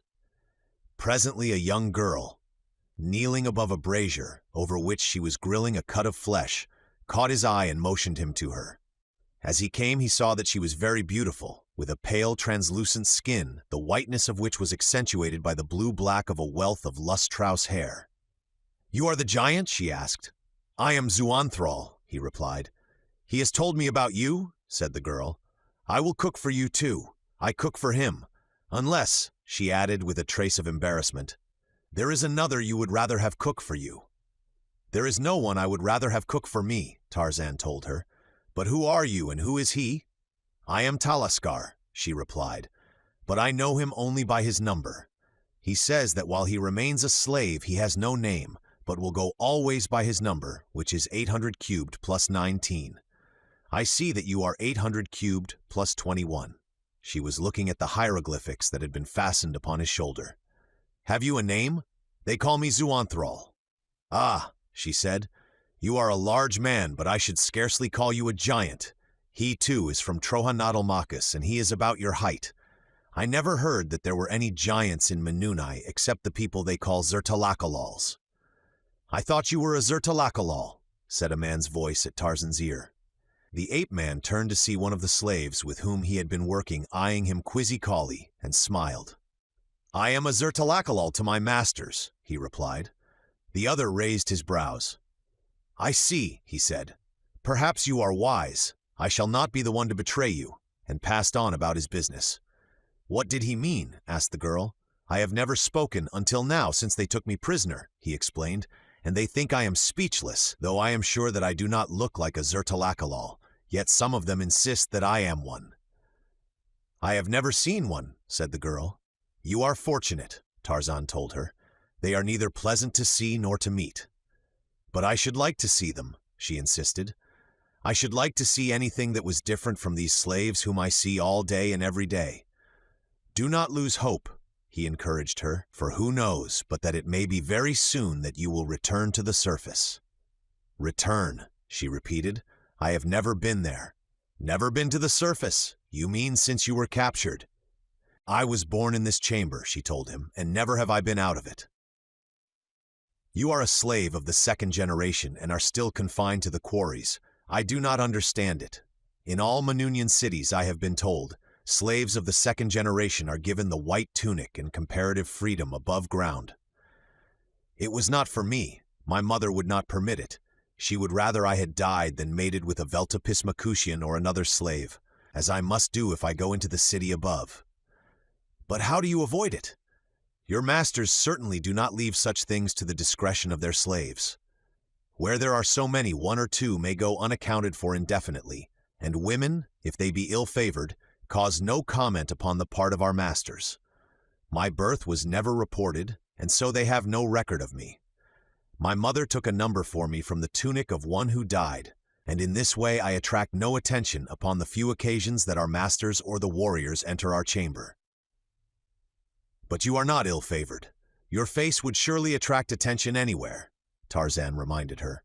For just an instant she turned her back upon him, putting her hands to her face and to her hair, and then she faced him again, and the ape-man saw before him a hideous and wrinkled hag upon whose crooked features no man would look a second time. "God!" ejaculated Tarzan. Slowly the girl's face relaxed, assuming its normal lines of beauty, and with quick, deft touches she arranged her disheveled hair. An expression that was almost a smile haunted her lips. "My mother taught me this," she said, "so that when they came and looked upon me, they would not want me." But would it not be better to be mated with one of them and live a life of comfort above ground than to eke out a terrible existence below ground?" he demanded. "The warriors of Veltopismachus are, doubtless, but little different from those of your own country." She shook her head. "It cannot be for me," she said. "My father is of far Mandalamachus. My mother was stolen from him but a couple of moons before I was born in this horrid chamber, far from the air and sunlight that my mother never tired of telling me about." "And your mother?" asked Tarzan. "Is she here?" The girl shook her head sadly. "They came for her over 20 moons since and took her away. I do not know what became of her." "And these others? They never betray you?" he inquired. "Never. Whatever slave betrayed another would be torn to pieces by his fellows. But come, you must be hungry," and she offered him of the flesh she had been cooking. Tarzan would have preferred his meat raw, but he did not wish to offend her, and so he thanked her and ate that which she offered him, squatting on his haunches across the brazier from her. "It is strange that Aopanado does not come," she remarked, using the Manunian form of 800 cubed plus 19. "Never before has he been so late." A brawny slave, who had approached from behind her, had halted and was looking scowlingly at Tarzan. "Perhaps this is he," said Tarzan to the girl, indicating the man with a gesture. Talaskar turned quickly, an almost happy light in her eyes, but when she saw who it was that stood behind her, she rose quickly and stepped back, her expression altered to one of disgust. "No," she said, "it is not he." "You are cooking for him?" demanded the fellow, pointing at Tarzan. "But you would not cook for me," he accused, not waiting for a reply to his question, the answer to which was all too obvious. "Who is he that you should cook for him? Is he better than I? You will cook for me also." "There are plenty to cook for you, Karaftap," replied Talaskar, "and I do not wish to. Go to some other woman. Until there are too many men, we are permitted to choose those whom we shall cook for. I do not choose to cook for you." "If you know what is well for you, you will cook for me," growled the man. "You will be my mate too. I have a right to you, because I have asked you many times before these others came. Rather than let them have you, I will tell the Vental tomorrow the truth about you, and he will take you away. Have you ever seen Kalfastoban?" The girl shuddered. "I will see that Kalfastoban gets you," continued Karaftap. "They will not permit you to remain here when they find that you refuse to produce more slaves." "I should prefer Kalfastoban to you," sneered the girl, "but neither one nor the other shall have me." "Do not be too sure of that," he cried, and stepping forward, quickly, seized her by the arm before she could elude him. Dragging her toward him, the man attempted to kiss her, but he did not succeed. Steel fingers closed upon his shoulder, he was torn roughly from his prey and hurled ruthlessly a dozen paces, stumbling and falling to the floor. Between him and the girl stood the gray-eyed stranger with the shock of black hair. Almost roaring in his rage, Karaftap scrambled to his feet and charged Tarzan, charged as a mad bull charges, with lowered head and bloodshot eyes.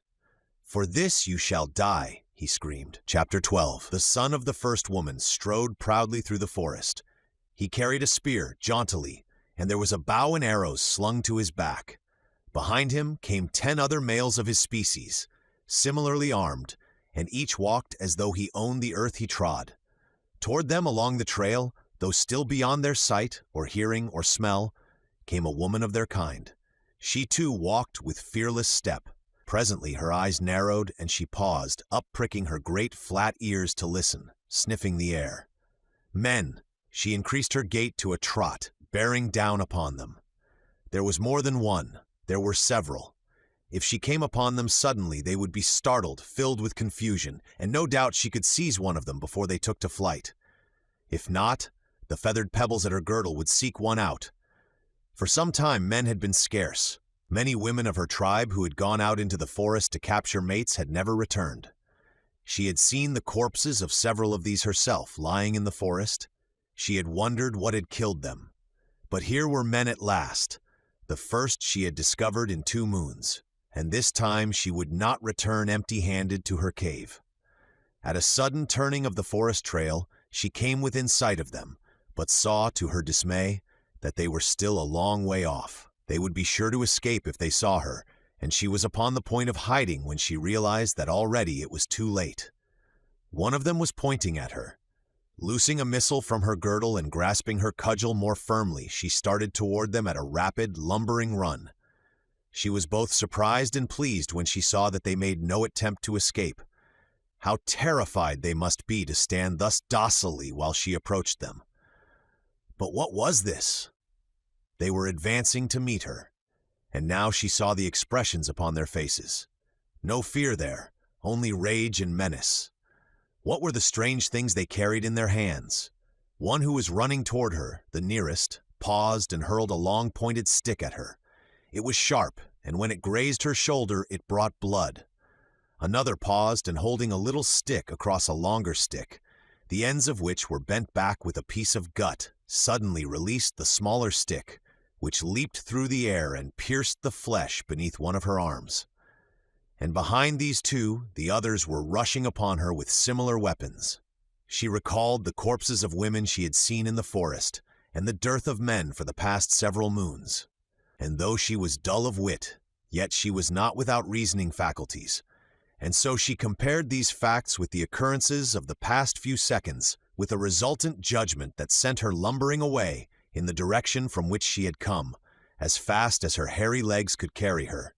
Nor did she once pause in her mad flight until she sank exhausted at the mouth of her own cave. The men did not pursue her.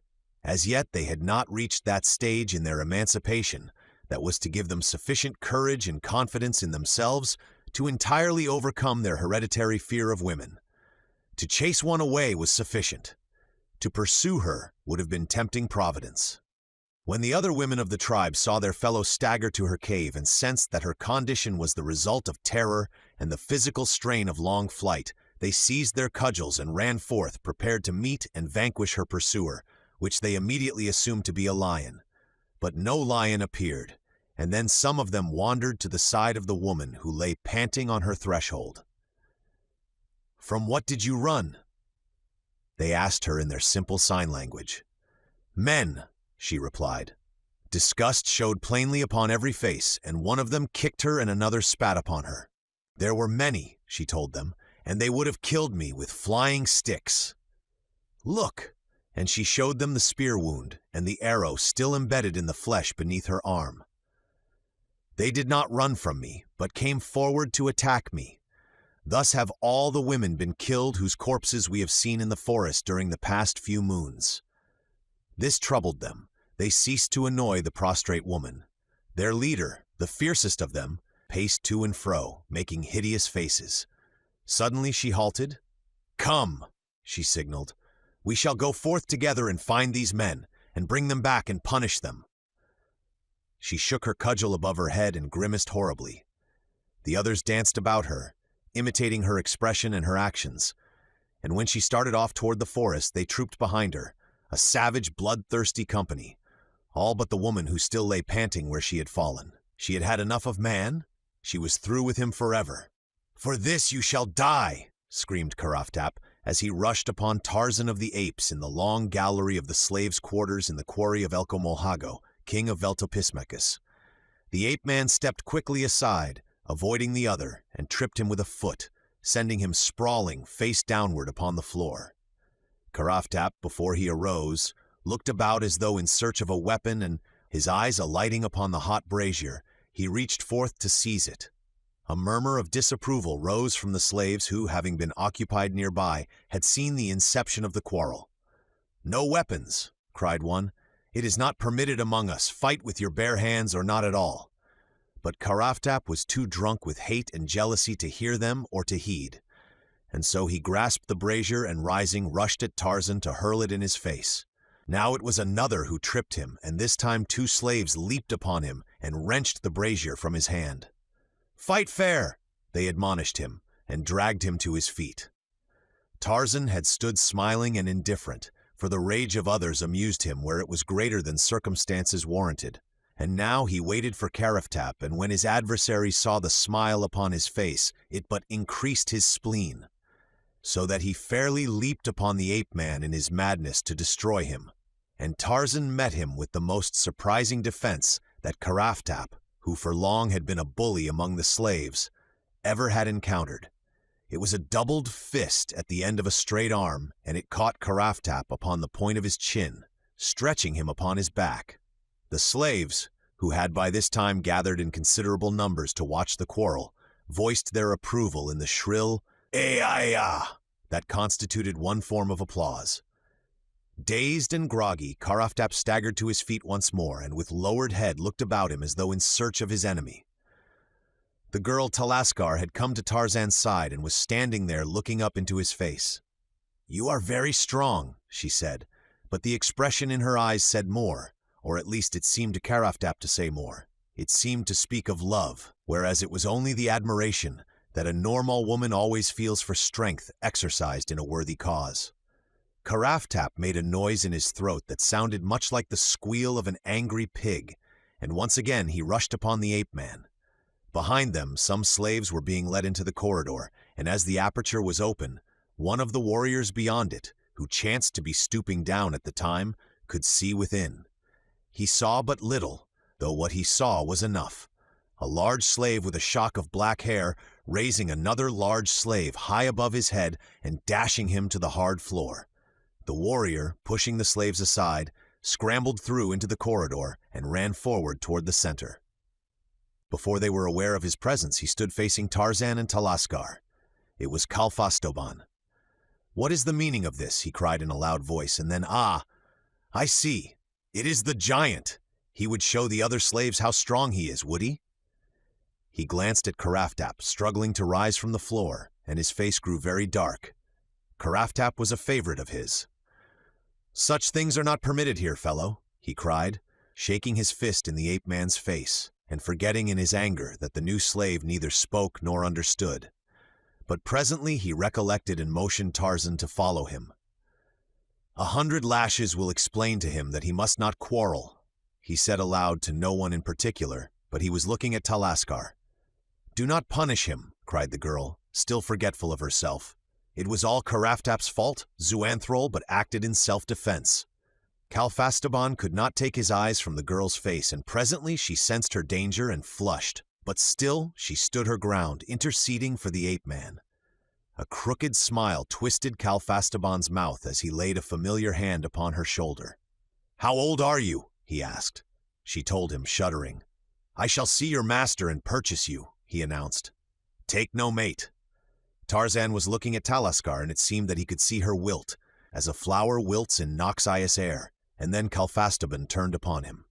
"You cannot understand me, you stupid beast," he said, "but I can tell you, and those around you may listen, and perhaps guide you from danger. This time I shall let you off, but let it happen again, and you shall have 100 lashes, or worse, maybe. And if I hear that you have had aught to do with this girl, whom I intend to purchase and take to the surface, it will go still harder with you." With which he strode to the entrance and passed through into the corridor beyond. After the Vental had departed, and the door of the chamber been closed, a hand was laid upon Tarzan's shoulder from behind, and a man's voice called him by name. "Tarzan!" It sounded strange in his ears, far down in this buried chamber beneath the ground, in an alien city and among an alien people, not one of whom ever had heard his name. But as he turned to face the man who had greeted him, a look of recognition and a smile of pleasure overspread his features. "Come," he started to ejaculate, but the other placed a finger to his lips. "Not here," he said. "Here I am, Ioponato. But your stature, you are as large as I. It is beyond me. What has happened to swell the race of Manunians to such relatively gigantic proportions?" Komodo Florenzel smiled. "Human egotism would not permit you to attribute this change to an opposite cause from that to which you have ascribed it," he said. Tarzan knit his brows and gazed long and thoughtfully at his royal friend. An expression that was of mingled incredulity and amusement crept gradually over his countenance. "You mean," he asked slowly, "that I have been reduced in size to the stature of a Minunian?" Komodo Florenzel nodded. "Is it not easier to believe that than to think that an entire race of people and all their belongings, even their dwellings and the stones that they were built of, and all their weapons and their diadetes, had been increased in size to your own stature?" "But I tell you it is impossible," cried the ape-man. "I should have said the same thing a few moons ago," replied the prince. Even when I heard the rumor here that they had reduced you, I did not believe it, not for a long time. And I was still a bit skeptical until I entered this chamber and saw you with my own eyes." "How was it accomplished?" demanded Tarzan. "The greatest mind in Veltopismachus, and perhaps in all Manuni, is Zoanthrohago," explained Komodo Florenzel. "We have recognized this for many moons, for during the occasional intervals that we are at peace with Veltopismachus, there is some exchange of ideas as well as goods between the two cities, and thus we heard of the many marvels attributed to this greatest of Walmacs." "I have never heard a wizard spoken of in Manuni until now," said Tarzan, for he thought that that was the meaning of the word Walmac, and perhaps it is, as nearly as it can be translated into English. A scientist who works miracles would be perhaps a truer definition. "It was Zoanthrohago who captured you," continued Aupanato, "encompassing your fall by means at once scientific and miraculous.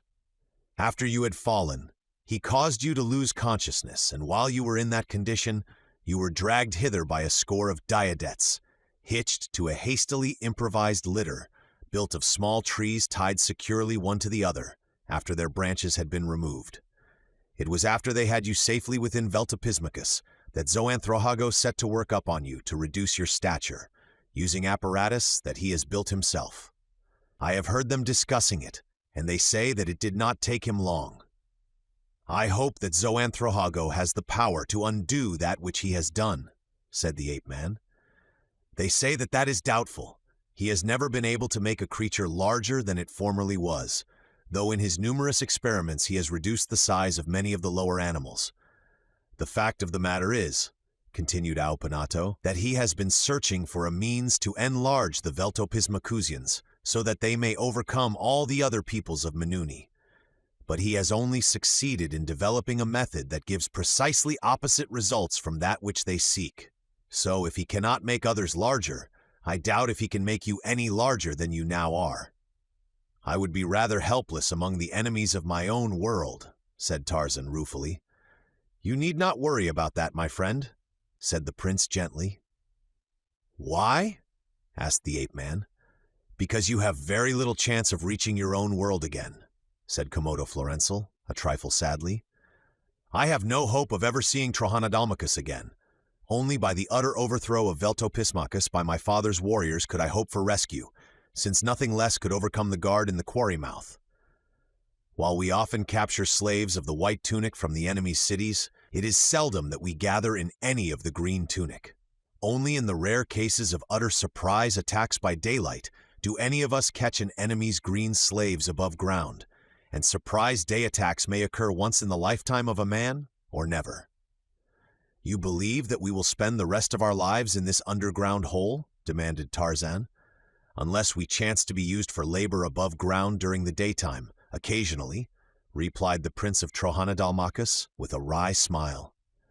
The ape-man shrugged. "We shall see," he said. After Kalfastoban had left, Karaftap had limped away to the far end of the chamber, muttering to himself, his ugly face black and scowling.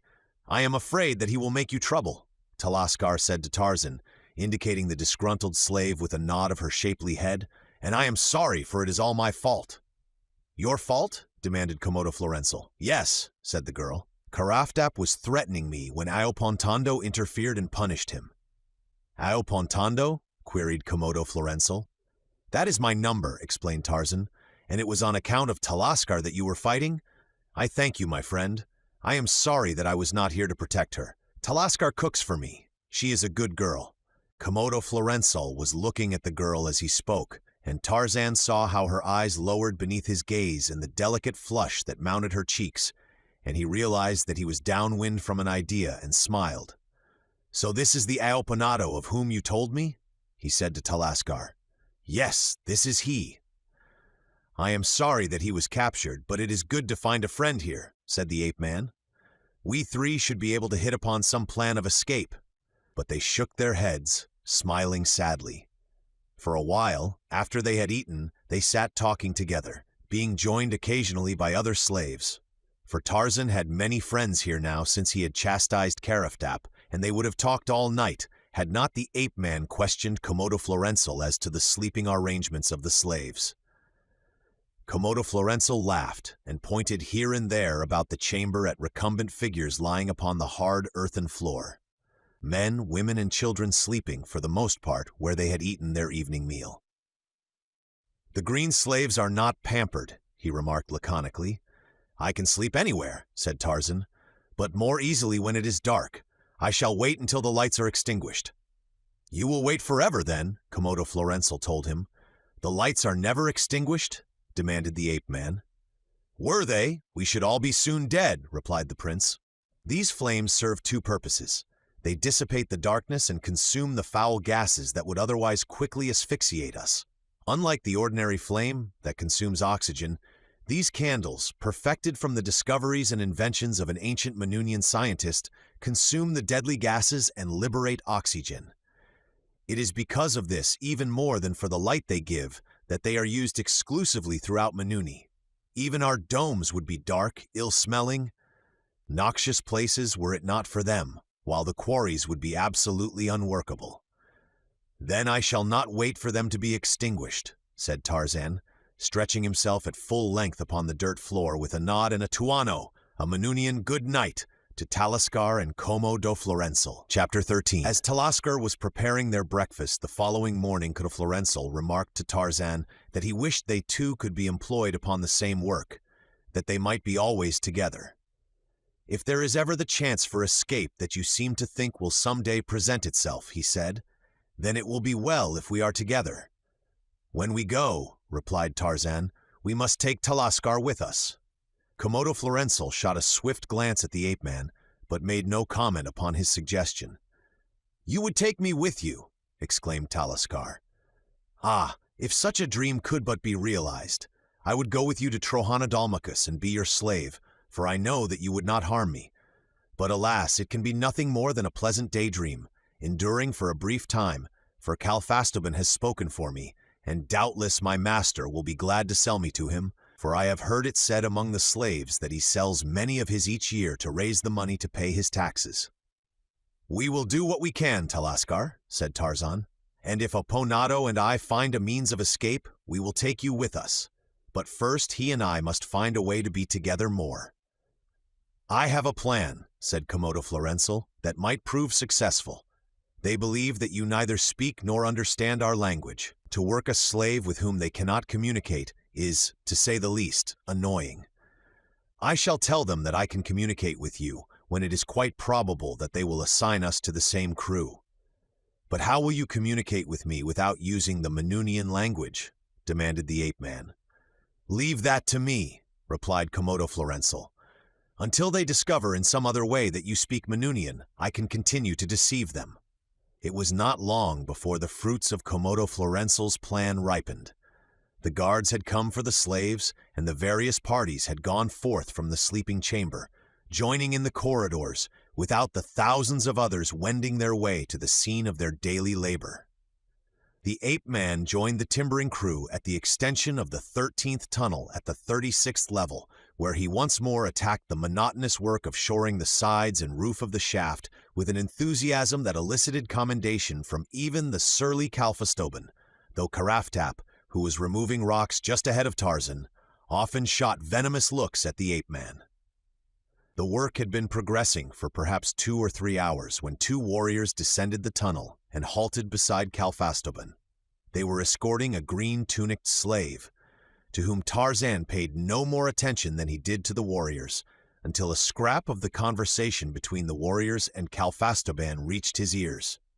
Then he shot a quick glance in the direction of the 4, and saw that the slave was Komodo Florenzel, Prince of Trohanadalmacus, known in the quarries of Veltapismacus as Slave Aopanado, or 803 plus 19, which is written in Minunian hieroglyphics.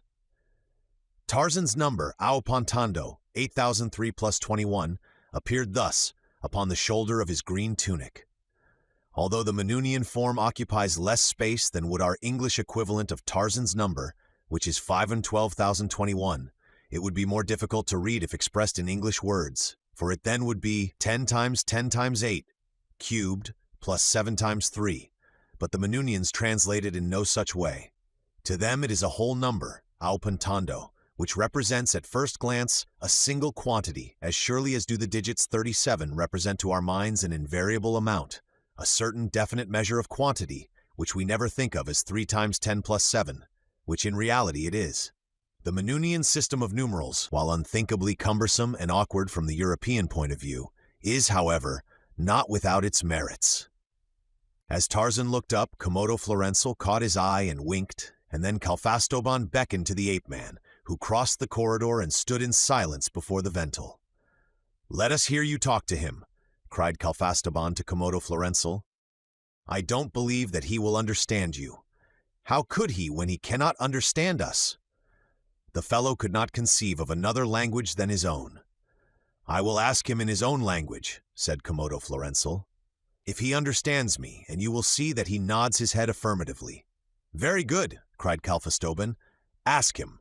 Komodo Florensal turned toward Tarzan and voiced a dozen syllables of incomprehensible gibberish, and when he was done, the ape-man nodded his head. "You see," demanded Komodo Florensal. Kalfastoban scratched his head. "It is even as he says," he admitted ruefully. "The Zertalakalal has a language."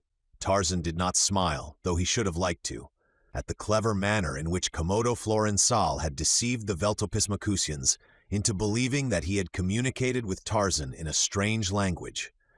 As long as he could contrive to put all his communications into questions that could be answered by yes or no, the deception would be easily maintained. But under circumstances that made this impossible, some embarrassments might be expected to arise, and he wondered how the resourceful Trohanadalmacusian would handle these. "Tell him," said one of the warriors to Komodo Florensal, "that his master Zoanthrohago has sent for him, and ask him if he fully understands that he is a slave, and that upon his good behavior depends his comfort, yes, even his life, for Zoanthrohago has the power of life and death over him, as much so as have the royal family. If he comes docilely to his master and is obedient, he will not fare ill, but if he be lazy, impudent, or threatening, he may expect to taste the point of a freeman's sword." Komodo Florensal strung out this time a much longer series of senseless syllables, until he could scarce compose his features to comport with the seriousness of his mien. "Tell them," said Tarzan in English, which, of course, not one of them understood, "that at the first opportunity I shall break the neck of my master, that it would require but little incentive to cause me to seize one of these timbers and crack the skull of Kalfastoban and the rest of the warriors about us, and I shall run away at the first opportunity and take you and Talaskar with me." Komodo Florensal listened intently until Tarzan had ceased speaking, and then turned to the 2 warriors who had come with him to find the ape-man. "Zoanthrol says that he fully understands his position, and that he is glad to serve the noble and illustrious Zoanthrohago, from whom he claims but a single boon," translated the Trohanadalmacusian prince, rather freely. "And what boon is that?" demanded one of the warriors. "That I be permitted to accompany him, that he may thus better fulfill the wishes of his master, since without me he could not even know what was desired of him," explained Eopanado. Tarzan understood now how Komodo Florensal would surmount whatever difficulties of communication might arise, and he felt that he would be safe in the hands of his quick-witted friend for as long a time as he cared to pretend ignorance of the Manunian tongue. "The thought was even in our minds, slave, when we heard that you could communicate with this fellow," said the warrior to whom Komodo Florensal had addressed the suggestion. "You shall both be taken to Zoanthrohago, who will doubtless decide his wishes without consulting you or any other slave. Come, Kalfastoban Vental, we assume responsibility for the slave Zoanthrol." And they handed the Vental a slip of paper upon which they had marked some curious hieroglyphics. Then, with swords drawn, they motioned Komodo Florensal and Tarzan to precede them along the corridor, for the story of Tarzan's handling of Karaftap had reached even to the guardroom of the quarry, and these warriors were taking no chances. The way led through a straight corridor and up a winding spiral runway to the surface, where Tarzan greeted the sunlight and the fresh air almost with a sob of gratitude. For to be shut away from them for even a brief day was to the ape-man cruel punishment indeed. Here he saw again the vast, endless multitude of slaves bearing their heavy burdens to and fro, The trim warriors who paced haughtily upon either flank of the long lines of toiling serfs, the richly trapped nobles of the higher castes, and the innumerable white-tunicked slaves who darted hither and thither upon the errands of their masters or upon their own business or pleasure. For many of these had a certain freedom and independence that gave them almost the standing of freedmen. Always were these slaves of the white tunic owned by a master, but especially in the case of skilled artisans, about the only allegiance they owed to this master was to pay to him a certain percentage of their incomes. They constituted the bourgeoisie of Menuni and also the higher caste serving class.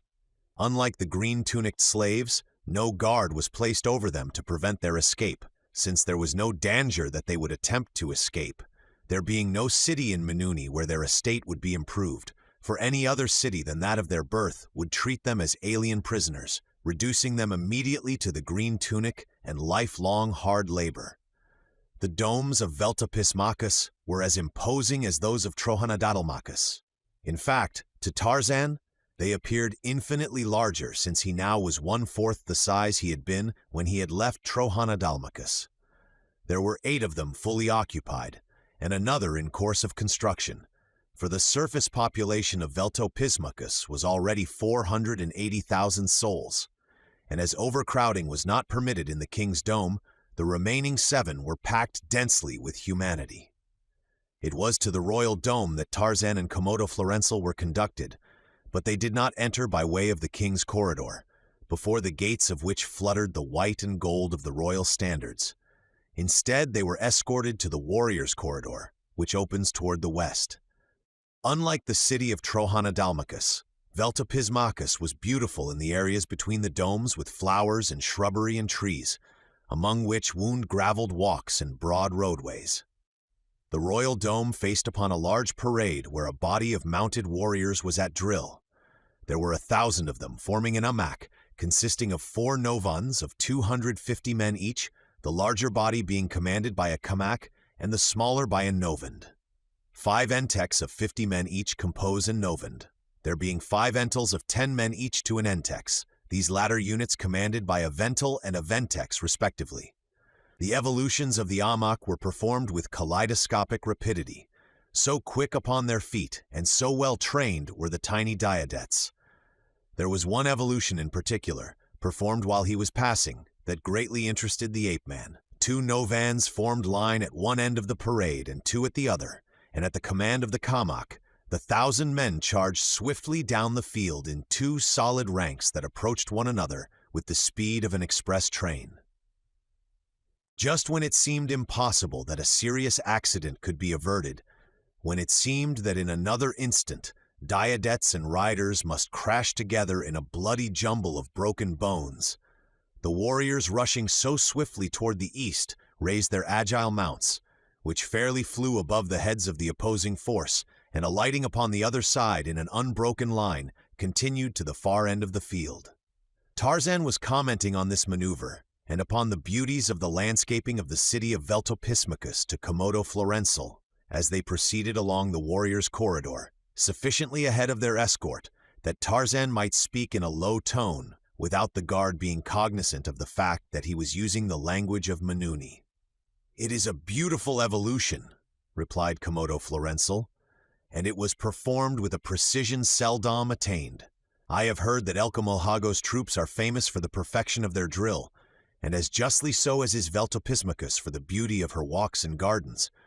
But, my friend, these very things constitute the weakness of the city. While Elcomolhago's warriors are practicing to perfect their appearance upon parade, the warriors of my father Adendrohakis are far afield, out of sight of admiring women and spying slaves, practicing the art of war under the rough conditions of the field and camp.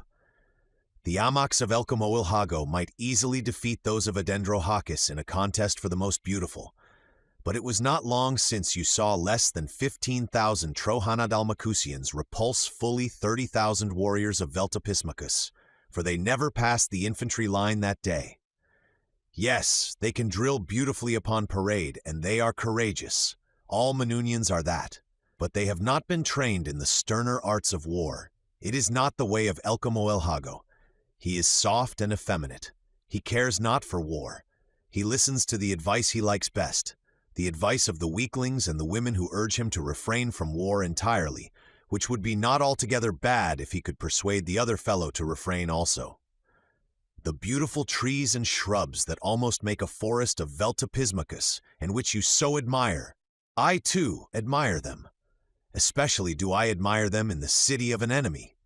How easy it would be for a Trojana Dalmacutian army to creep through the night, hidden by the beautiful trees and shrubs, to the very gateways of the domes of Veltopismacus. Do you understand now, my friend, why you saw less perfect maneuvers upon the parade grounds of my city than you have seen here, and why, though we love trees and shrubbery, we have none planted within the city of Trojana Dalmacus? One of the guards who had approached him quickly from the rear touched Komodo Florenzel upon the shoulder. You said that Zuanthrol does not understand our language. Why then do you speak to him in this tongue which he cannot understand? The fellow demanded. Komodo Florenzel did not know how much the warrior had overheard. If he had heard Tarzan speak in Manuni, it might be difficult to persuade the fellow that the giant did not understand the language. But he must act on the assumption that he alone had been overheard. He wishes to learn it, and I am trying to teach him, replied Komodo Florenzel quickly. Has he learned anything of it? Asked the warrior. No, said Komodo Florenzel. He is very stupid. And after this, they went in silence, winding up long, gentle inclines, or again scaling the primitive ladders that the Manunians use to reach the upper levels of their dome houses, between the occasional levels that are not connected by the inclined runways, which are thus frequently broken for purposes of defense, the ladders being easily withdrawn upward behind hard-pressed defenders, and the advance of the enemy thus more easily checked. The royal dome of El Comolhago was of vast proportions, its summit rising to an equivalent of over 400 feet, had it been built upon a scale corresponding to the relatively larger size of ordinary mankind. Tarzan ascended until he was almost as far above ground as he had been below ground in the quarry. Where the corridors on lower levels had been crowded with humanity, those which they now traversed were almost devoid of life. Occasionally they passed a tenanted chamber, but far more generally the rooms were utilized for storage purposes, especially for food, great quantities of which, cured, dried, and neatly wrapped, was packed ceiling high in many large chambers. The decorations of the walls were less ornate and the corridors narrower on the whole than those at lower levels. However, they passed through many large chambers or halls which were gorgeously decorated, and in several of which were many people of both sexes and all ages variously occupied, either with domestic activities or with the handiwork of one art or another. Here was a man working in silver, perhaps fashioning a bracelet of delicate filigree, or another carving beautiful arabesques upon leather. There were makers of pottery, weavers of cloth, metal stampers, painters, makers of candles, and these appeared to predominate, for the candle was in truth life to these people. And then, at last, they reached the highest level, far above the ground, where the rooms were much closer to daylight because of the diminished thickness of the walls near the summit of the dome. But even here were the ever-present candles. Suddenly, the walls of the corridor became gorgeously decorated. The number of candles increased, and Tarzan sensed that they were approaching the quarters of a rich or powerful noble. They halted now before a doorway where stood a sentinel, with whom one of the warriors conducting them communicated. Tell Zoanthrohago Zertol that we have brought Zuanthrol and another slave who can communicate with him in a strange tongue. The sentinel struck a heavy gong with his lance, and presently, from the interior of the chamber, a man appeared to whom the sentinel repeated the warrior's message. "Let them enter," said the newcomer, who was a white-tunicked slave. "My glorious master, Zoanthrohago Zertol, expects his slave Zuanthrol. Follow me?"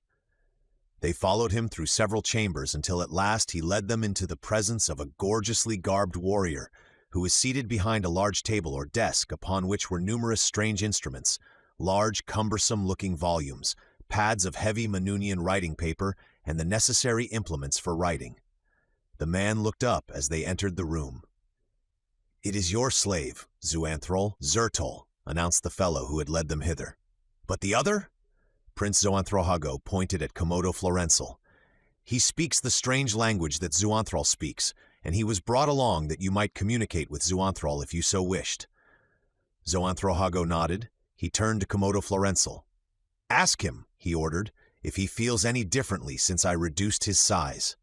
When the question was put to Tarzan by Komodo Florenzel, in the imaginary language with which they were supposed to communicate, the ape-man shook his head, at the same time speaking a few words in English. "He says no, illustrious prince," translated Komodo Florenzel out of his imagination, "and he asks when you will restore him to his normal size and permit him to return to his own country, which is far from Minuni." "As a Minunian he should know," replied the Zertol, "that he never will be permitted to return to his own country. Trohanadalmachus never will see him again." "But he is not of Trohanadalmachus, nor is he a Minunian," explained Komodo Florenzel. "He came to us, and we did not make a slave of him, but treated him as a friend, because he is from a far country with which we have never made war." "What country is that?" demanded Zoanthrohago. "That we do not know, but he says that there is a great country beyond the thorns, where dwell many millions as large as was he. He says that his people would not be unfriendly to ours, and for this reason we should not enslave him, but treat him as a guest." Zoanthrohago smiled. "If you believe this, you must be a simple fellow, Trohanadalmacusian," he said. "We all know that there is naught beyond Minuni, but impenetrable forests of thorn to the very uttermost wall of the blue dome within which we all dwell. I can well believe that the fellow is no Trohanadalmacusian, but he most certainly is a Minunian, since all creatures of whatever kind dwell in Minuni. Doubtless he is a strange form of Zertalakalal, a member of a tribe inhabiting some remote mountain fastness, which we have never previously discovered, but be that as it may, he will never." At this juncture the prince was interrupted by the clanging of the great gong at the outer entrance to his apartments. He paused to count the strokes, and when they reached 5 and ceased, he turned to the warriors who had conducted Tarzan and Komodo Florenzel to his presence. "Take the slaves into that chamber," he instructed, pointing to a doorway in the rear of the apartment in which he had received them. "When the king has gone, I will send for them." As they were crossing toward the doorway, Zoanthrohago had indicated a warrior halted in the main entrance to the chamber. "Elcomoilhago," he announced, "Thagasto of Veltopismacus, ruler of all men, master of created things, all wise, all courageous, all glorious, down before the Thagasto." Tarzan glanced back as he was quitting the chamber to see Zoanthrohago and the others in the room kneel and lean far back with arms raised high above their heads as Elcomoilhago entered with a guard of a dozen gorgeous warriors. And he could not but compare this ruler with the simple and dignified soldier who ruled Trohanadalmachus, and who went about his city without show or pomp, and oftentimes with no other escort than a single slave. A ruler to whom no man bent his knee, yet to whom was accorded the maximum of veneration and respect. And Elcomoilhago had seen the slaves and the warriors leave the chamber as he had entered it. He acknowledged the salutes of Zoanthrohago and his people with a curt wave of the hand and commanded them to arise. "Who quitted the apartment as I entered?" he demanded, looking suspiciously at Zoanthrohago. "The slave Zoanthral and another who interprets his strange language for me," explained the Zertol. "Have them back," commanded the Thagasto. "I would speak with you concerning Zoanthral." Zoanthrohago instructed one of his slaves to fetch them, and in the few moments that it required, Elcomoilhago took a chair behind the desk at which his host had been sitting. When Tarzan and Komodo Florenzel entered the chamber, the guard who accompanied them brought them to within a few paces of the desk behind which the king sat, and here he bade them kneel and make their obeisance to the Thagosto. Familiar since childhood was every tradition of slavery to Komodo Florenzel, the Trohanadalmacusian. Almost in a spirit of fatalism had he accepted the conditions of this servitude that the fortunes of war had thrust him into, and so it was that, without question or hesitation, he dropped to one knee in servile salute to this alien king. But not so Tarzan of the Apes.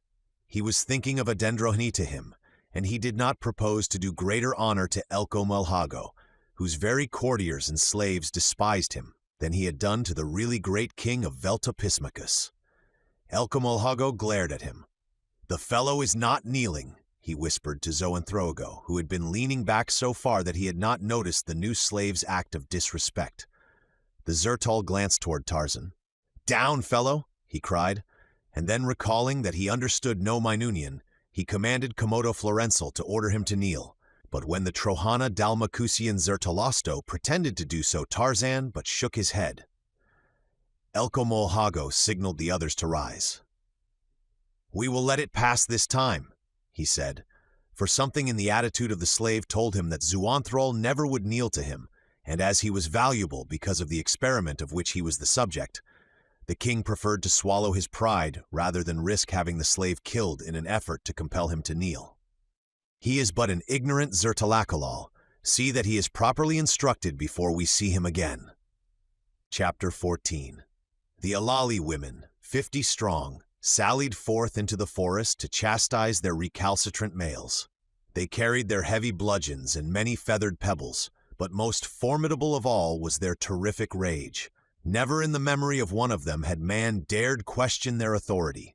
Never had he presumed to show aught but fear of them. But now, instead of slinking away at their approach, he had dared defy them, to attack them, to slay them.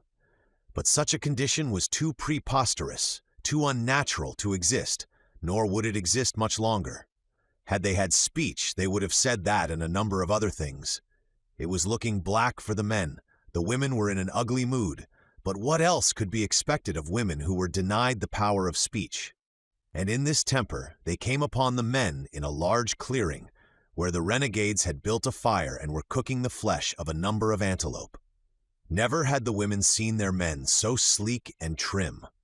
Always before had they appeared skinny to the verge of cadaverousness, for in the past they had never fared so well as since the day that Tarzan of the Apes had given weapons to the son of the first woman.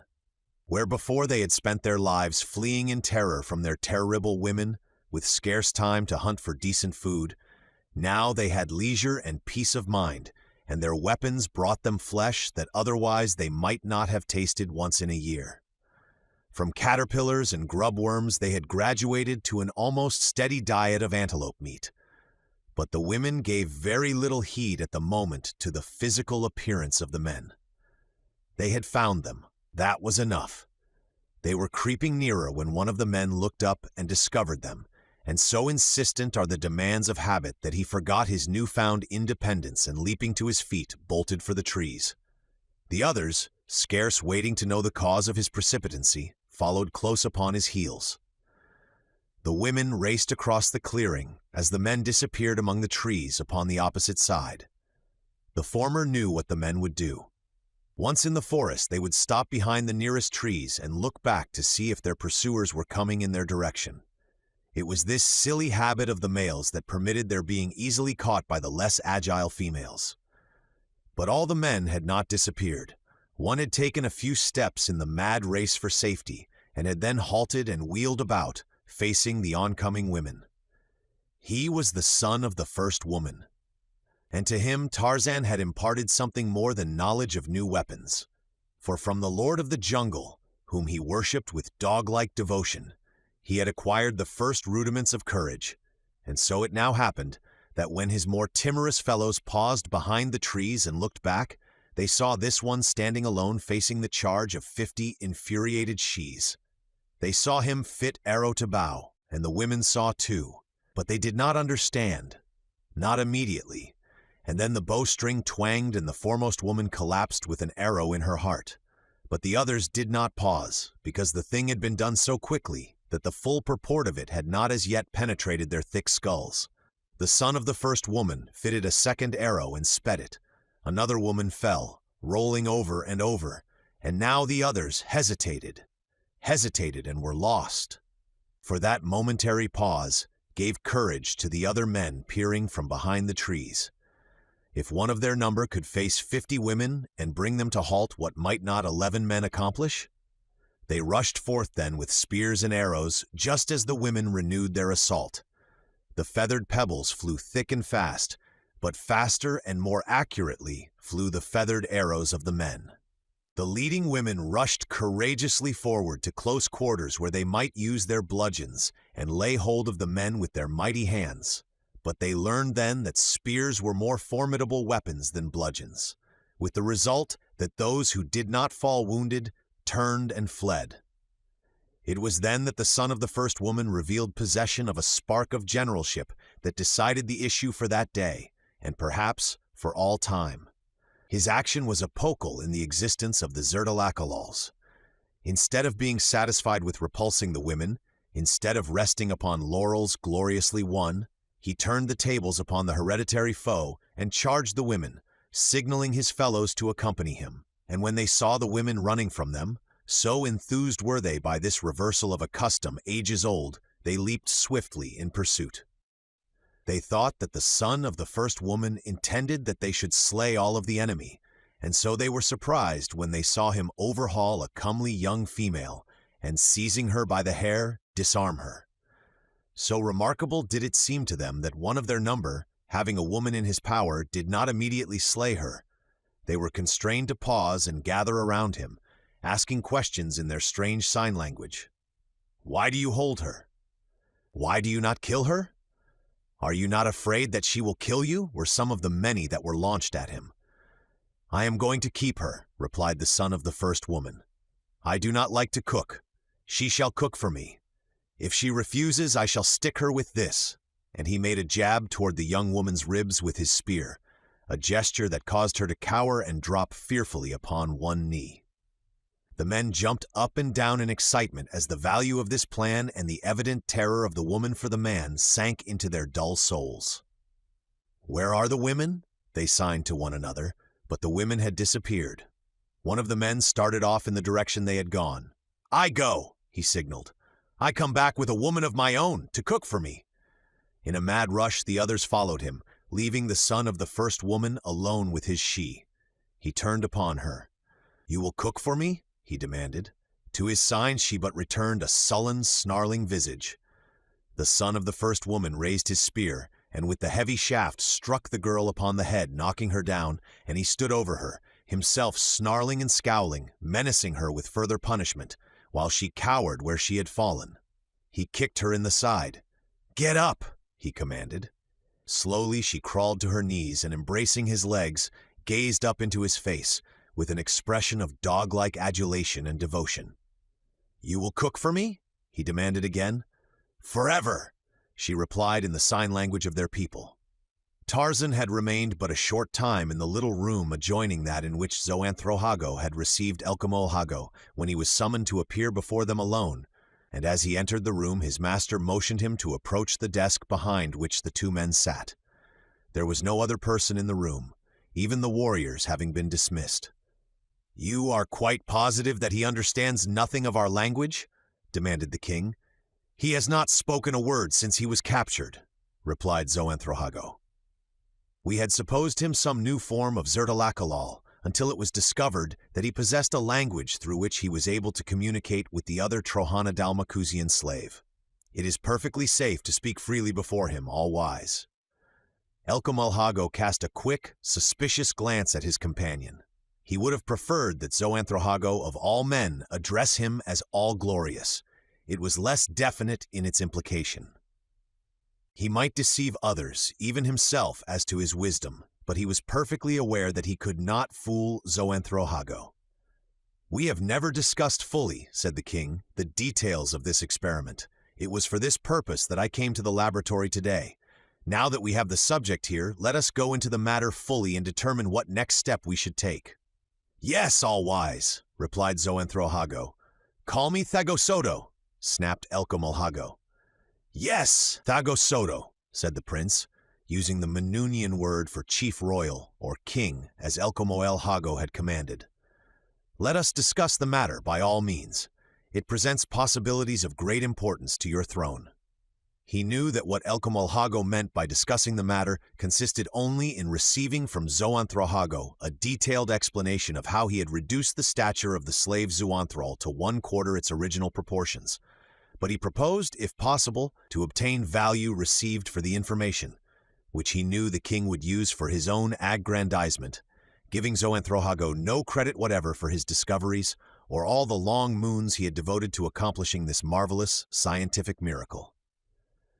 "Before we enter into this discussion, O Tagasoto," he said, "I beg that you will grant me one boon, which I have long desired and have hitherto hesitated to request, knowing that I did not deserve the recognition I crave for my poor talents and my mean service to thy illustrious and justly renowned rule." "What boon do you wish?" demanded Elcamolhago crustily. At heart he feared this wisest of men, and like the coward that he was, with him to fear was to hate. If he could have destroyed Xoanthrohago, he would gladly have done so, but he could not afford to do this, since from this greatest of Walmacs came whatever show of scientific ability the king could make, as well as all the many notable inventions for the safeguarding of the royal person. "I would sit at the royal council," said Xoanthrohago simply. The king fidgeted. Of all the nobles of Veltapismachus, here was the very last he would wish to see numbered among the royal councillors, whom he had chosen with a special reference to the obtuseness of their minds.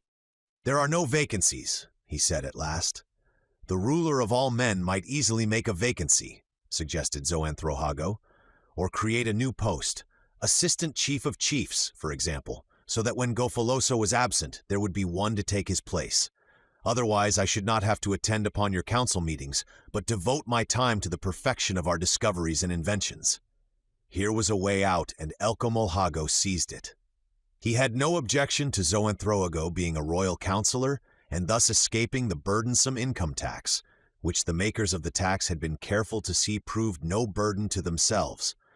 And he knew that probably that was the only reason that Xoanthrohago wished to be a councillor. No, the king had no objection to the appointment, provided it could be arranged that the new minister was present at no council meetings. For even Elcamolhago would have shrunk a bit from claiming as his own all the great discoveries of Xoanthrohago had Xoanthrohago been present. "Very well," said the king, "you shall be appointed this very day, and when I want you at the council meetings I will send for you." Xoanthrohago bowed.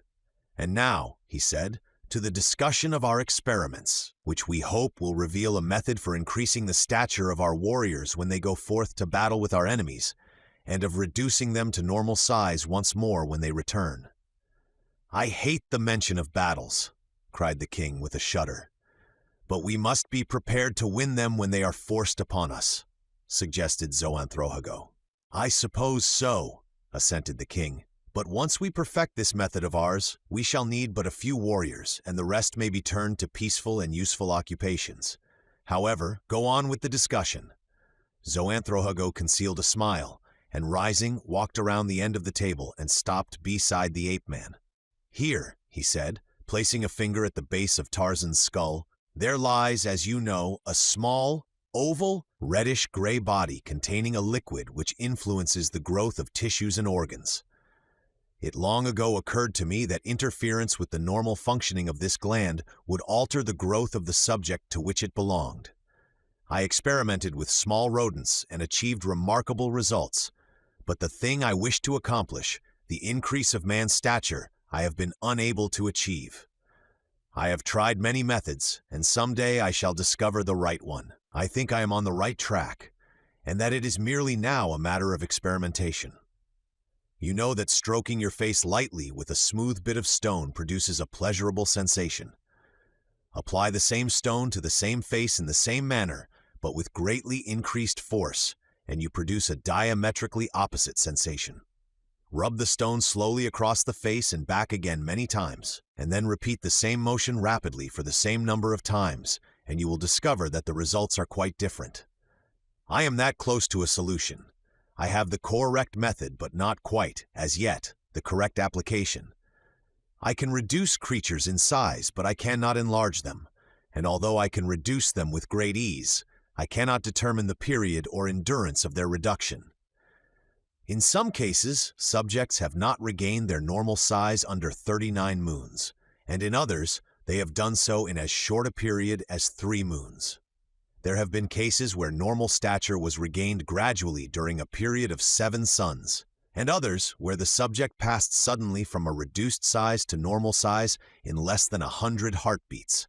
this latter phenomenon being always accompanied by fainting and unconsciousness when it occurred during waking hours.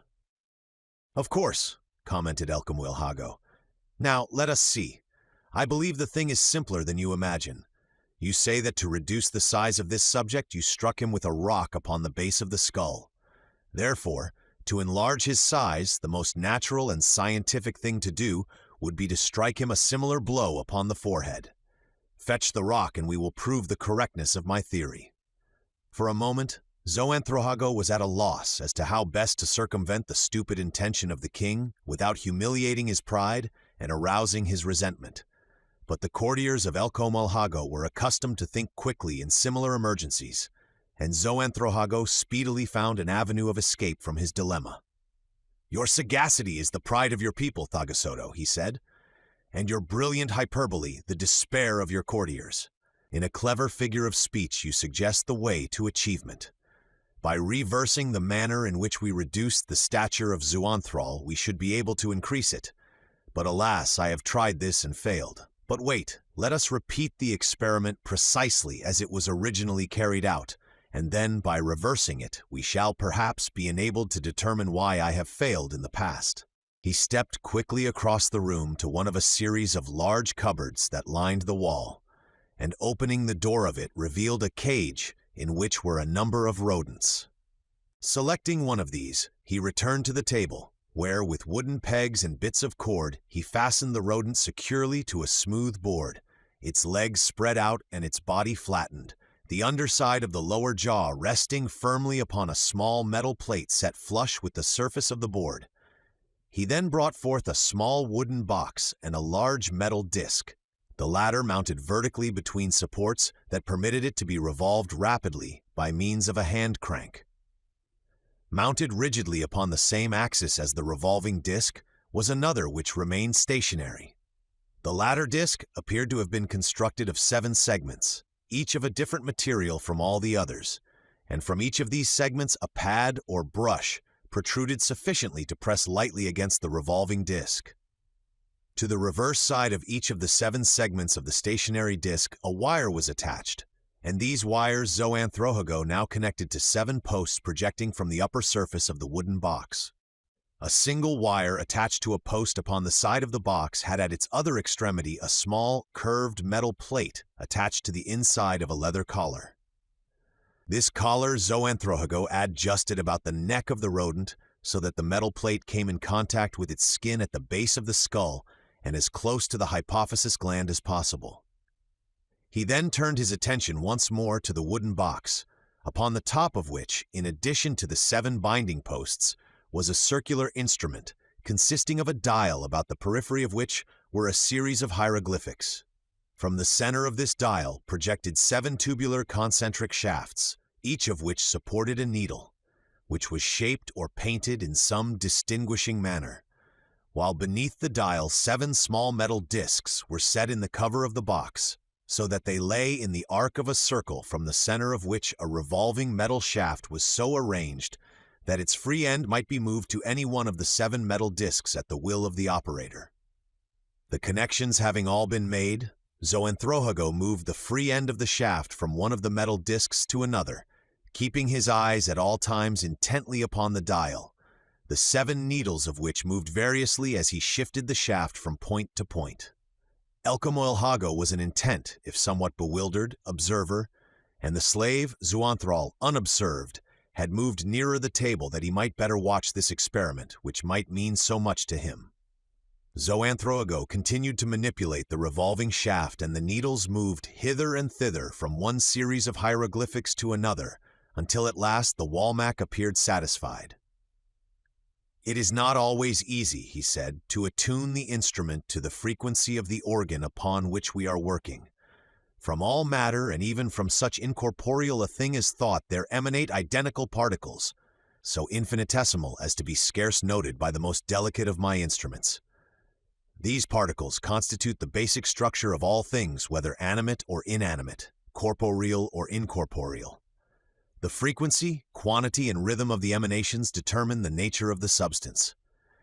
Having located upon this dial the coefficient of the gland under discussion, it now becomes necessary, in order to so interfere with its proper functioning that the growth of the creature involved will be not only stopped but actually reversed, that we decrease the frequency, increase the quantity, and compound the rhythm of these emanations. This I shall now proceed to do." And he forthwith manipulated several small buttons upon one side of the box, and grasping the crank handle of the free disc, revolved it rapidly. The result was instantaneous and startling. Before their eyes, Elcomolhago, the king, and Zuanthrol, the slave, saw the rodent shrink rapidly in size, while retaining its proportions unchanged. Tarzan, who had followed every move and every word of the Walmack, leaned far over that he might impress indelibly upon his memory the position of the 7 needles. Elcomolhago glanced up and discovered his interest. "We do not need this fellow now," he said, addressing Zoanthrohago. "Have him sent away."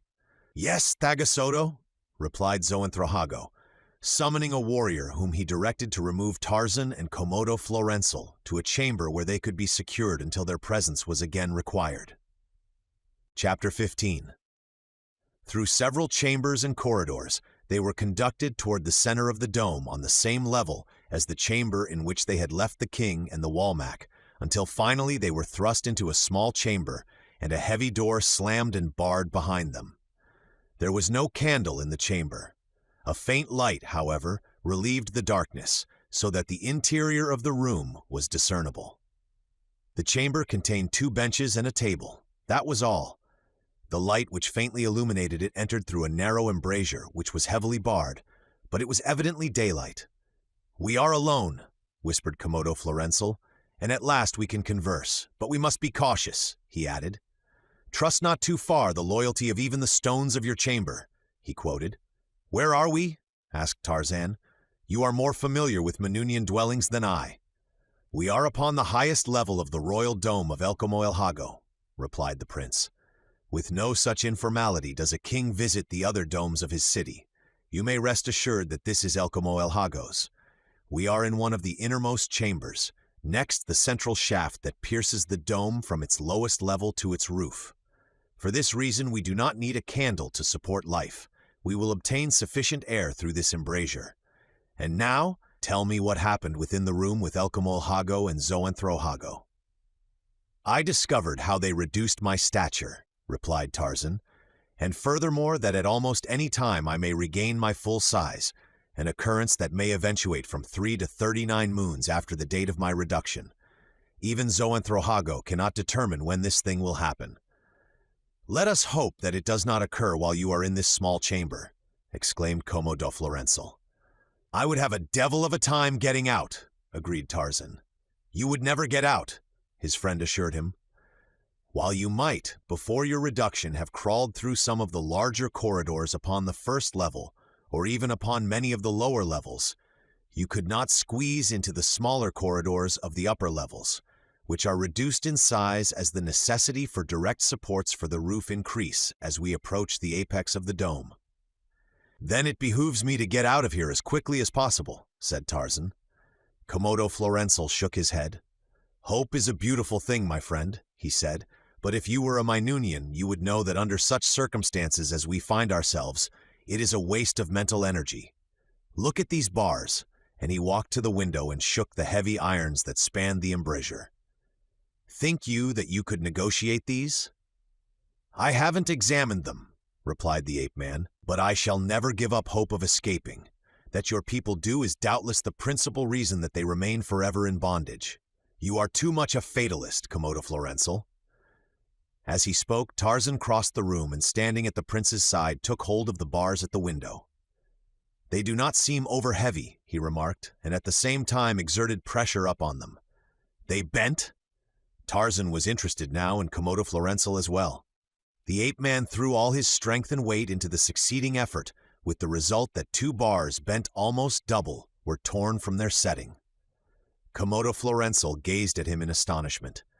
"Zoanthrohago reduced your size, but left you with your former physical prowess," he cried. "In no other way can it be accounted for," replied Tarzan, who now, one by one, was removing the remaining bars from the window embrasure. He straightened one of the shorter ones and handed it to Komodo Florensal. "This will make a good weapon," he said, if we are forced to fight for our liberty." And then he straightened another for himself. The Trohandalmacusian gazed at him in wonder. "And you intend," he demanded, "to defy a city of 480,000 people, armed only with a bit of iron rod?" "And my wits," added Tarzan. "You will need them," said the prince. "And I shall use them," Tarzan assured him. "When shall you start?" asked Komodo Florensal, chaffingly. "Tonight, tomorrow, next moon, who knows?" replied the ape-man. "Conditions must be ripe. All the time I shall be watching and planning. In that sense, I started to escape the instant I regained consciousness and knew that I was a prisoner." Komodo Florensal shook his head. "You have no faith in me?" demanded Tarzan. "That is precisely what I have. Faith," replied Komodo Florensal. "My judgment tells me that you cannot succeed, and yet I shall cast my lot with you, hoping for success. Yes, believing in success. If that is not faith, I do not know what it might be called." The ape-man smiled. He seldom, if ever, laughed aloud. "Let us commence," he said. "First we will arrange these rods so that they will have the appearance from the doorway of not having been disturbed, for I take it we shall have an occasional visitor. Someone will bring us food at least, and whoever comes must suspect nothing." Together they arranged the rods so that they might be quickly removed and as quickly replaced. By that time it was getting quite dark within the chamber. Shortly after they had finished with the rods, their door opened, and two warriors, lighting their way with candles, appeared escorting a slave who bore food in bucket-like receptacles and water in bottles made of glazed pottery. As they were going away again, after depositing the food and drink just inside the doorway, taking their candles with them, Komodo Florensal addressed them. "We are without candles, warrior," he said to the nearer. "Will you not leave us one of yours?" "You need no candle in this chamber," replied the man. "One night in darkness will do you good, and tomorrow you return to the quarry. Zoanthroago is done with you. In the quarry you will have plenty of candles," and he passed out of the chamber, closing the door behind him. The two slaves heard the heavy bolt shot into place upon the opposite side of the door. It was very dark now. With difficulty they found the receptacles containing the food and water. "Well?" inquired Komodo Florensal, dipping into one of the food jars. "Do you think it is going to be so easy now when tomorrow you will be back in the quarry perhaps 500 huals below ground?" "But I shall not be," replied Tarzan, "and neither shall you." "Why not?" asked the prince. "Because, since they expect to remove us to the quarries tomorrow, it follows that we must escape tonight," explained Tarzan. Komodo Florensal only laughed. When Tarzan had eaten his fill, he arose and walked to the window, where he removed the bars and, taking the one that he had selected for himself, crawled through the passage that led to the opposite end of the embrasure, for even so close to the apex of the dome, the wall was quite thick, perhaps 10 huals. The hual, which is about 3 inches in length by our standards, constitutes the Manunian basic unit of measure, corresponding most closely to our foot. At this high level, the embrasure was much smaller than those opening at lower levels, practically all of which were of sufficient size to permit a warrior to walk erect within them. But here Tarzan was forced to crawl upon all fours. At the far end he found himself looking out into a black void above, which the stars were shining, and about the sides of which were dotted vague reflections of inner lights, marking the lighted chambers within the dome. Above him it was but a short distance to the apex of the dome. Below was a sheer drop of 400 huals. Tarzan, having seen all that could be seen from the mouth of the embrasure, returned to the chamber. "How far is it, Komodo Florensal?" he asked, "from the floor of this embrasure to the roof of the dome?" 12 huals, perhaps," replied the Trohandalmacusian. Tarzan took the longest of the bars from the embrasure and measured it as best he could. "Too far," he said. "What is too far?" demanded Komodo Florensal. "The roof," explained Tarzan. "What difference does it make where the roof is? You did not expect to escape by way of the roof of the dome, did you?" "Most certainly, had it been accessible," replied the ape-man. "But now we shall have to go by way of the shaft, which will mean crossing entirely through the dome from the interior shaft to the outer periphery. The other route would have entailed less danger of detection." Komodo Florensal laughed aloud. You seem to think that to escape a Manunian city it is only necessary to walk out and away. It cannot be done. What of the sentries? What of the outer patrols? You would be discovered before you were halfway down the outside of the dome, provided that you could get that far without falling to your death. Then perhaps the shaft would be safer, said Tarzan. There would be less likelihood of discovery before we reached the bottom, for from what I could see, it is as dark as pitch in the shaft. Clamber down the inside of the shaft, exclaimed Komodo Florenzel. You are mad. You could not clamber from this level to the next without falling, and it must be a full 400 hwals to the bottom. Wait, Tarzan admonished him. Komodo Florenzel could hear his companion moving around in the dark chamber. He heard the scraping of metal on stone, and presently he heard a pounding, not loud yet heavy. What are you doing? He asked. Wait, said Tarzan, and Komodo Florenzel waited, wondering. It was Tarzan who spoke next. Could you find the chamber in which Talaskar is confined in the quarry? He asked. Why? Demanded the prince. We are going after her, explained Tarzan. We promised that we would not leave without her. I can find it, said Komodo Florenzel, rather sullenly, Tarzan thought. For some time the ape-man worked on in silence, except for the muffled pounding and the scrapping of iron on stone or of iron on iron. Do you know everyone in Trohanadalmacus? Tarzan asked suddenly. Why, no, replied Komodo Florenzel. There are 1,000,000 souls, including all the slaves. I could not know them all. Did you know by sight all those that dwelt in the royal dome? Continued the ape-man. No, not even those who lived in the royal dome, replied the Trohanadalmacusian, though doubtless I knew practically all of the nobles and the warrior class by sight if not by name. Did anyone? Asked Tarzan. I doubt it, was the reply. Good, exclaimed Tarzan. Again there was a silence, broken again by the Englishman. Can a warrior go anywhere without question in any dome of his own city? He inquired. Anywhere under ordinary circumstances, except into the king's dome in daytime. One could not go about at night, then? Asked Tarzan. No, replied his companion. By day, might a warrior go and come in the quarries as he pleased? If he appeared to be employed, he would not be questioned ordinarily. Tarzan worked a little longer in silence. Come, he said presently, we are ready to go. I shall go with you, said Komodo Florenzel, because I like you, and because I think it would be better to be dead than a slave. At least we shall have some pleasure out of what remains to us of life, even though it be not a long life. I think we shall have some pleasure, my friend, replied Zuanthrol.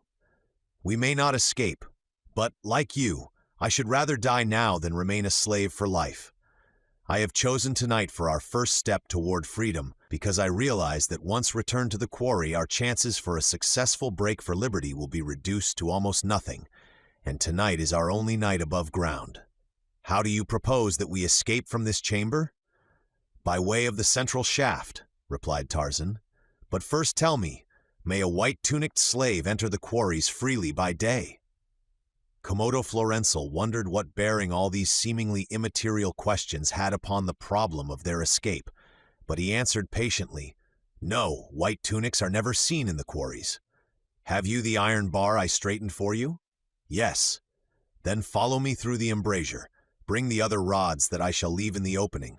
I will carry the bulk of them. Come.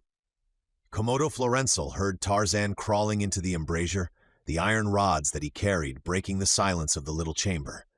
Then he followed. In the mouth of the embrasure he found the rods that Tarzan had left for him to carry. There were 4 rods, the ends of each bent into hooks. It had been upon this work that Tarzan had been engaged in the darkness. Komodo Florenzel wondered to what purpose. Presently his further advance was halted by Tarzan's body. Just a moment, said the ape-man. I am making a hole in the window ledge. When that is done, we shall be ready. A moment later, he turned his head back toward his companion. Pass along the rods, he said. After Komodo Florenzel had handed the hooked rods to Tarzan, he heard the latter working with them, very quietly, for several minutes, and then he heard him moving his body about in the narrow confines of the embrasure. And presently, when the ape-man spoke again, the Trohanadalmacusian realized that he had turned around and that his head was close to that of his companion. I shall go first, Komodo Florenzel, he said. Come to the edge of the embrasure, and when you hear me whistle once, follow me. "Where?" asked the prince. "Down the shaft to the first embrasure that will give us foothold, and let us pray that there is one directly below this within the next 18 walls. I have hooked the rods together, the upper end hooked into the hole I made in the ledge, the lower end dangling down a distance of 18 walls." "Goodbye, my friend," said Komodo Florenzel. Tarzan smiled and slipped over the edge of the embrasure. In one hand he carried the rod that he had retained as a weapon, with the other he clung to the window ledge. Below him, for 18 walls, dangled the slender ladder of iron hooks, and below this, 400 walls of pitchy darkness hid the stone flagging of the inner courtyard. Perhaps it roofed the great central throne room of the king, as was true in the royal dome of Adendrohakis. Perhaps it was but an open court. The truth was immaterial if the frail support slipped from the shallow hole in the ledge above, or if one of the hooks straightened under the weight of the ape-man. Now he grasped the upper section of his ladder with the hand that held his improvised weapon, removed the hand from the ledge, and grasped the rod again, still lower down. In this way he low-eared his body a few inches at a time. He moved very slowly for 2 reasons, the more important of which was that he feared that any sudden strains upon his series of hooks might straighten one of them and precipitate him into the abyss below. The other was the necessity for silence. It was very dark even this close to the summit of the dome, but that was rather an advantage than otherwise, for it hid his presence from any chance observer who might glance through one of the embrasures in the opposite wall of the shaft. As he descended, he felt in both directions for an embrasure, but he was almost at the end of his ladder before he felt himself swing slightly into one. When he had lowered himself still farther and could look into the opening, he saw that it was dark, an indication that it did not lead into an inhabited chamber, a fact for which he was thankful. He hoped, too, that the inner end of the embrasure was not barred, nor the door beyond bolted upon the outside. He whistled once, very low, for Komodo Florenzel, and an instant later he felt the movement of the iron ladder that told him his companion had commenced the descent. The embrasure in which he stood was higher than the one they had just quitted, permitting him to stand erect. There he waited for the Trohana Dalmacusian, who was soon standing upon the ledge beside him. "Whoo!" exclaimed the prince in a whisper. "I should hate to have had to do that in the daytime when I could have seen all the way to the bottom. What next? We have come farther already than ever I dreamed would be possible. Now I am commencing to believe that escape may lie within the realm of possibilities." "We haven't started yet," Tarzan assured him, "but we are going to now. Come." Grasping their rude weapons, the two walked stealthily the length of the embrasure. There were no bars to impede their progress, and they stepped to the floor of the chamber beyond. Very carefully, feeling each step before he planted a foot, and with his weapon extended before him, Tarzan groped his way about the chamber, which he found was fairly well filled with casks and bottles, the latter in wooden and wicker cases. Komodo Florenzel was directly behind him. "We are in one of the rooms where the nobles charged with enforcing the laws against wine have hidden confiscated liquor," whispered the Trohana Dalmacusian. "I have heard much talk concerning the matter since I was made prisoner. The warriors and the slaves, too, seem to talk of nothing else but this and the high taxes. The chances are that the door is heavily barred. They guard these forbidden beverages as never they guarded their gold or jewels." "I have found the passageway leading to the door," whispered Tarzan, "and I can see a light beneath it." They crept stealthily the length of the passage. Each grasped his weapon more firmly as Tarzan gently tried the latch. It gave. Slowly the ape-man pushed the door ajar. Through the tiny aperture thus opened, he could see a portion of the room. Its floor was strewn with gorgeous carpets, thick and soft. That portion of the wall that was revealed to him was hung with heavy fabrics woven in many colors and strange patterns, splendid, barbaric. Directly in the line of his vision, the body of a man lay sprawled, face down upon the floor. A pool of red stained a white rug beneath his head. Tarzan opened the door a little farther, revealing the bodies of 3 other men. 2 lay upon the floor, the third upon a low divan. The scene, gorgeous in its coloring, tragic in its suggestion of mystery and violent death, held the eyes of the ape-man, Yet a moment longer before he opened the door still wider and leaped quickly to the center of the room, his weapon raised and ready, giving no possible skulking foe behind the door the opportunity to fell him that would have offered had he edged into the room slowly. A quick glance about the apartment showed the bodies of 6 men that had not been visible from the partially open door. These were lying in a pile in one corner of the room. Chapter 16. Komodo Florenzel stood at Tarzan's side, his weapon ready to take issue with any who might question their presence here. But presently the end of his iron rod dropped to the floor, and a broad smile overspread his features. Tarzan looked at him. "Who are they?" he demanded, "and why have they been killed?" "They are not dead, my friend," replied Komodo Florenzel. "They are the nobles whose duty it is to prevent the use of wine. They are not dead. They are drunk." "But the blood beneath the head of this one at my feet," demanded the ape-man. "It is red wine, not blood," his companion assured him. Then Tarzan smiled. "They could not have chosen a better night for their orgy," he said. "Had they remained sober, the door through which we entered from the storeroom would have been securely fastened, I imagine." "Assuredly, and we would have had a sober guard of warriors to deal with in this chamber, instead of 10 drunken nobles. We are very fortunate, Zuanthral." He had scarcely ceased speaking when a door in the opposite side of the room swung open, revealing 2 warriors who stepped immediately into the chamber. They eyed the 2 who faced them and then glanced about the room at the inert forms of its other occupants. "What do you hear, slaves?" demanded one of the newcomers. "Shh!" cautioned Tarzan, placing a finger to his lips. "Enter and close the door, lest others hear."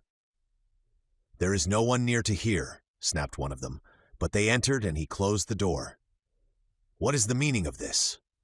"That you are our prisoners," cried the ape-man, leaping past them and placing himself before the door, his iron rod in readiness.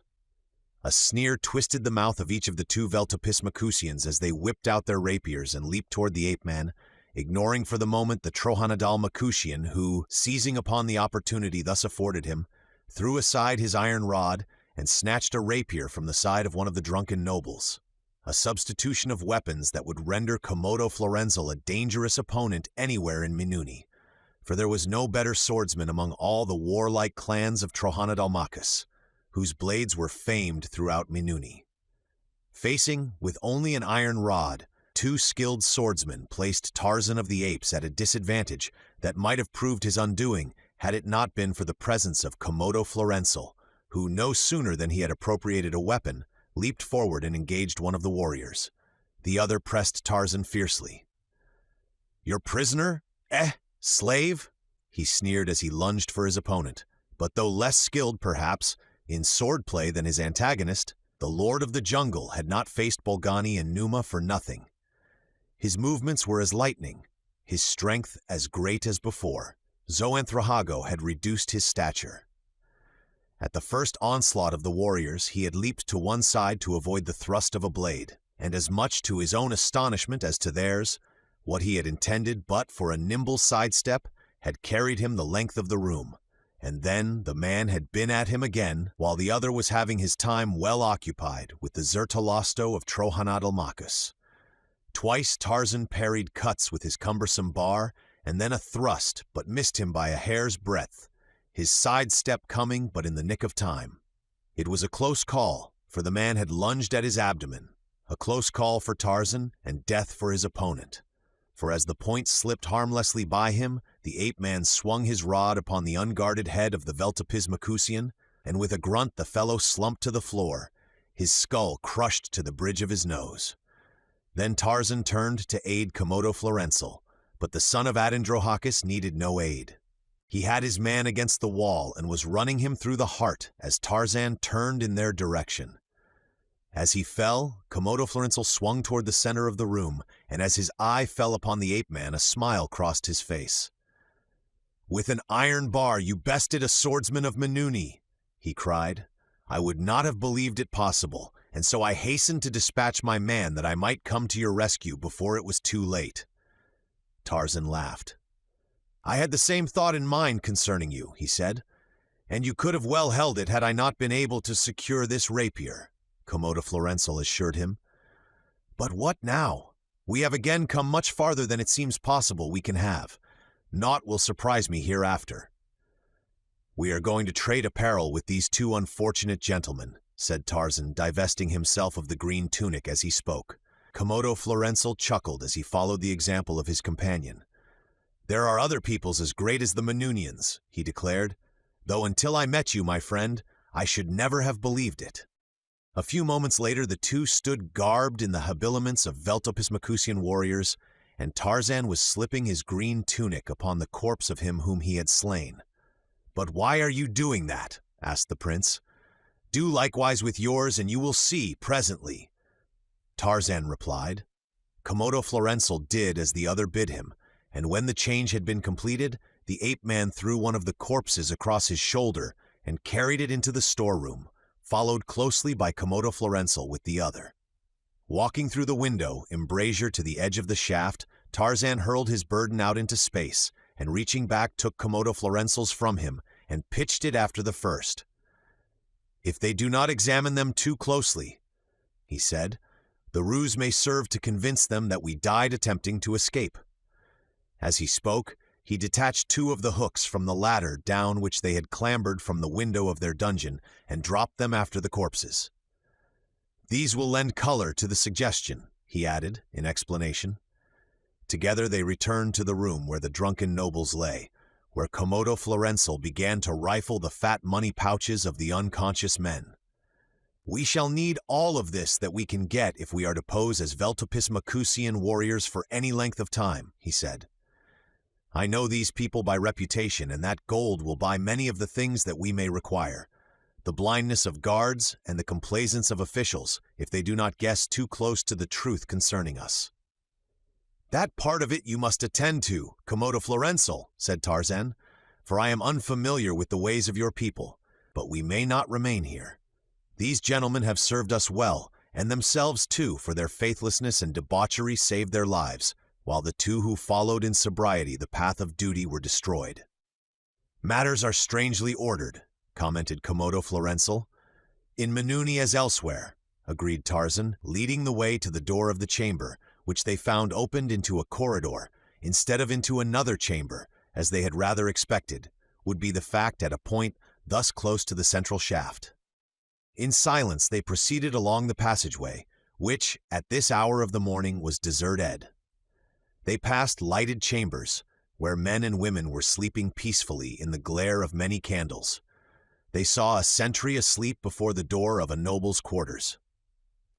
No one discovered them, and thus they passed down a series of inclined runways and along interminable corridors until they were far from that portion of the royal dome in which they had been incarcerated, and where it would be most natural for the search for them to commence, in the event that the bodies they had hurled into the shaft were not immediately discovered, or were identified for what they really were, rather than for what the two fugitives had tried to make them appear.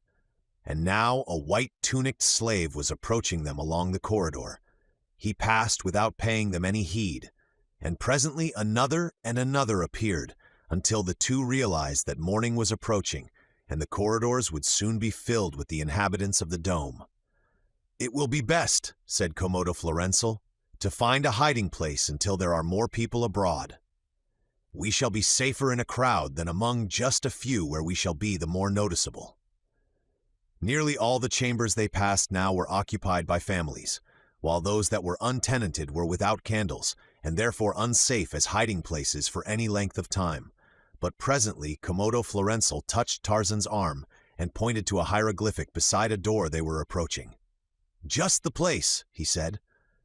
"What is it?" asked Tarzan, and as they came opposite the open door. "Why, it is filled with men. When they awake, we shall be discovered." "But not recognized," returned the Trohanadalmacusian, "or at least the chances are slight that we shall be. This is a common chamber where any man may purchase lodgings overnight. Doubtless there are visitors from other domes, and strangers will not be particularly remarked on this account." He entered the room, followed by Tarzan. A white-tunicked slave approached them. "Candles for two," demanded Komodo Florenzel, handing the slave one of the smaller golden coins he had filched from the sleeping nobles. The fellow led them to a far corner of the room, where there was plenty of space upon the floor, lit 2 candles and left them. A moment later they were stretched at full length, their faces toward the wall as a further protection against recognition, and were soon asleep. When Tarzan awoke, he saw that he and Komodo Florenzel were the only remaining occupants of the chamber, other than the slave who had admitted them, and he awoke his companion, believing that they should do nothing that might even in a slight degree call more than ordinary attention to them.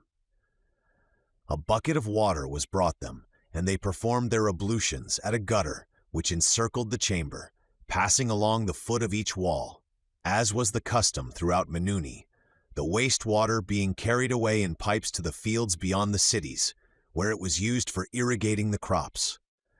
As all the water had to be carried into the domes and to the different levels in buckets, the amount used for ablutions was reduced to the minimum, the warrior and noble class getting the bulk of it, while the white-tunicked slaves depended principally upon the rivers, near which domes are always erected, for their baths.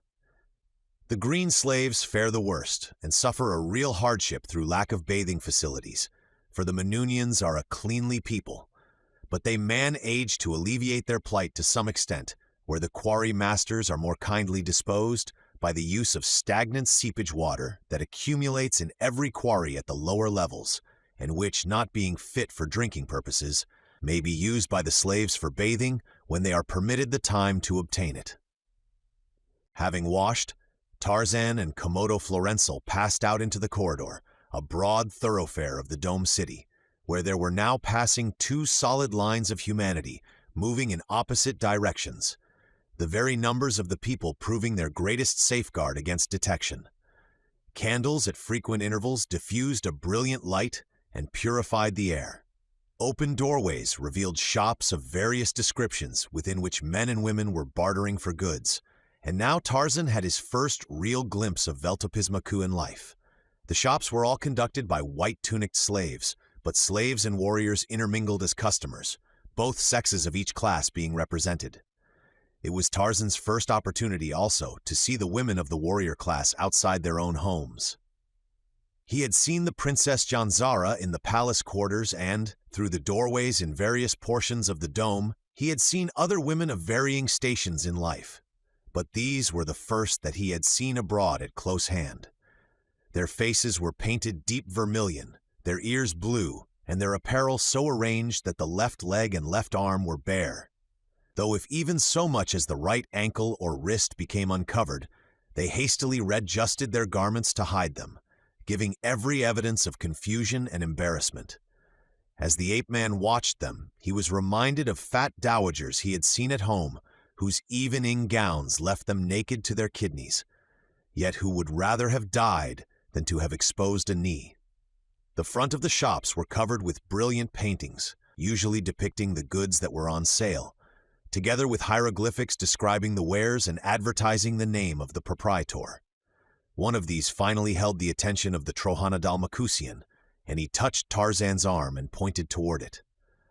"A place where food is served," he said. "Let us eat." "Nothing would suit me better. I am famished," Tarzan assured him, and so the two entered the little shop, where several customers were already sitting upon the floor with small benches pulled close to them, upon which food was being served in wooden dishes. Komodo Florenzel found a space near the rear of the shop, not far from a doorway leading into another chamber, which was also a shop of a different character, not all the places of business being fortunately located upon a corridor, but having their entrances, like this one, through another place of business. Having seated themselves and dragged a bench before them, they looked about while waiting to be served. It was evidently a poor shop, Komodo Florenzel told Tarzan, catering to the slave caste and the poorer warriors, of which there were several sitting at benches in different parts of the room.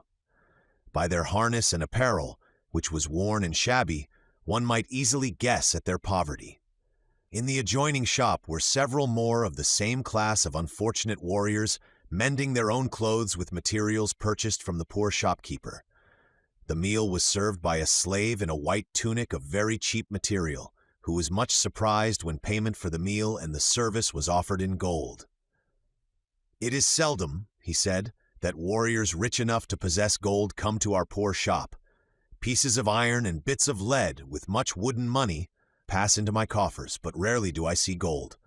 Once I did, and many of my customers were formerly of the richest of the city. Yonder see that tall man with the heavily wrinkled face. Once he was rich, the richest warrior in his dome. Look at him now, and see them in the next room performing menial services, men who once owned slaves so prosperous that they in turn hired other slaves to do the meaner duties for them. Victims, all of them, of the tax that El Camolhago has placed upon industry. To be poor," he continued, "assures one an easier life than being rich, for the poor have no tax to pay, while those who work hard and accumulate property have only their labor for their effort, since the government takes all from them in taxes. Over there is a man who is very rich. He worked hard all his life and accumulated a vast fortune. For several years after El Camolhago's new tax law was enforced, he struggled to earn enough to ensure that his income would be at least equal to his taxes and the cost of his living. But he found that it was impossible.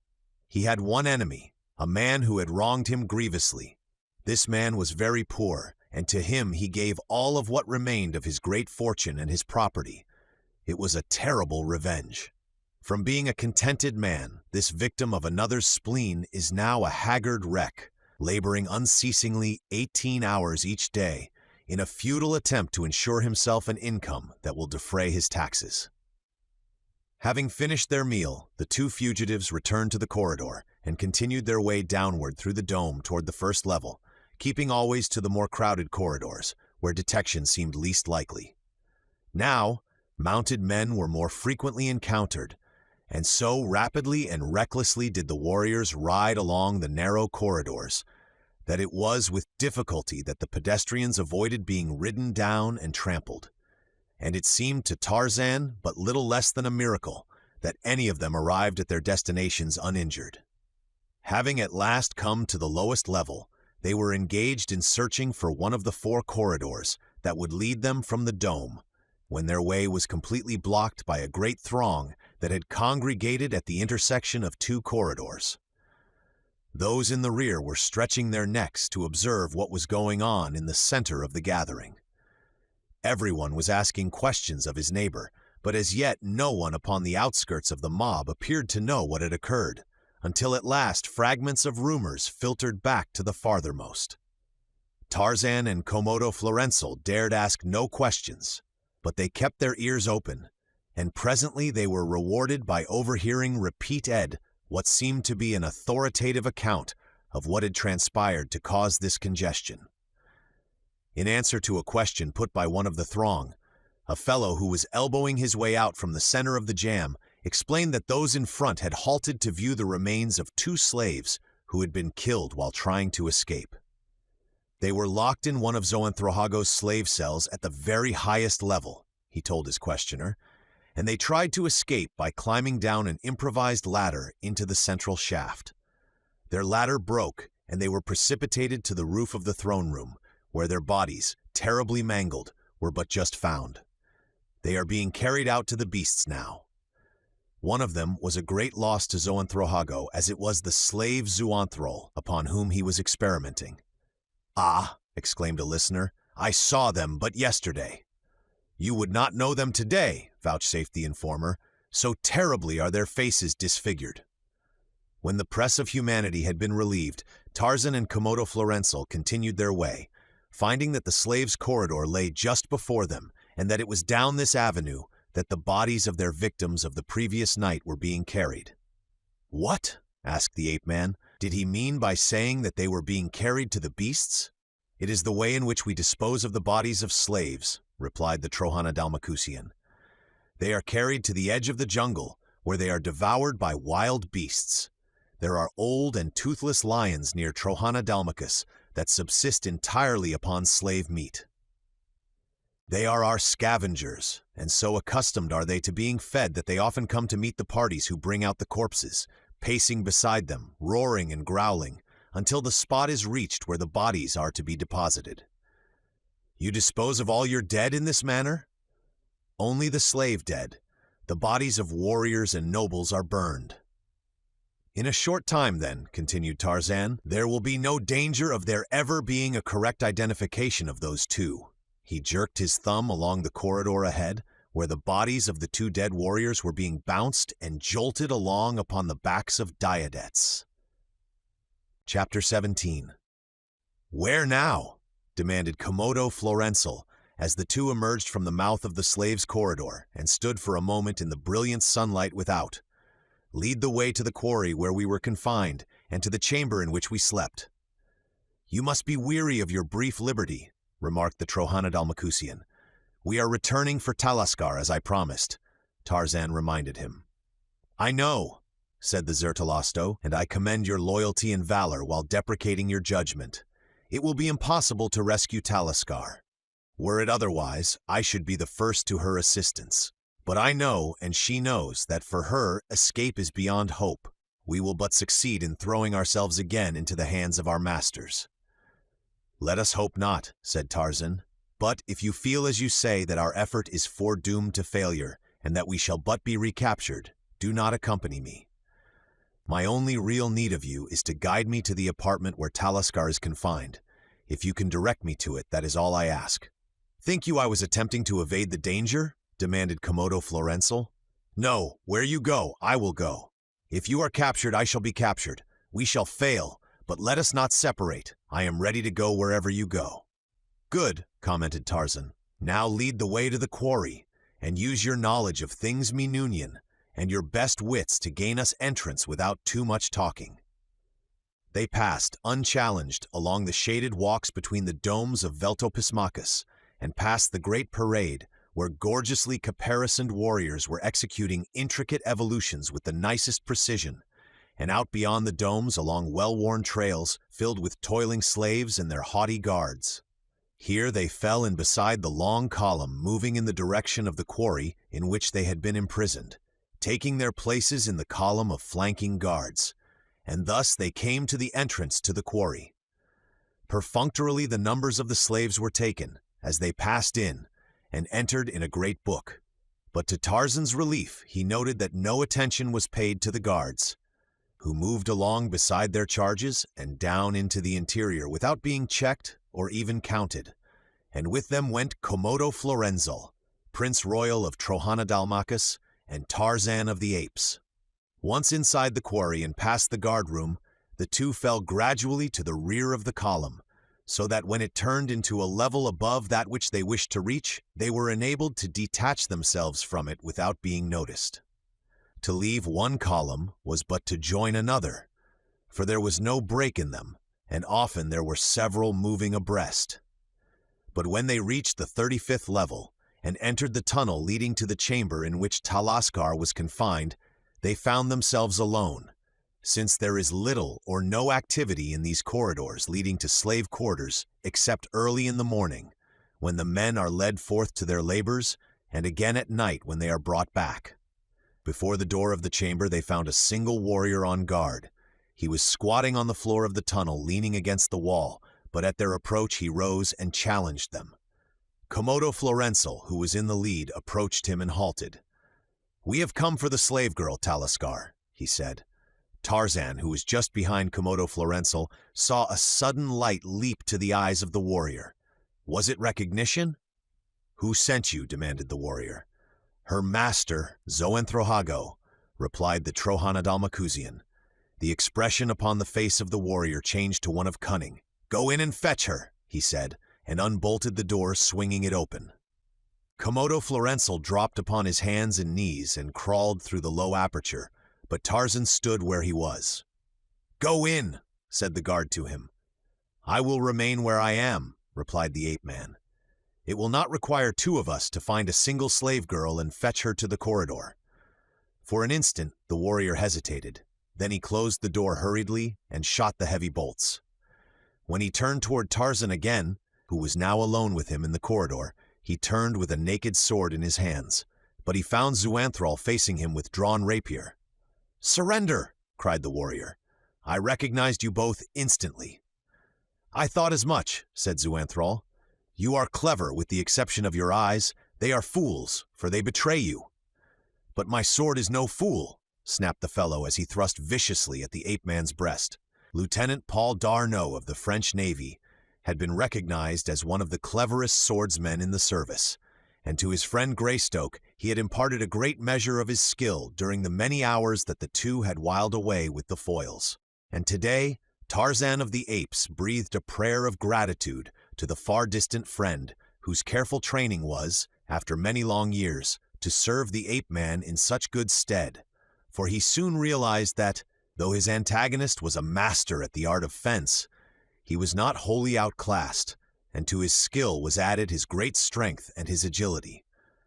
They had fought for but a minute or two when the Veltopismacusian realized that he was facing no mean antagonist, and that he was laboring at a disadvantage in being unable to fall back when Tarzan rushed him, while his foeman had at his back the whole length of the tunnel. He tried then to force Tarzan back, but in this he failed, receiving a thrust in the shoulder for his pains. And then he commenced to call for help, and the ape-man realized that he must silence him, and that quickly. Awaiting the opportunity that was presently afforded by a feint that evoked a wild lunge, Tarzan stepped quickly in and passed his sword through the heart of the Veltopismacusian, and as he withdrew his blade from the body of his antagonist, he released the bolts that held the door and swung it open. Beyond it, white of face, crouched Komodo Florenzel, but as his eyes fell upon Tarzan and the body of the guard behind him, a smile curved his lips, and an instant later he was in the corridor beside his friend. "How did it happen?" he demanded. "He recognized us? But what of Talaskar? Is she not coming?" "She is not here. Kalfastoban took her away. He has purchased her from Zoanthrohago," Tarzan wheeled. "Rebolt the door and let us get out of here," he said. Komodo Florenzel closed and fastened the door. "Where now?" he asked. "To find Kalfastoban's quarters," replied the ape-man. Komodo Florenzel shrugged his shoulders and followed on behind his friend. They retraced their steps toward the surface without incident until they were opposite the 16th level, when a face was suddenly turned toward them from a column of slaves crossing the runway from one lateral to another. Just for an instant did the eyes of the slave meet those of Tarzan, and then the fellow had passed into the mouth of the lateral and disappeared. "We must hurry," whispered Tarzan to his companion.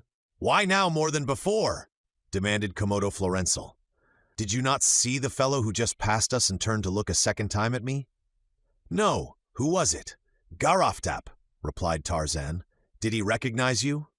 "As to that I cannot say, but he evidently found something familiar in my appearance. Let us hope that he did not place me, though I fear that he did. Then we must lose no time in getting out of here, and out of Veltopismacus as well." They hurried on. "Where are Kalfastoban's quarters?" asked Tarzan. "I do not know. In Trohanadalmacus, warriors are detailed to the quarries for but short periods and do not transfer their quarters or their slaves during the time that they are there. I do not know the custom here. Kalfastoban may have finished his tour of duty in the quarries. On the other hand, it may be for a long period that they are detailed for that service, and his quarters may lie on the upper level of the quarry. We shall have to inquire." Soon after this Tarzan stepped up to a warrior moving in the same direction as he and Komodo Florenzel. "Where can I find Kalfastoban Ventel?" he asked. "They will tell you in the guardroom, if it is any of your affair," he replied, shooting a quick glance at the two. "I do not know." After that they passed the fellow, and at the first turn that hid them from him, they increased their speed, for both were becoming suspicious of every least untoward incident, and their one wish now was to escape the quarry in safety. Nearing the entrance, they attached themselves to a column of slaves, toiling upward with their heavy burdens of rocks for the new dome, and with them they came to the guardroom, where the slaves were checked out. The officer and the clerks labored in a mechanical manner, and it appeared that it was to be as easy to leave the quarry as it had been to enter it, when the officer suddenly drew his brow together and commenced to count. "How many slaves in this crew?" he asked. 100, replied one of the warriors accompanying them. "Then why 4 guards?" he demanded. "There are but 2 of us," rejoined the warrior. "We are not with them." Komodo Florenzel spoke up quickly. "What do you hear?" demanded the officer. "If we can see you alone, we can explain that quickly." replied the Trohanadalmacusian. The officer waved the crew of slaves upon their way and beckoned to Komodo Florenzel and Tarzan to follow him into an adjoining chamber, where they found a small anteroom in which the commander of the guard slept. "Now," he said, "let me see your passes." "We have none," replied Komodo Florenzel. "No passes. That will be difficult to explain, will it not?" "Not to one of your discrimination," replied the prince, accidentally jingling the golden coins in his pouch. "We are in search of Kalfastaban. We understand that he owns a slave we wish to purchase, and not being able to obtain a pass to the quarry in the short time at our disposal, we ventured to come upon so simple an errand without one. Could you direct us to Kalfastaban?" Again he jingled the coins. "I shall be delighted," replied the officer. "His quarters are upon the 5th level of the royal dome upon the central corridor, and about midway between the king's corridor and the warrior's corridor. As he was relieved from duty in the quarry this very morning, I have no doubt but that you will find him there." "We thank you," said Komodo Florenzel, leaning far back in the Manunian bow. "And now," he added, as though it was an afterthought, "if you will accept it, we shall be filled with gratitude if you will permit us to leave this slight token of our appreciation." And he drew a large gold coin from the pouch and proffered it to the officer. "Rather than seem ungrateful," replied the officer, "I must accept your gracious gift, with which I may alleviate the sufferings of the poor. May the shadow of disaster never fall upon you." The three then bowed, and Tarzan and Komodo Florenzel quitted the guardroom, and a moment later were in the free, fresh air of the surface. "Even in Manuni," breathed Tarzan. "What was that?" asked his friend. "I was just thinking of my simple, honest jungle and God's creatures that men call beasts." "What should they call them?" demanded Komodo Florenzel. "If judged by the standards that men themselves make and fail to observe, they should be called demigods," replied the ape-man. "I believe I get your point," laughed the other. "But think, had a lion guarded the entrance to this quarry, no gold piece would have let us pass. The frailties of man are not without their virtues. Because of them, right has just triumphed over wrong, and bribery has worn the vestments of virtue." Returning to the royal dome, they passed around the east side of the structure to the north front, where lies the slaves' corridor in every dome. In quitting the dome, they had come from the warriors' corridor on the west, and they felt that it would be, but increasing the chances of detection were they to pass too often along the same route, where someone, half recognizing them in one instance, might do so fully after a second or third inspection. To reach the 5th level required but a few minutes after they had gained entrance to the dome.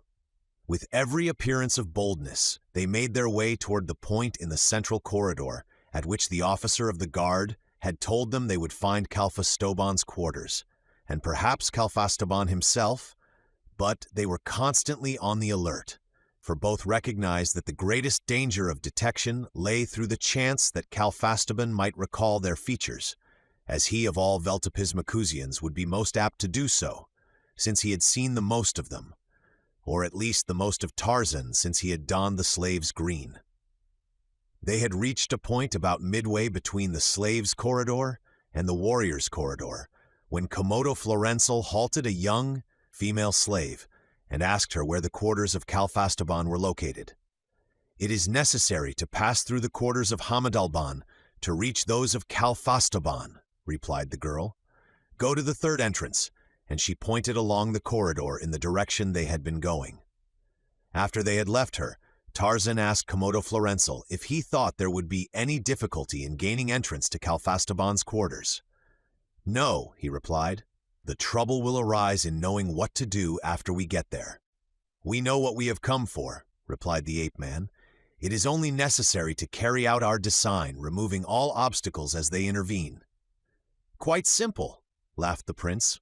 Tarzan was forced to smile.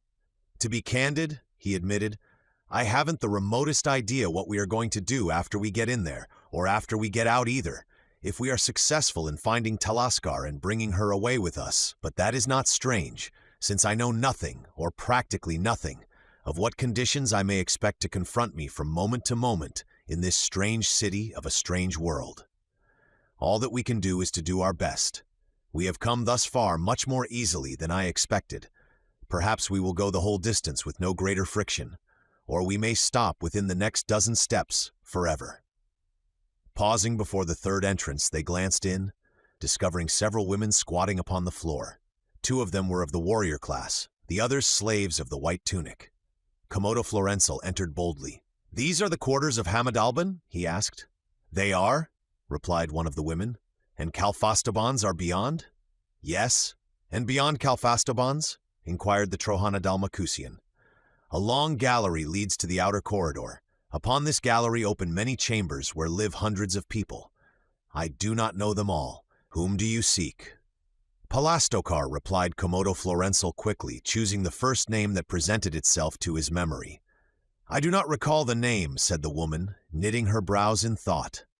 "But I shall find him now, thanks to you," said Komodo Florenzel, "for my directions were to pass through the quarters of Hamadalban and Kalfastoban, when I should come upon a gallery into which opened the quarters of Palastokar. But perhaps if Kalfastoban is in, he will be able to direct me more exactly." "Kalfastoban has gone out with Hamadalban," replied the woman, "but I expect them back momentarily. If you will wait, they will soon be here." "Thank you," said Komodo Florenzel hastily, "but I am sure that we shall have no trouble finding the quarters of Palastokar. May your candles burn long and brilliantly."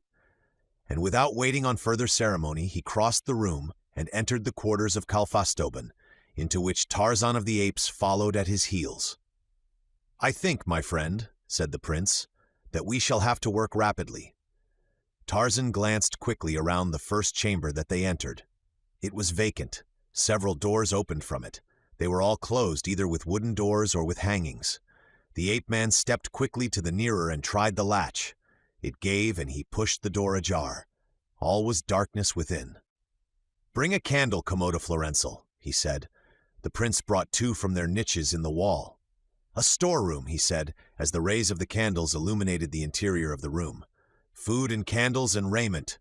Kalfastoban is no pauper. The tax collector has not ruined him yet." Tarzan, standing in the doorway of the storeroom, just behind Komodo Florenzel, turned suddenly and looked out across the other chamber. He had heard voices in the quarters of Hamadalban beyond. Men's voices. One of them he recognized an instant later. It was the voice of Kalfastoban Vental. "Come," roared the bull voice of the Vental. "Come to my quarters, Hamadalban, and I will show you this new slave of mine." Tarzan pushed Komodo Florenzel into the storeroom, and following him, closed the door. "Did you hear?" he whispered. "Yes, it was Kalfastoban." The storeroom door was ornamented with a small, open grill, covered with a hanging of some heavy stuff upon the inside. By drawing the hanging aside, the 2 could obtain a view of most of the interior of the outer chamber, and they could hear all that was said by the 2 men who now entered from Hamadalban's quarters. "I tell you she is the greatest bargain I have ever seen," cried Kalfastoban. "But wait, I'll fetch her," and he stepped to another door, which he unlocked with a key. "Come out," he roared, flinging the door wide. With the haughty bearing of a queen, a girl stepped slowly into the larger room. No cowering servility of the slave here. Her chin was high, her gaze level. She glanced almost with contempt upon the Vental. And she was beautiful. It was Talaskar. Komodo Florenzel realized that he had never before appreciated how really beautiful was the little slave girl who had cooked for him. Kalfastoban had given her a white tunic of good quality, which set off the olive of her skin and the rich blackness of her hair to better effect than had the cheap green thing that he had always seen her in. She belonged to Zoanthroago, Kalfastoban explained to his friend, but I doubt that he ever saw her, else he never would have parted with her for the paltry sum I paid. "You will take her for your own woman and raise her to our class?" asked Hamadalban. "No," replied Kalfastoban, "for then she would no longer be a slave and I could not sell her. Women are too expensive. I shall keep her for a time and then sell her while her value is still high. I should make a pretty profit from her." Tarzan's fingers closed tightly, as though upon the throat of an enemy, and the right hand of Komodo Florenzel crept to the hilt of his rapier.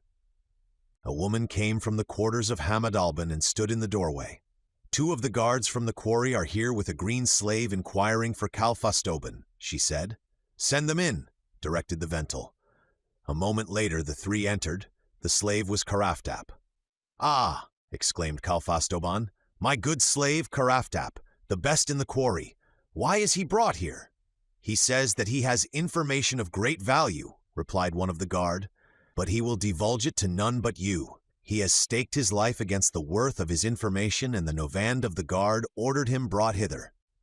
"What information have you?" demanded Kalfastoban.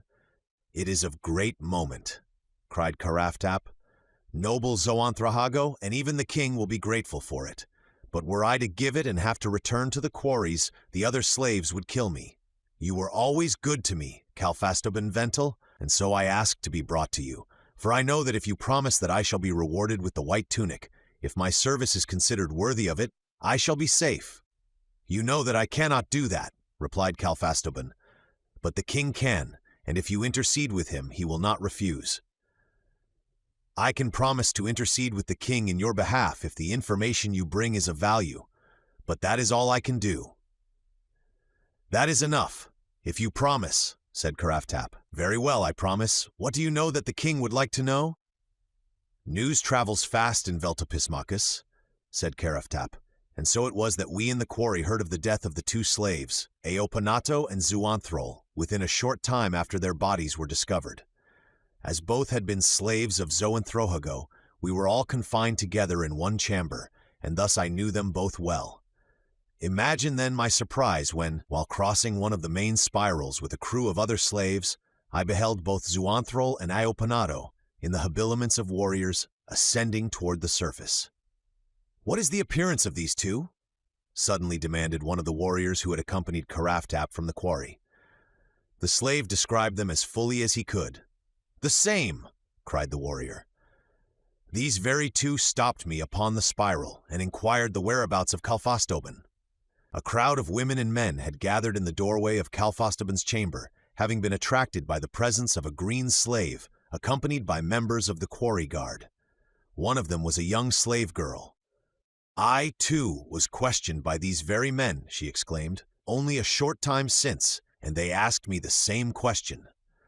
One of Hamadalban's women voiced a little scream.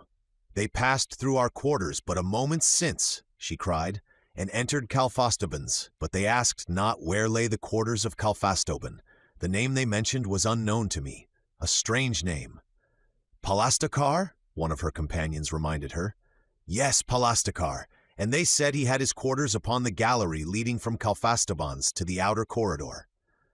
"There is no one of such a name in the royal dome," said Kalfastoban. "It was but a ruse to enter my quarters."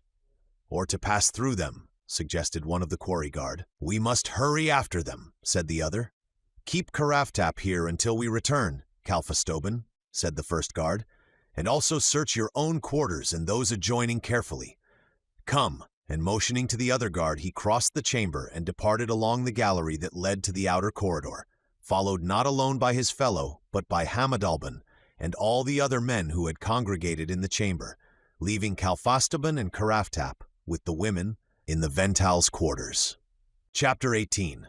Kalfastoban turned immediately to a search of the various chambers of his quarters, but Karaftap laid a restraining hand upon his arm. "Wait, Vental," he begged. "If they be here, would it not be best to ensure their capture by fastening the doors leading from your quarters?" "A good thought, Karaftap," replied Kalfastoban, "and then we may take our time searching for them. Out of here, all you women," he cried, waving the females back into Hamadalban's quarters. A moment later, the two doors leading from the chamber to Hamadalban's quarters and the gallery were closed and locked. "And now, master," suggested Karaftap, "as there be two of them, would it not be well to supply me with a weapon?" Kalfastoban smote his chest. "A dozen such could Kalfastoban overcome alone," he cried. "But for your own protection, get you a sword from yonder room while I lock this proud she-cat in her cell again." As Kalfastoban followed Taliskar to the room in which she had been confined, Karaftap crossed to the door of the storeroom where the Vental had told him he would find a weapon. The Vental reached the door of the room just behind the girl, and reaching out, caught her by the arm. "Not so fast, my pretty," he cried. "A kiss before you leave me, but fret not. The moment we are sure that those villainous slaves are not within these rooms, I shall join you, so do not pine for your Kalfastoban." Talaskar wheeled and struck the Vental in the face. "Lay not your filthy hands upon me, beast," she cried, and struggled to free herself from his grasp. "Soho, a cat indeed!" exclaimed the man, but he did not release her, and so they struggled until they disappeared from sight within the cell, and at the same moment Karaftap, the slave, laid his hand upon the latch of the storeroom door, and opening it, stepped within. As he did so, steel fingers reached forth out of the darkness and closed upon his throat. He would have screamed in terror, but no sound could he force through his tight-closed throat. He struggled and struck at the thing that held him, a thing so powerful that he knew it could not be human, and then a low voice, cold and terrifying, whispered in his ear. "Die, Karaftap," it said. "Meet the fate that you deserve, and that you well knew you deserved, when you said that you dared not return to the quarters of the slaves of Xoanthroago after betraying 2 of your number. Die, Karaftap, and know before you die that he whom you would have betrayed is your slayer. You searched for Xuanthrol, and you have found him." With the last word, the terrible fingers closed upon the man's neck. Spasmodically, the slave struggled, fighting for air. Then the 2 hands that gripped him turned slowly in opposite directions, and the head of the traitor was twisted from his body. Throwing the corpse aside, Tarzan sprang into the main chamber of the Vental's quarters and ran quickly toward the door of Talaskar's cell, Komodo Florensal but half a pace behind him. The door of the little room had been pushed to by the struggles of the couple within, and as Tarzan pushed it open, he saw the girl in the clutches of the huge Vental, who, evidently maddened by her resistance, had lost his temper completely and was attempting to rain blows upon her face, which she sought to ward off, clutching at his arms and hands. A heavy hand fell upon the shoulder of the Vental. "You seek us," a low voice whispered in his ear. "Here we are." Calfastaban released the girl and swung around, at the same time reaching for his sword. Facing him were the 2 slaves, and both were armed, though only Alpanado had drawn his weapon. Xuanthrol, who held him, had not yet drawn. "A dozen such could Calfastaban overcome alone," quoted Tarzan. "Here we are, braggart, and we are only 2, but we cannot wait while you show us how mighty you be. We are sorry. Had you not molested this girl, I should merely have locked you in your quarters, from which you would soon have been released, but your brutality deserves but one punishment, death." "Karaftap!" screamed Calfastaban. No longer was he a blusterer, deep-toned and swaggering. His voice was shrill with terror, and he shook in the hands of the ape-man. "Karaftap, help!" he cried. "Karaftap is dead," said Tarzan. "He died because he betrayed his fellows. You shall die because you were brutal to a defenseless slave girl.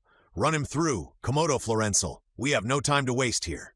As the Trohandal Makusian withdrew his sword from the heart of Calfastoban Vental and the corpse slid to the floor of the cell, Talaskar ran forward and fell at the feet of the ape-man. "Xuanthrol and Aopanado," she cried. "Never did I think to see you again. What has happened? Why are you here? You have saved me, but now you will be lost. Fly. I know not where to you may fly, but go from here. Do not let them find you here. I cannot understand why you are here anyway." "We are trying to escape," explained Komodo Florensal, "and Xuanthrol would not go without you. He searched the quarry for you and now the royal dome. He has performed the impossible, but he has found you." "Why did you do this for me?" asked Talaskar, looking wonderingly at Tarzan. "Because you were kind to me when I was brought to the chamber of Xoanthrohago's slaves," replied the ape-man, "and because I promised that when the time for escape came, we 3 should go together." He had lifted her to her feet and led her into the main chamber. Komodo Florensal stood a little aside, his eyes upon the floor. Tarzan glanced at him, and an expression of puzzlement came into the eyes of the ape-man. But whatever thought had caused it, he must have put quickly aside for the consideration of more pressing matters. "Komodo Florensal, you know best what avenues of escape should be the least beset by the dangers of discovery. Whether to go by way of Hamadalban's quarters or through the gallery they mentioned? These are questions I cannot answer to my own satisfaction. And look!" His eyes had been roving about the chamber. "There is an opening in the ceiling. Where might that lead?" "It might lead almost anywhere, or nowhere at all," replied the Trohanadal Makusian. "Many chambers have such openings. Sometimes they lead into small lofts that are not connected with any other chamber, Again, they lead into secret chambers or even into corridors upon another level. There came a pounding upon the door leading into Hamad Albin's quarters, and a woman's voice called aloud. "Kalfastoban, open!" she cried. "There has come an Ental from the quarry guard in search of Karaftap. The sentry at the entrance to the quarters of the slaves of Zoanthrohago has been found slain, and they wish to question Karaftap, believing that there is a conspiracy among the slaves." "We must go by the gallery," whispered Komodo Florenzel, stepping quickly to the door leading thereto. As he reached it, someone laid a hand upon the latch from the opposite side and attempted to open the door, which was locked. "Kalfastoban!" cried a voice from the gallery beyond. "Let us in!" The slaves went not this way. "Come, open quickly." Tarzan of the Apes glanced quickly about. Upon his face was a half-snarl, for once again was he the cornered beast. He measured the distance from the floor to the trap in the ceiling, and then with a little run he sprang lightly upward. He had forgotten to what extent the reduction of his weight had affected his agility. He had hoped to reach a handhold upon the upper edge of the opening, but instead he shot entirely through it, alighting upon his feet in a dark chamber. Turning, he looked down at his friends below. Consternation was writ large upon the countenance of each, but at that he could not wonder. He was almost as much surprised himself. "Is it too far for you to jump?" he asked. "Too far," they replied. He swung then, head downward through the opening, catching the edge of the trap in the hollow of his knees. At the gallery door, the knocking was becoming insistent, and now at that leading into the quarters of Hamad Albin, a man's voice had supplanted that of the woman. The fellow was demanding entrance, angrily. "Open!" he shouted. "In the name of the king, open!" "Open yourself!" shouted the fellow who had been hammering at the opposite door, thinking that the demand to open came from the interior of the chamber to which he sought admission. "How can I open?" screamed back the other. "The door is locked upon your side." "It is not locked upon my side. It is locked upon yours," cried the other, angrily. "You lie!" shouted he who sought entrance from Hamad Albin's quarters, "and you will pay well when this is reported to the king." Tarzan swung, head downward, into the chamber, his hands extended toward his companions. "Lift Talaskar to me," he directed Komodo Florenzel, and as the other did so, he grasped the girl's wrists and raised her as far as he could until she could seize upon a part of his leather harness and support herself alone without falling. Then he took another hold upon her, lower down, and lifted still higher, and in this way she managed to clamber into the chamber above. The angry warriors at the two doors were now evidently engaged in an attempt to batter their way into the chamber. Heavy blows were falling upon the substantial panels that threatened to splinter them at any moment. "Fill your pouch with candles, Komodo Florenzel," said Tarzan, "and then jump for my hands." "I took all the candles I could carry while we were in the storeroom," replied the other. "Brace yourself. I am going to jump." A panel splintered and bits of wood flew to the center of the floor from the door at the gallery, just as Tarzan seized the outstretched hands of Komodo Florenzel. And an instant later, as both men kneeled in the darkness of the loft and looked down into the chamber below, the opposite door flew open, and the 10 warriors who composed the Ental burst in at the heels of their Vental. For an instant they looked about in blank surprise, and then their attention was attracted by the pounding upon the other door. A smile crossed the face of the Vental as he stepped quickly to the gallery door and unlocked it. Angry warriors rushed in upon him, but when he had explained the misapprehension under which both parties had been striving for entrance to the chamber, they all joined in the laughter, albeit a trifle shamefacedly. "But who was in here?" demanded the Vental who had brought the soldiers from the quarry. "Kalfastoban and the green slave Karaftap," proffered a woman belonging to Hamad Albin. "They must be hiding," said a warrior. "Search the quarters," commanded the Vental. "It will not take long to find one," said another warrior, pointing at the floor just inside the storeroom doorway. The others looked, and there they saw a human hand resting upon the floor. The fingers seemed frozen into the semblance of clutching claws. Mutely they proclaimed death. One of the warriors stepped quickly to the storeroom, opened the door, and dragged forth the body of Karaftap, to which the head was clinging by a shred of flesh. Even the warriors stepped back, aghast. They looked quickly around the chamber.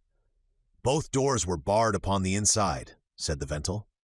"Whatever did this must still be here." "It could have been nothing human," whispered a woman who had followed them from the adjoining quarters. "Search carefully," said the Vental, and as he was a brave man, he went first into one chamber and then another. In the last one they found Calfastoban, run through the heart. "It is time we got out of here if there is any way out," whispered Tarzan to Komodo Florenzel. "One of them will espy this hole directly." Very cautiously, the two men felt their way in opposite direction around the walls of the dark, stuffy loft. Deep dust, the dust of ages, rose about them, chokingly, evidencing the fact that the room had not been used for years, perhaps for ages. Presently, Komodo Florenzel heard a ch-est from the ape-man who called them to him. "Come here, both of you. I have found something." "What have you found?" asked Talaskar, coming close. "An opening near the bottom of the wall," replied Tarzan. "It is large enough for a man to crawl through. Think you, Komodo Florenzel, that it would be safe to light a candle?" "No, not now," replied the prince. "I will go without it then," announced the ape-man, "for we must see where this tunnel leads, if anywhere." He dropped upon his hands and knees then, and Talaskar, who had been standing next him, felt him move away. She could not see him. It was too dark in the gloomy loft. The two waited, but Zuanthrol did not return. They heard voices in the room below. They wondered if the searchers would soon investigate the loft, but really there was no need for apprehension. The searchers had determined to invest the place.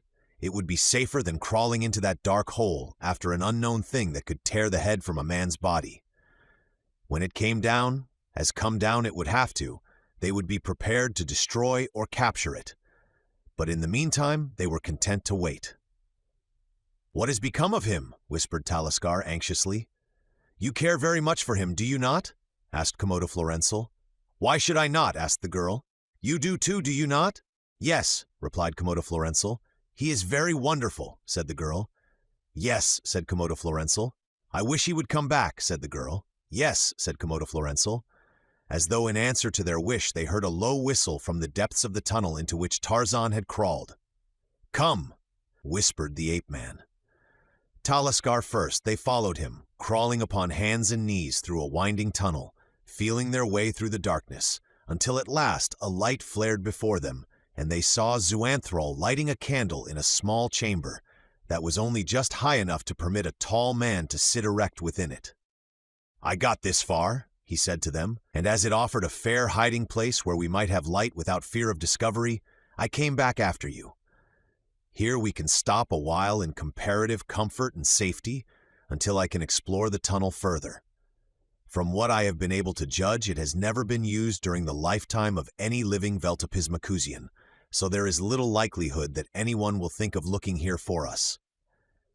"Do you think they will follow us?" asked Talaskar.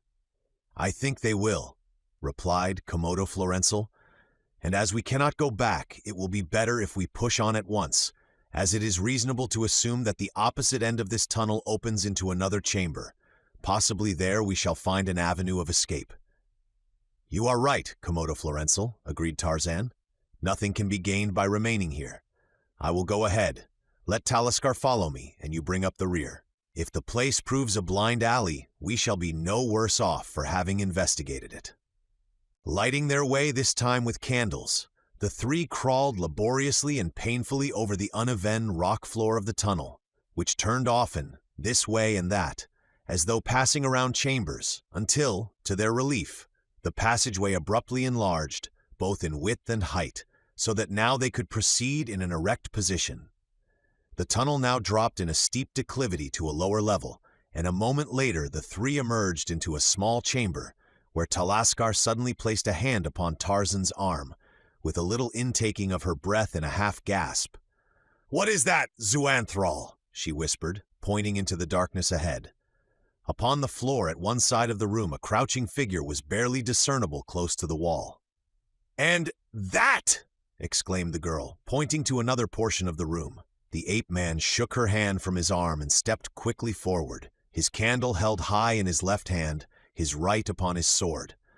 He came close to the crouching figure and bent to examine it. He laid his hand upon it, and it fell into a heap of dust.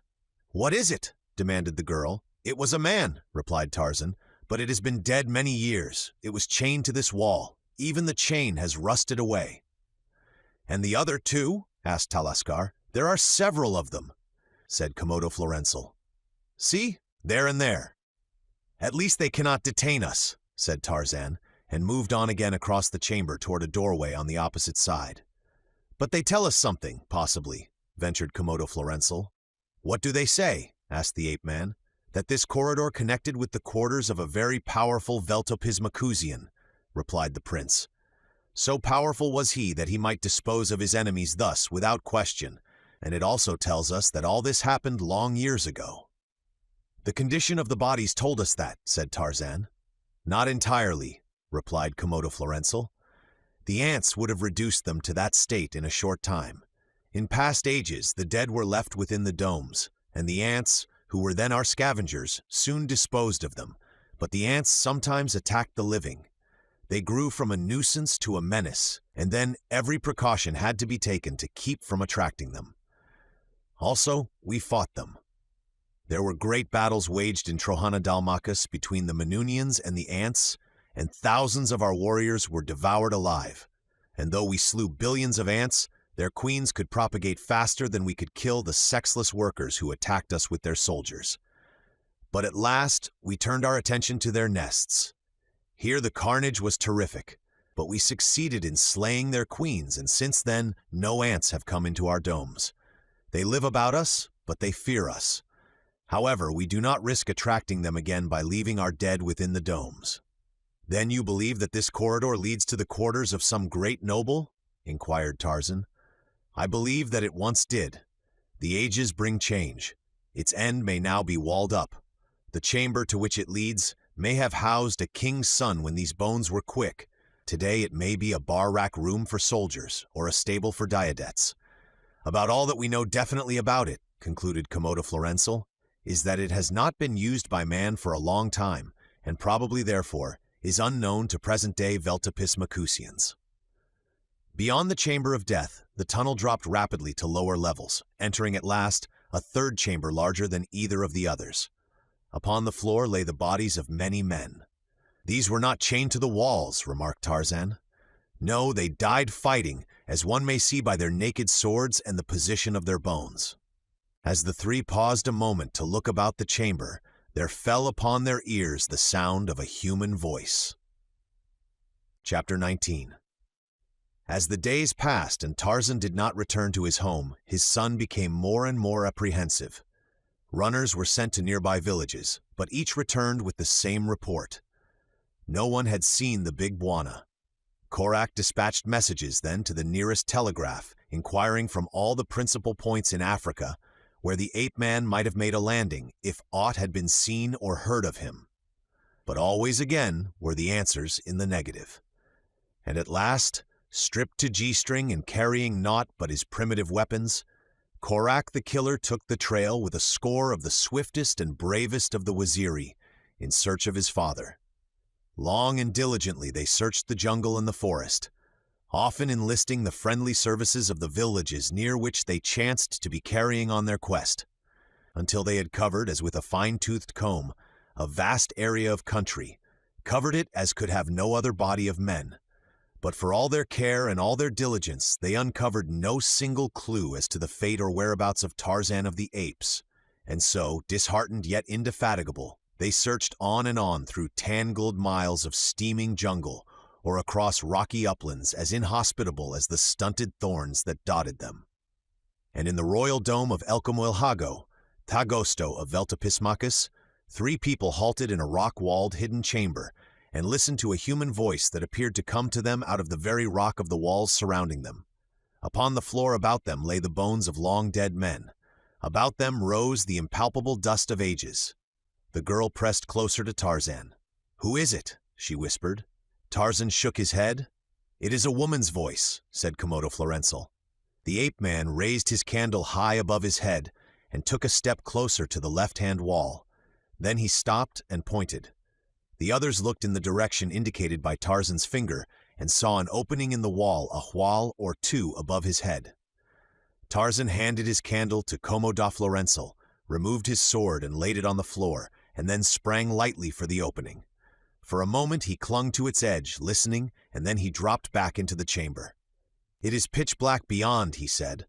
"Whoever owns that voice is in another chamber beyond that into which I was just looking. There was no human being in the next apartment." "If it was absolutely dark, how could you know that?" demanded Komodo Florenzel. "Had there been anyone there, I should have smelled him," replied the ape-man. The others looked at him in astonishment. "I am sure of it," said Tarzan, "because I could plainly feel a draught sucking up from the chamber, through the aperture and into this chamber. Had there been a human being there, his effluvium would have been carried directly to my nostrils." "And you could have detected it?" demanded Komodo Florenzel. "My friend, I can believe much of you, but not that." Tarzan smiled. "I at least have the courage of my convictions," he said, "for I am going over there and investigate. From the clearness with which the voice comes to us, I am certain that it comes through no solid wall. There must be an opening into the chamber where the woman is, and as we should investigate every possible avenue of escape, I shall investigate this." He stepped again toward the wall below the aperture. "Oh, let us not separate," cried the girl. "Where one goes, let us all go." "Two swords are better than one," said Komodo Florenzel, though his tone was only half-hearted. "Very well," replied Tarzan. "I will go first, and then you can pass Talaskar up to me." Komodo Florenzel nodded. A minute or two later, the three stood upon the opposite side of the wall. Their candle revealed a narrow passage that showed indications of much more recent use than those through which they had passed from the quarters of Calfastaban. The wall they had passed through to reach it was of stone, but that upon the opposite side was of studding and rough boards. "This is a passage built along the side of a paneled room," whispered Komodo Florenzel. "The other side of these rough boards supports beautifully polished panels of brilliant woods or burnished metals." "Then there should be a door, you think, opening from this passage into the adjoining chamber?" asked Tarzan. "A secret panel, more likely," he replied. They walked along the passage, listening intently. At first they had just been able to distinguish that the voice they heard was that of a woman, but now they heard the words. "Had they let me have him," was the first that they distinguished. "Most glorious mistress, this would not have happened then," replied another female voice. "Xoanthrohago is a fool and deserves to die, but my illustrious father, the king, is a bigger fool," spoke the first voice. "He will kill Xoanthrohago, and with him the chance of discovering the secret of making our warriors giants. Had they let me buy this Xuanthral, he would not have escaped. They thought that I would have killed him, but that was farthest from my intentions." "What would you have done with him, wondrous princess?" "That is not for a slave to ask or know," snapped the mistress. For a time there was silence. "That is the Princess Janzara speaking," whispered Tarzan to Komodo Florenzel. "It is the daughter of Elcomolhago whom you would have captured and made your princess, but you would have had a handful." "Is she as beautiful as they say?" asked Komodo Florenzel.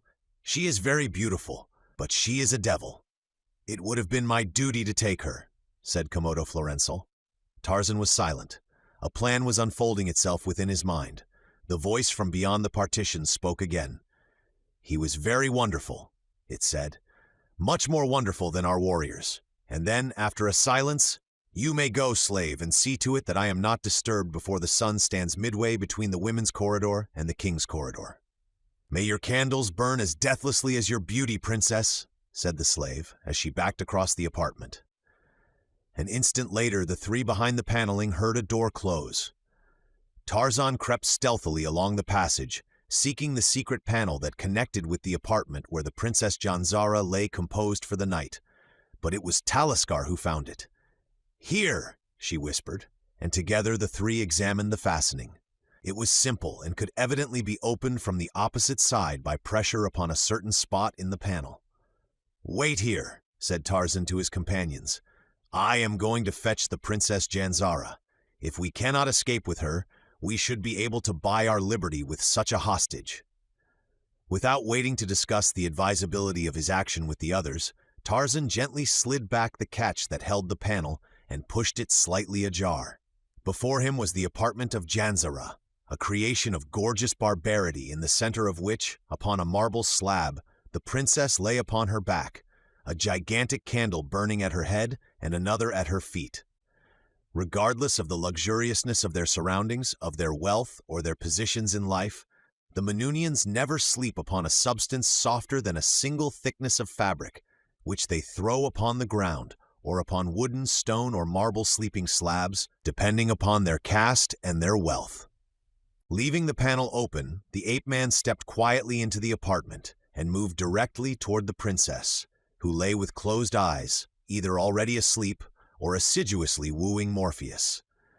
He had crossed halfway to her cold couch when a sudden draught closed the panel with a noise that might well have awakened the dead. Instantly the princess was on her feet and facing him. For a moment she stood in silence, gazing at him, and then she moved slowly toward him, the sinuous undulations of her graceful carriage suggesting to the lord of the jungle a similarity to the savage majesty of Sabor, the lioness. "It is you, Zuanthrol," breathed the princess. "You have come for me?" "I have come for you, princess," replied the ape-man. "Make no outcry and no harm will befall you." "I will make no outcry," whispered Janzara as with half-closed lids she glided to him and threw her arms about his neck. Tarzan drew back and gently disengaged himself. "You do not understand, princess," he told her. "You are my prisoner. You are coming with me." "Yes," she breathed, "I am your prisoner, but it is you who do not understand.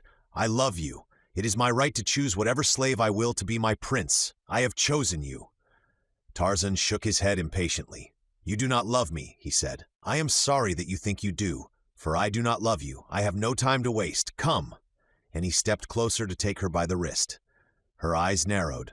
"Are you mad?" she demanded. "Or can it be that you do not know who I am?" "You are Janzara, daughter of Elkamolhago," replied Tarzan. "I know well who you are. And you dare to spurn my love." She was breathing heavily, her breasts rising and falling to the tumultuous urge of her emotions. "It is no question of love between us," replied the ape-man. "To me it is only a question of liberty and life for myself and my companions." "You love another?" questioned Janzara. "Yes," Tarzan told her. "Who is she?" demanded the princess. "Will you come quietly, or shall I be compelled to carry you away by force?" asked the ape-man, ignoring her question. For a moment the woman stood silently before him, her every muscle tensed, her dark eyes two blazing wells of fire, and then slowly her expression changed. Her face softened and she stretched one hand toward him. "I will help you, Zuanthrol," she said. "I will help you to escape. Because I love you, I shall do this. Come, follow me."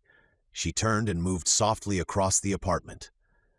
"But my companions," said the ape-man, "I cannot go without them." "Where are they?" He did not tell her, for as yet he was none too sure of her motives. "Show me the way," he said, "and I can return for them." "Yes," she replied, "I will show you, and then perhaps you will love me better than you love the other." In the passage behind the paneling, Talaskar and Komodo Florenzel awaited the outcome of Tarzan's venture. Distinctly to their ears came every word of the conversation between the ape-man and the princess. "He loves you," said Komodo Florenzel. "You see, he loves you." "I see nothing of the kind," returned Talaskar. "Because he does not love the Princess Janzara is no proof that he loves me." "But he does love you, and you love him. I have seen it since first he came. Would that he were not my friend, for then I might run him through." "Why would you run him through because he loves me? If he does?" demanded the girl. "Am I so low that you would rather see your friend dead than mated with me?" "I," he hesitated. "I cannot tell you what I mean." The girl laughed, and then suddenly sobered. "She is leading him from her apartment. We had better follow." As Talaskar laid her fingers upon the spring that actuated the lock holding the panel in place, Janzara led Tarzan across her chamber toward a doorway in one of the side walls, not the doorway through which her slave had departed. "Follow me," whispered the princess, "and you will see what the love of Janzara means." Tarzan, not entirely assured of her intentions, followed her warily. "You are afraid," she said. "You do not trust me. Well, come here then and look, yourself, into this chamber before you enter." Komodo Florenzel and Talaskar had but just stepped into the apartment when Tarzan approached the door to one side of which Janzara stood. They saw the floor give suddenly beneath his feet, and an instant later Zuanthrol had disappeared. As he shot down a polished chute, he heard a wild laugh from Janzara following him into the darkness of the unknown.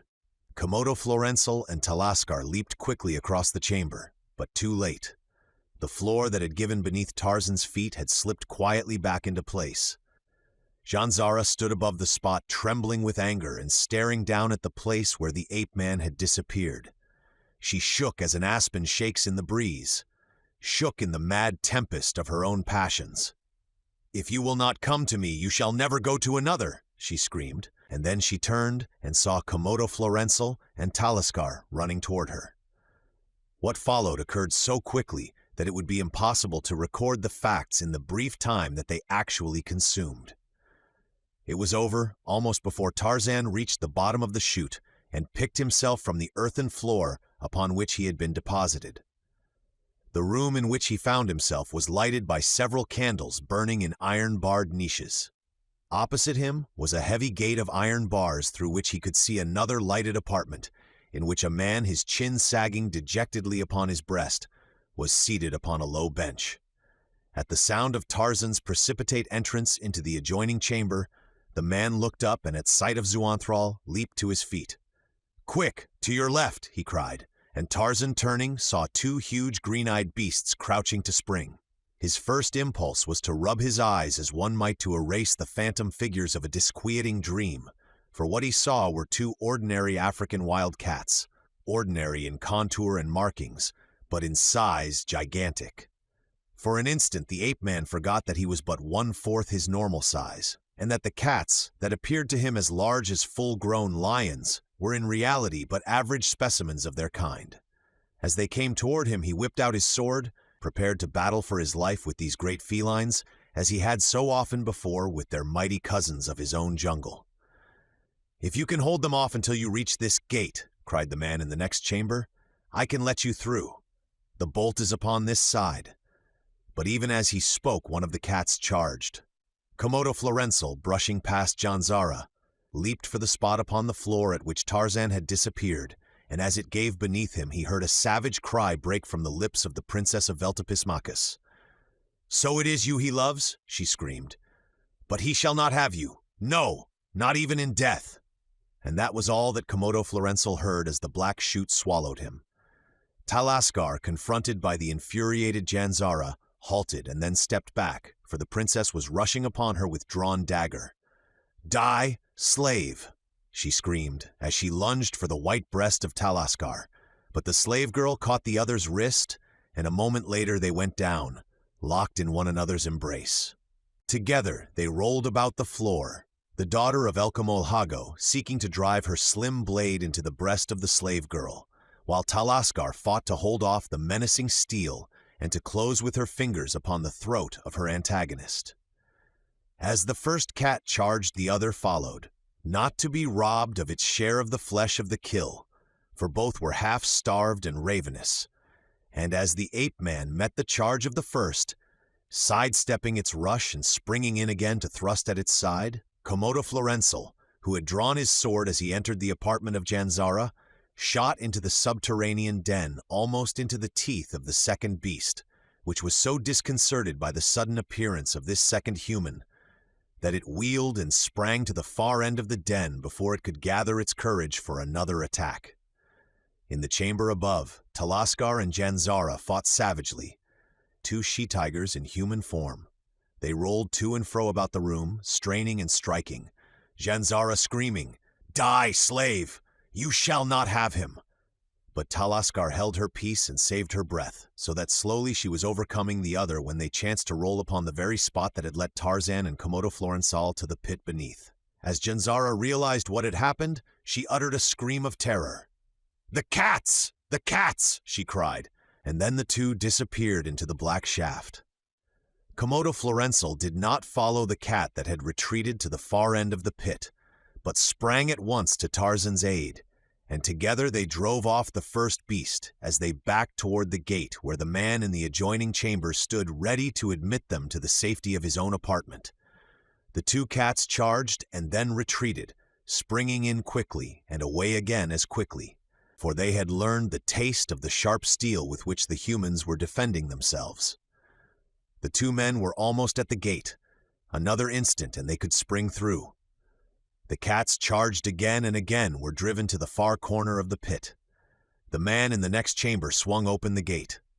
"Quick!" he cried, and at the same instant 2 figures shot from the mouth of the shaft and, locked tightly in one another's embrace, rolled to the floor of the pit, directly in the path of the charging carnivores.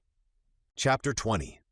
As Tarzan and Komodo Florenzel realized that Talaskar and Janzara lay exposed to the savage assault of the hungry beasts, they both sprang quickly toward the 2 girls.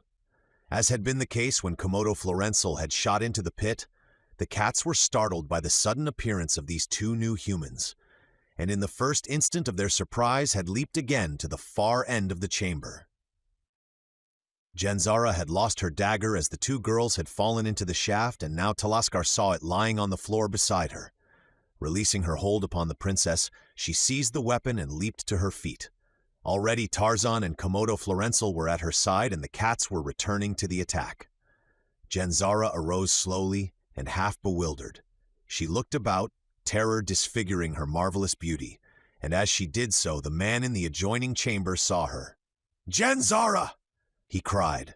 "My princess, I come!" And seizing the bench upon which he had been sitting, and the only thing within the chamber that might be converted into a weapon, he swung wide the gate and leaped into the chamber where the 4 were now facing the thoroughly infuriated beasts. Both animals, bleeding from many wounds, were mad with pain, rage, and hunger. Screaming and growling, they threw themselves upon the swords of the 2 men, who had pushed the girls behind them and were backing slowly toward the gate. And then the man with the bench joined Tarzan and Komodo Florenzel, and the 3 fought back the charges of the infuriated carnivora.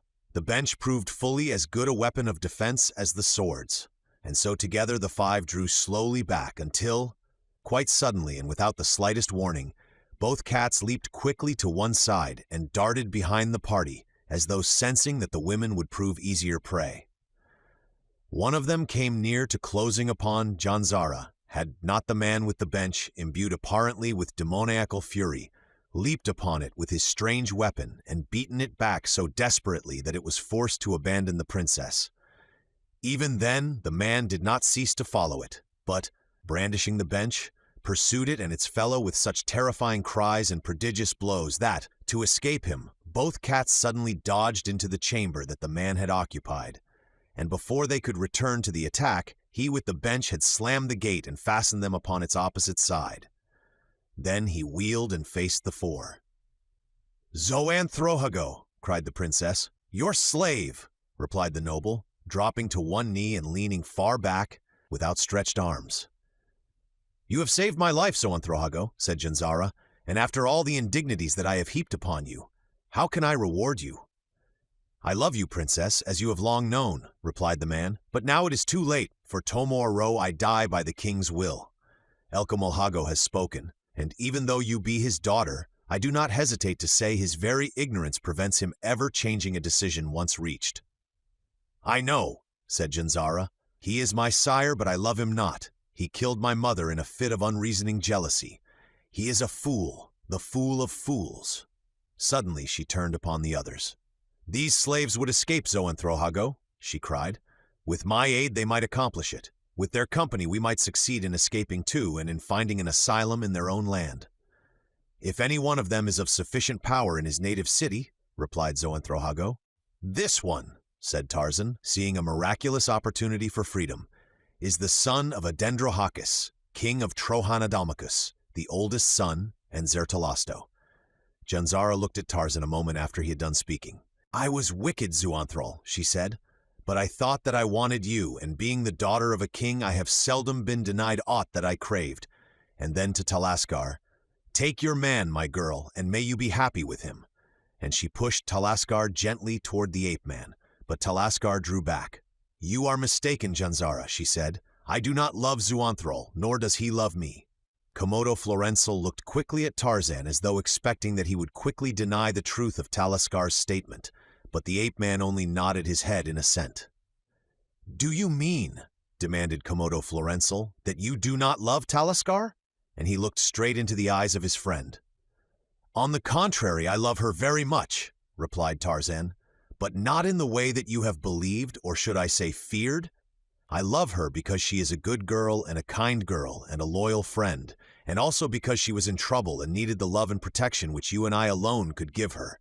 But as a man loves his mate, I do not love her, for I have a mate of my own in my country beyond the thorns."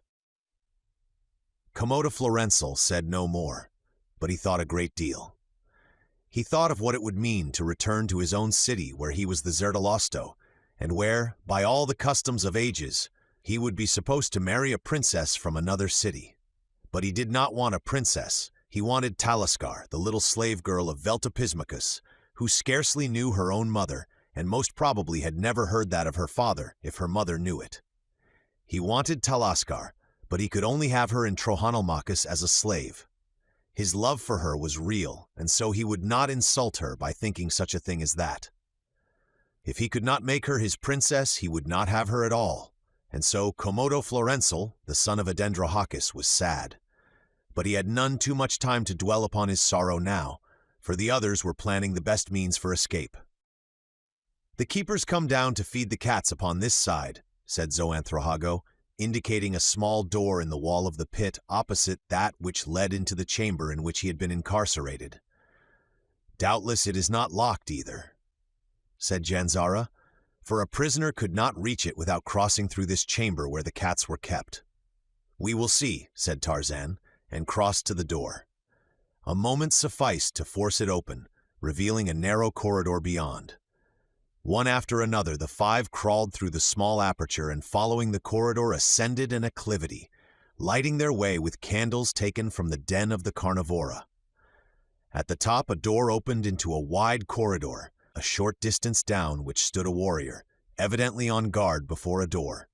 Yanzara looked through the tiny crack that Tarzan had opened the door and saw the corridor and the man. "Good!" she exclaimed. "It is my own corridor, and the warrior is on guard before my door. I know him well. Through me he has escaped payment of his taxes for the past 30 moons. He would die for me? Come, we have nothing to fear." And stepping boldly into the corridor, she approached the sentry, the others following behind her. Until he recognized her, there was danger that the fellow would raise an alarm, but the moment he saw who it was, he was as wax in her hands. "You are blind," she told him. "If the Princess Janzara wishes it," he replied. She told him what she wished, 5 diadettes and some heavy warrior's wraps.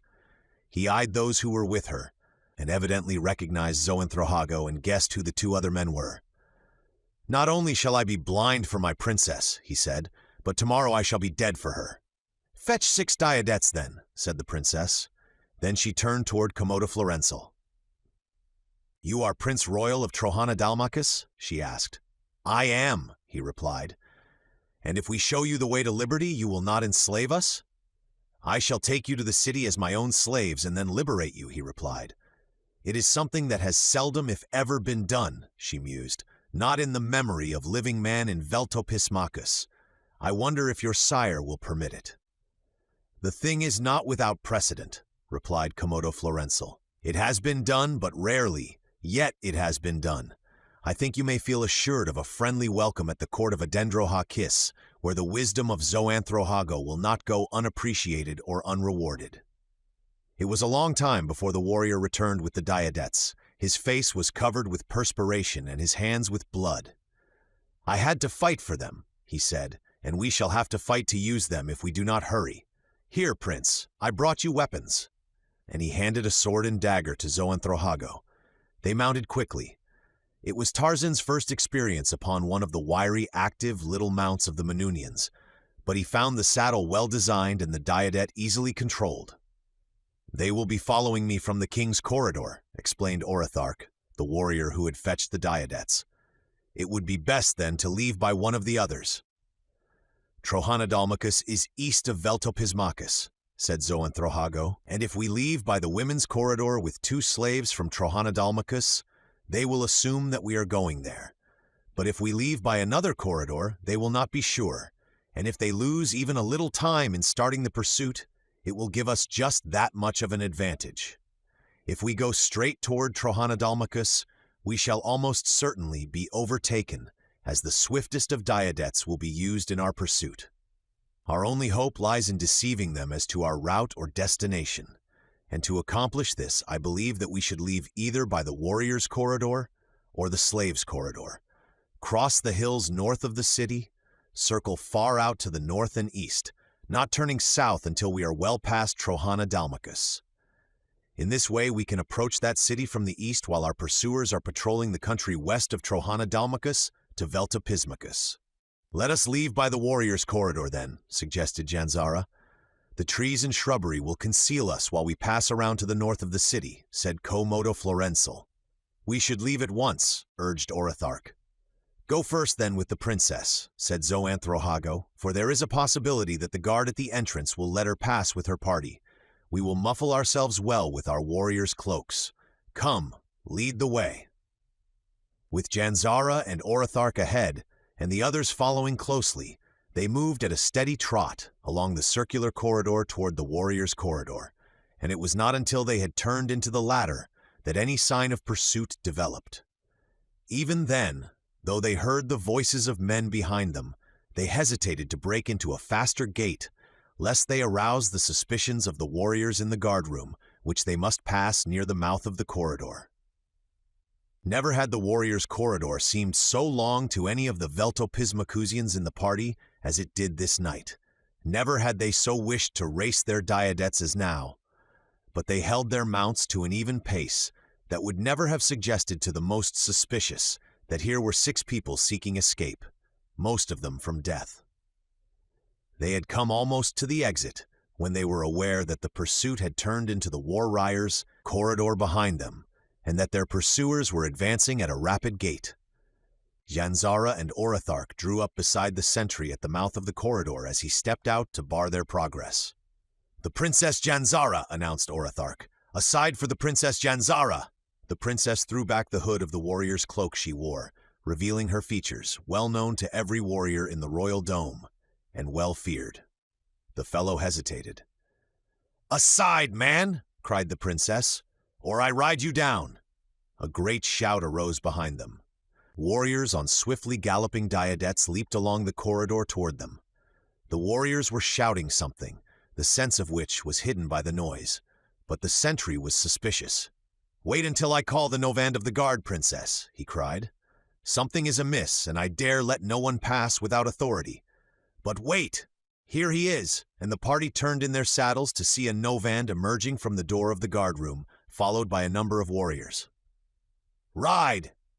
cried Janzara, and spurred her diadette straight for the single sentry in their path. The others lifted their mounts quickly in pursuit. The sentry went down, striking valiantly with his rapier at the legs and bellies of flying diadettes. The Novand and his men rushed from the guardroom just in time to collide with the pursuers, whom they immediately assumed were belated members of the fleeing party. The brief minutes that these fought, before explanations could be made and understood, gave the fugitives time to pass among the trees to the west side of the city, and, turning north, make for the hills that were dimly visible in the light of a clear but moonless night. Orathark, who said that he knew the hill trails perfectly, led the way, the others following as closely as they could, Komodo Florenzel and Tarzan bringing up the rear.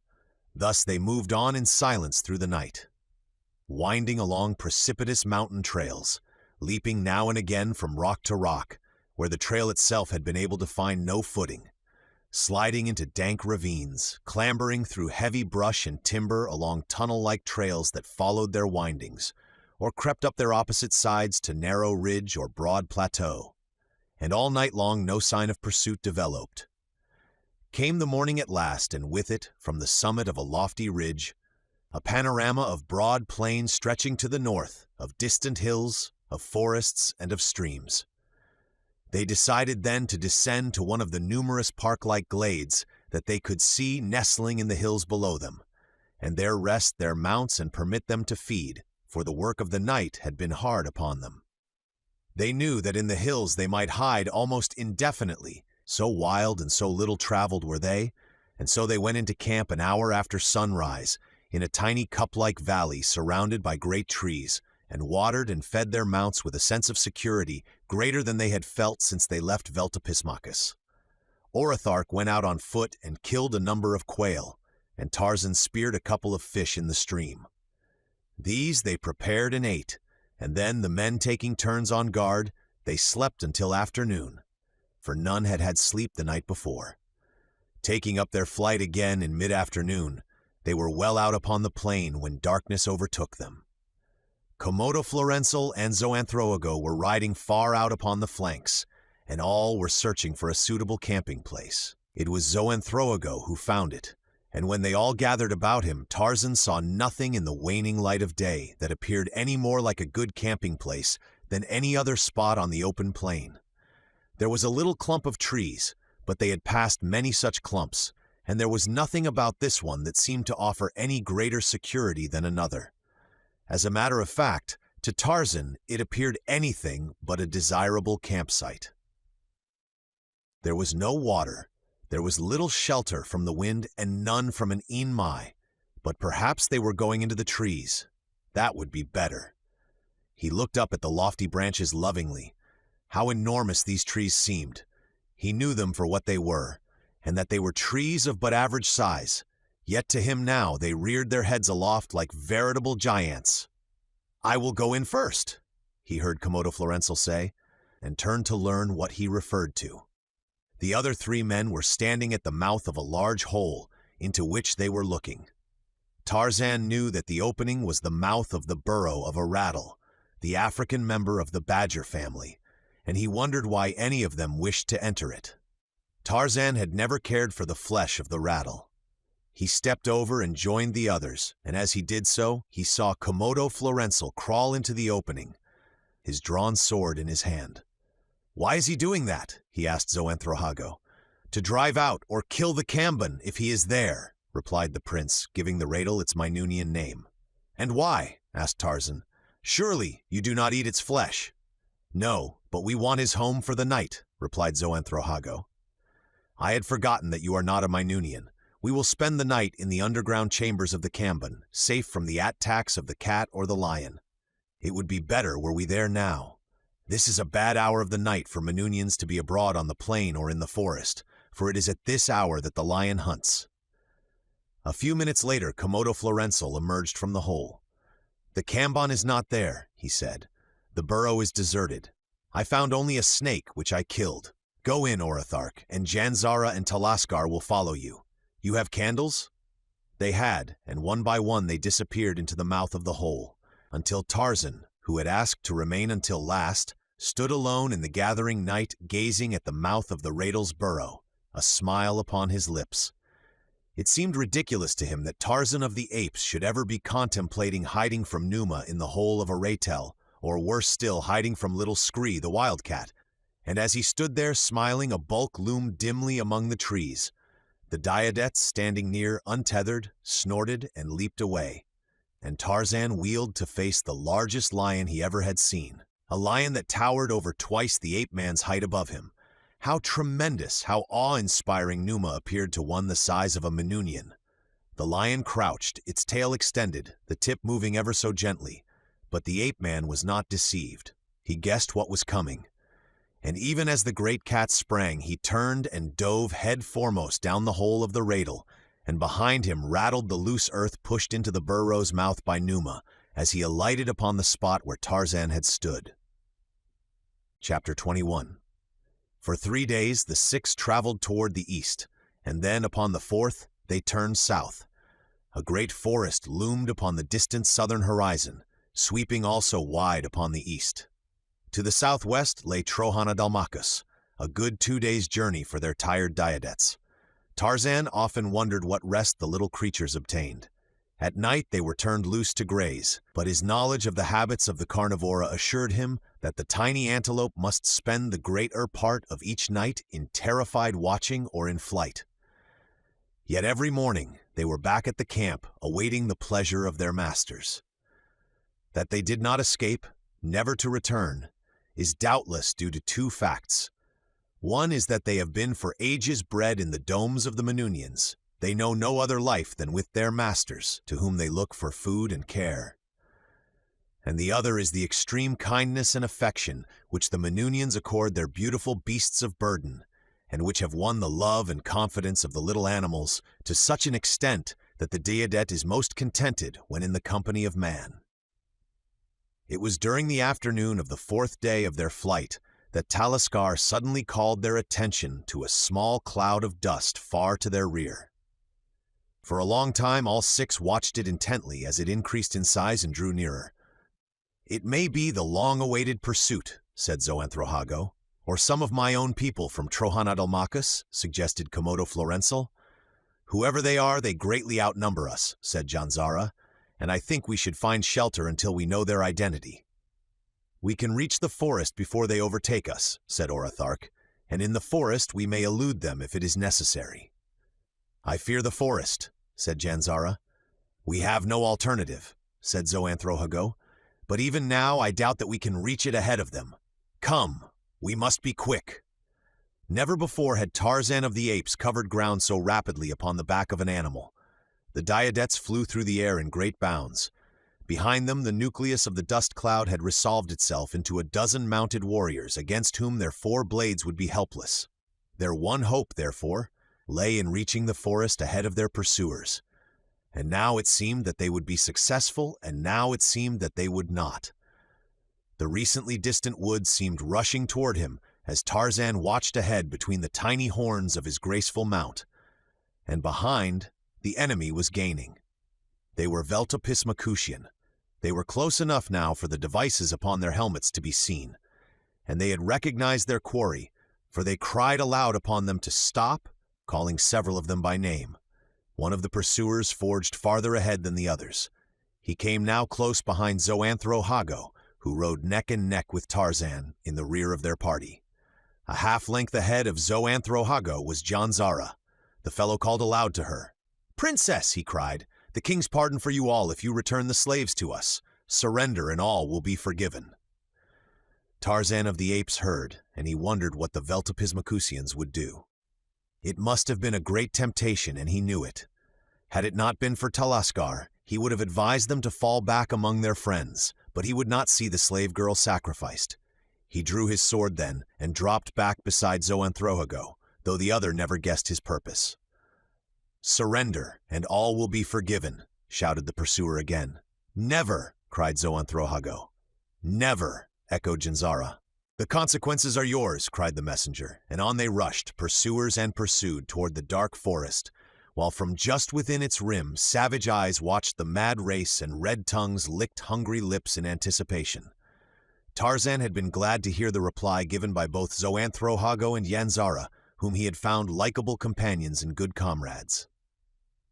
Janzara's whole attitude had changed since the very instant she had joined them in their attempted escape. No longer was she the spoiled daughter of a despot, but a woman seeking happiness through the new love that she had found, or the old love that she had but just discovered, for she often told Xoanthrohago that she knew now that she always had loved him. And this new thing in her life made her more considerate and loving of others. She seemed now to be trying to make up to Taliskar for the cruelty of her attack upon her when she had first seen her. Her mad infatuation for Tarzan she now knew in its true light.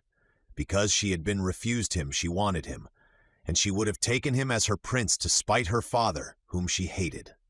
Komodo Florenzel and Taliskar always rode together, but no words of love did the Trohanadalmacusians speak in the ear of the little slave girl.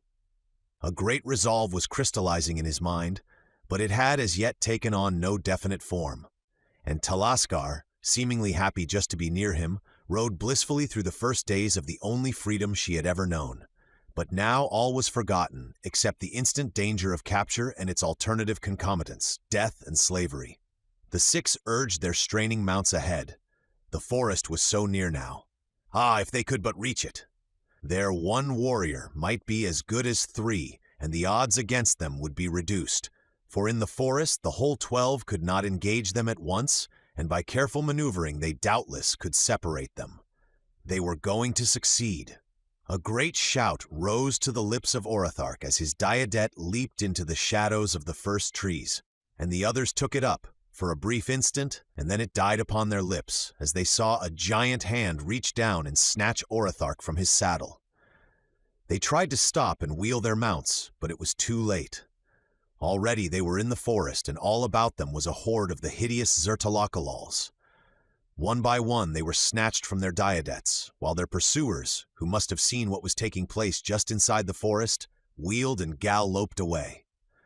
Talaskar, writhing in the grip of a she-alali, turned toward Komodo Florenzel. "Goodbye," she cried. "This at last is the end, but I can die near you, and so I am happier dying than I have been living until you came to Veltapismacus." "Goodbye, Talaskar," he replied. "Living, I dared not tell you, but dying I can proclaim my love. Tell me that you loved me." "With all my heart, Komodo Florenzel." They seemed to have forgotten that another existed but themselves. In death they were alone with their love. Tarzan found himself in the hand of a male, and he also found himself wondering, even as he faced certain death, how it occurred that this great band of male and female alali should be hunting together. And then he noticed the weapons of the males. They were not the crude bludgeon and the slinging stones that they had formerly carried, but long, trim spears and bows and arrows. And now the creature that held him had lifted him even with his face and was scrutinizing him, and Tarzan saw a look of recognition and amazement cross the bestial features, and he, in turn, recognized his captor. It was the son of the first woman. Tarzan did not wait to learn the temper of his old acquaintance. Possibly their relations were altered now. Possibly they were not. He recalled the dog-like devotion of the creature when last he had seen him, and he put him to the test at once. "Put me down," he signed peremptorily, "and tell your people to put down all of my people. Harm them not." Instantly the great creature set Tarzan gently upon the ground and immediately signaled his fellows to do the same with their captives. The men did immediately as they were bid, and all of the women but one. She hesitated. The son of the first woman leaped toward her, his spear raised like a whip, and the female cowered and set Talaskar down upon the ground. Very proud, the son of the first woman explained to Tarzan as best he could the great change that had come upon the alali since the ape-man had given the men weapons, and the son of the first woman had discovered what a proper use of them would mean to the males of his kind. Now each male had a woman cooking for him. At least one, and some of them, the stronger, had more than one. To entertain Tarzan and to show him what great strides civilization had taken in the land of the Zertalakalals, the son of the first woman seized a female by the hair and, dragging her to him, struck her heavily about the head and face with his clenched fist, and the woman fell upon her knees and fondled his legs, looking wistfully into his face, her own glowing with love and admiration.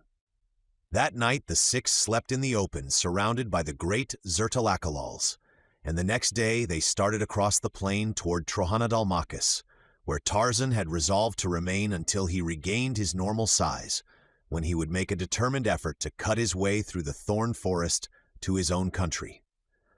The Zertalakalals went a short distance out into the plain with them, and both men and women tried in their crude, savage way to show Tarzan their gratitude for the change that he had wrought among them and the new happiness he had given them. 2 days later, the 6 fugitives approached the domes of Trohanadalmakis. They had been seen by sentries when they were still a long way off, and a body of warriors rode forth to meet them. For it is always well to learn the nature of a visitor's business in Manuni before he gets too close to your home. When the warriors discovered that Komodo Florenzel and Tarzan had returned, they shouted for joy, and a number of them galloped swiftly back to the city to spread the news.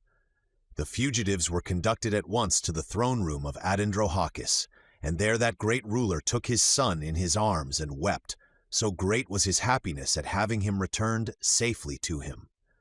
Nor did he forget Tarzan, though it was some time before he or the other Trohanadalamkushians could accustom themselves to the fact that this man, no bigger than they, was the great giant who had dwelt among them a few moons since.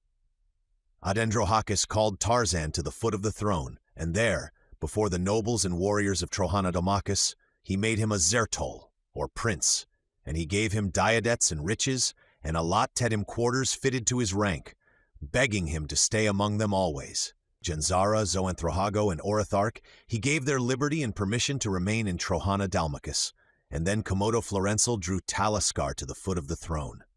"And now for myself I ask a boon, Adendrohakis," he said. "As Zertalasto I am bound by custom to wed a prisoner princess taken from another city, but in this slave girl have I found the one I love. Let me renounce my rights to the throne and have her instead." Taliskar raised her hand as though to demur, but Komodo Florenzel would not let her speak. And then Adendrohakis rose and descended the steps at the foot of which Taliskar stood, and taking her by the hand led her to a place beside the throne. "You are bound by custom only, Komodo Florenzel," he said, "to wed a princess, but custom is not law. A Trohanadalmakushian may wed whom he pleases." "And even though he were bound by law," said Taliskar, "to wed a princess, still might he wed me, for I am the daughter of Talaskago, king of Mandalamakus. My mother was captured by the Vel-Topismakushians, but a few moons before my birth, which took place in the very chamber in which Komodo Florenzel found me. She taught me to take my life before mating with anyone less than a prince, but I would have forgotten her teachings had Komodo Florenzel been but the son of a slave. That he was the son of a king I did not dream until the night we left Vel-Topismakus, and I had already given him my heart long before, though he did not know it." Weeks passed, and still no change came to Tarzan of the Apes. He was happy in his life with the Manunians, but he longed for his own people and the mate who would be grieving for him, and so he determined to set forth as he was, pass through the thorn forest and make his way toward home, trusting to chance that he might escape the countless dangers that would infest his way, and perhaps come to his normal size somewhere during the long journey. His friends sought to dissuade him, but he was determined, and at last, brooking no further delay, he set out toward the southeast, in the direction that he thought lay the point where he had entered the land of the Menuni. A Kamak, a body consisting of 1,000 mounted warriors, accompanied him to the great forest, and there, after some days' delay, the son of the first woman found him.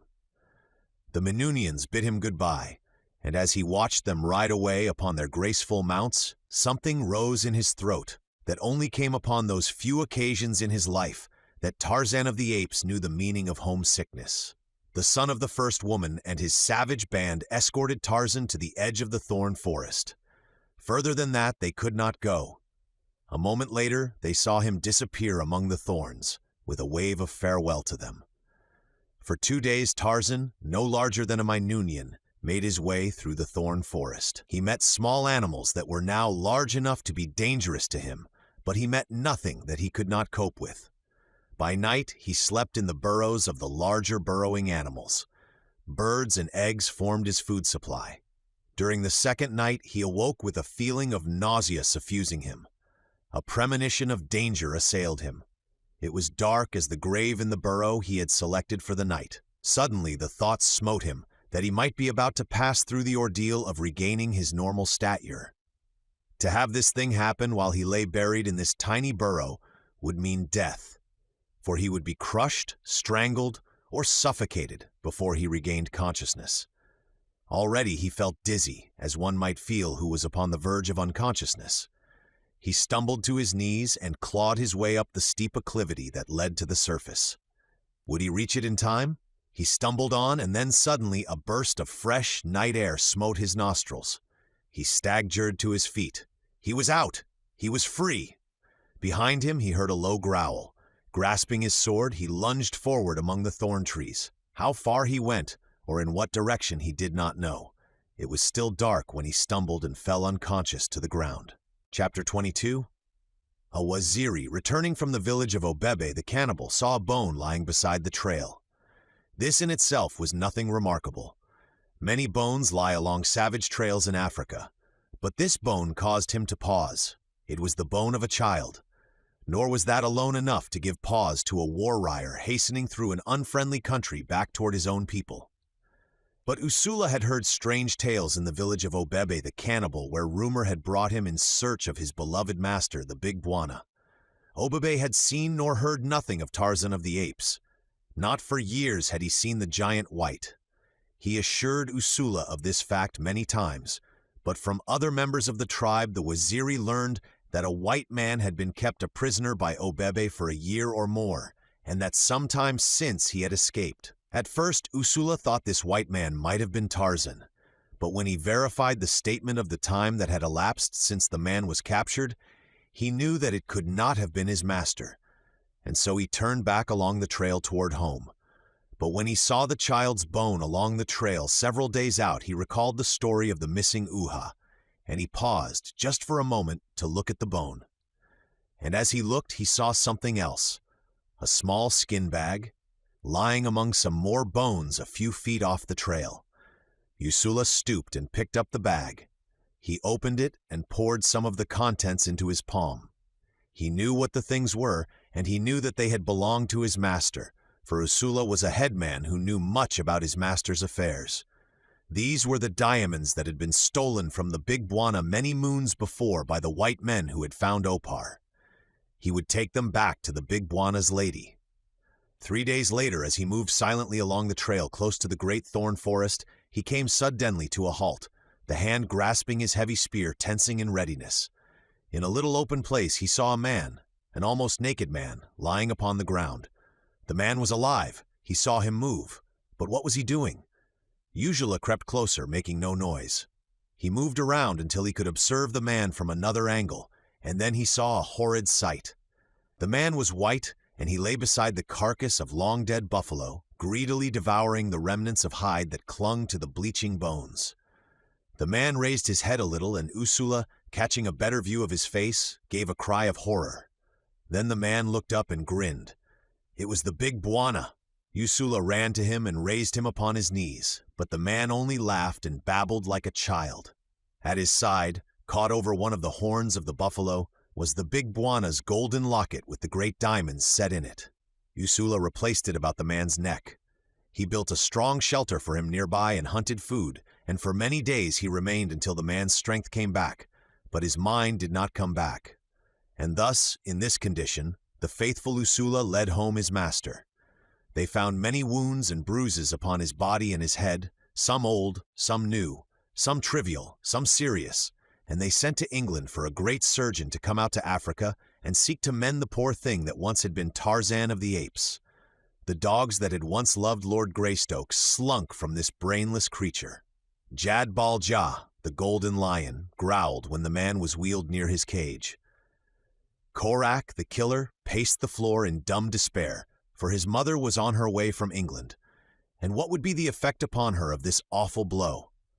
He hesitated even to contemplate it.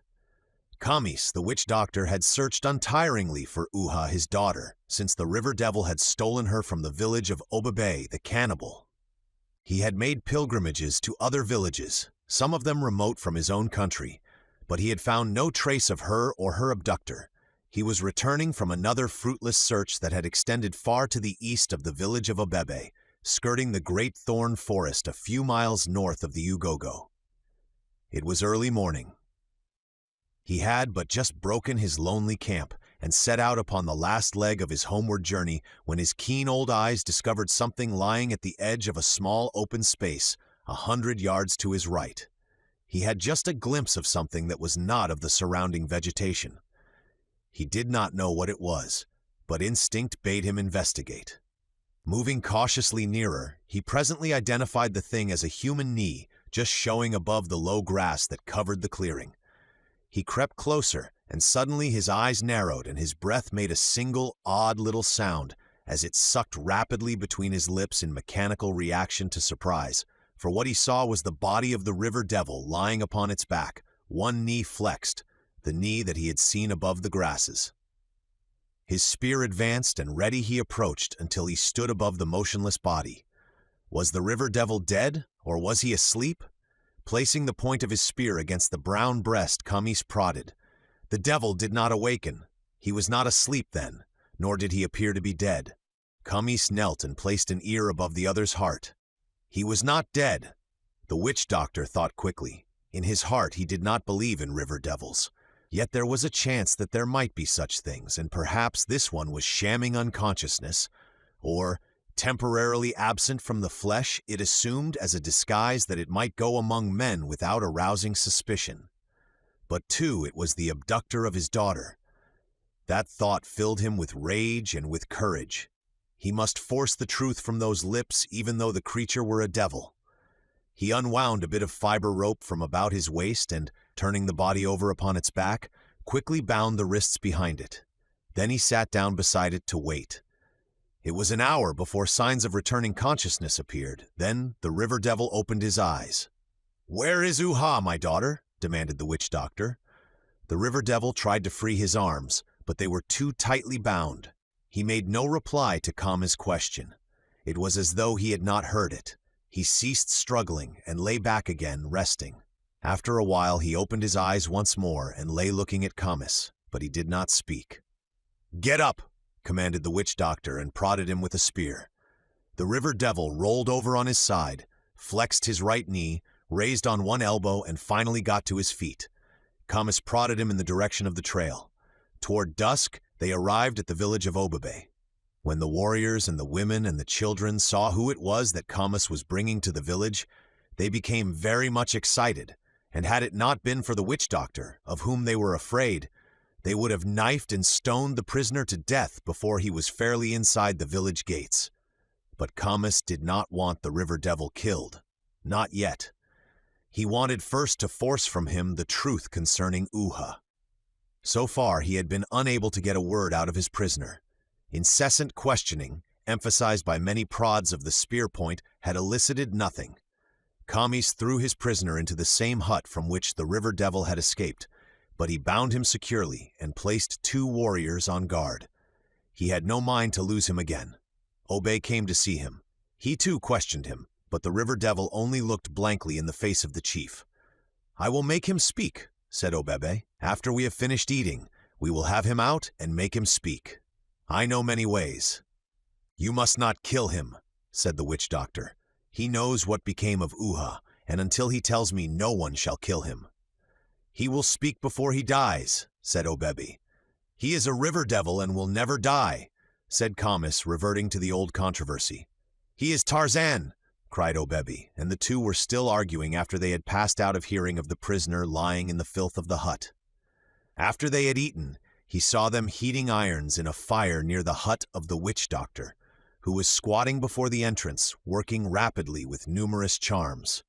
Bits of wood wrapped in leaves, pieces of stone, some pebbles, a zebra's tail. Villagers were congregating about Kamis until presently the prisoner could no longer see him. A little later a black boy came and spoke to his guards, and he was taken out and pushed roughly toward the hut of the witch doctor. Obebe was there, as he saw after the guards had opened a way through the throng, and he stood beside the fire in the center of the circle. It was only a small fire, just enough to keep a couple of irons hot. "Where is Uha, my daughter?" demanded Kamis. The river devil did not answer. Not once had he spoken since Kamis had captured him. "Burn out one of his eyes," said Obebe. "That will make him speak." "Cut out his tongue," screamed a woman. "Cut out his tongue."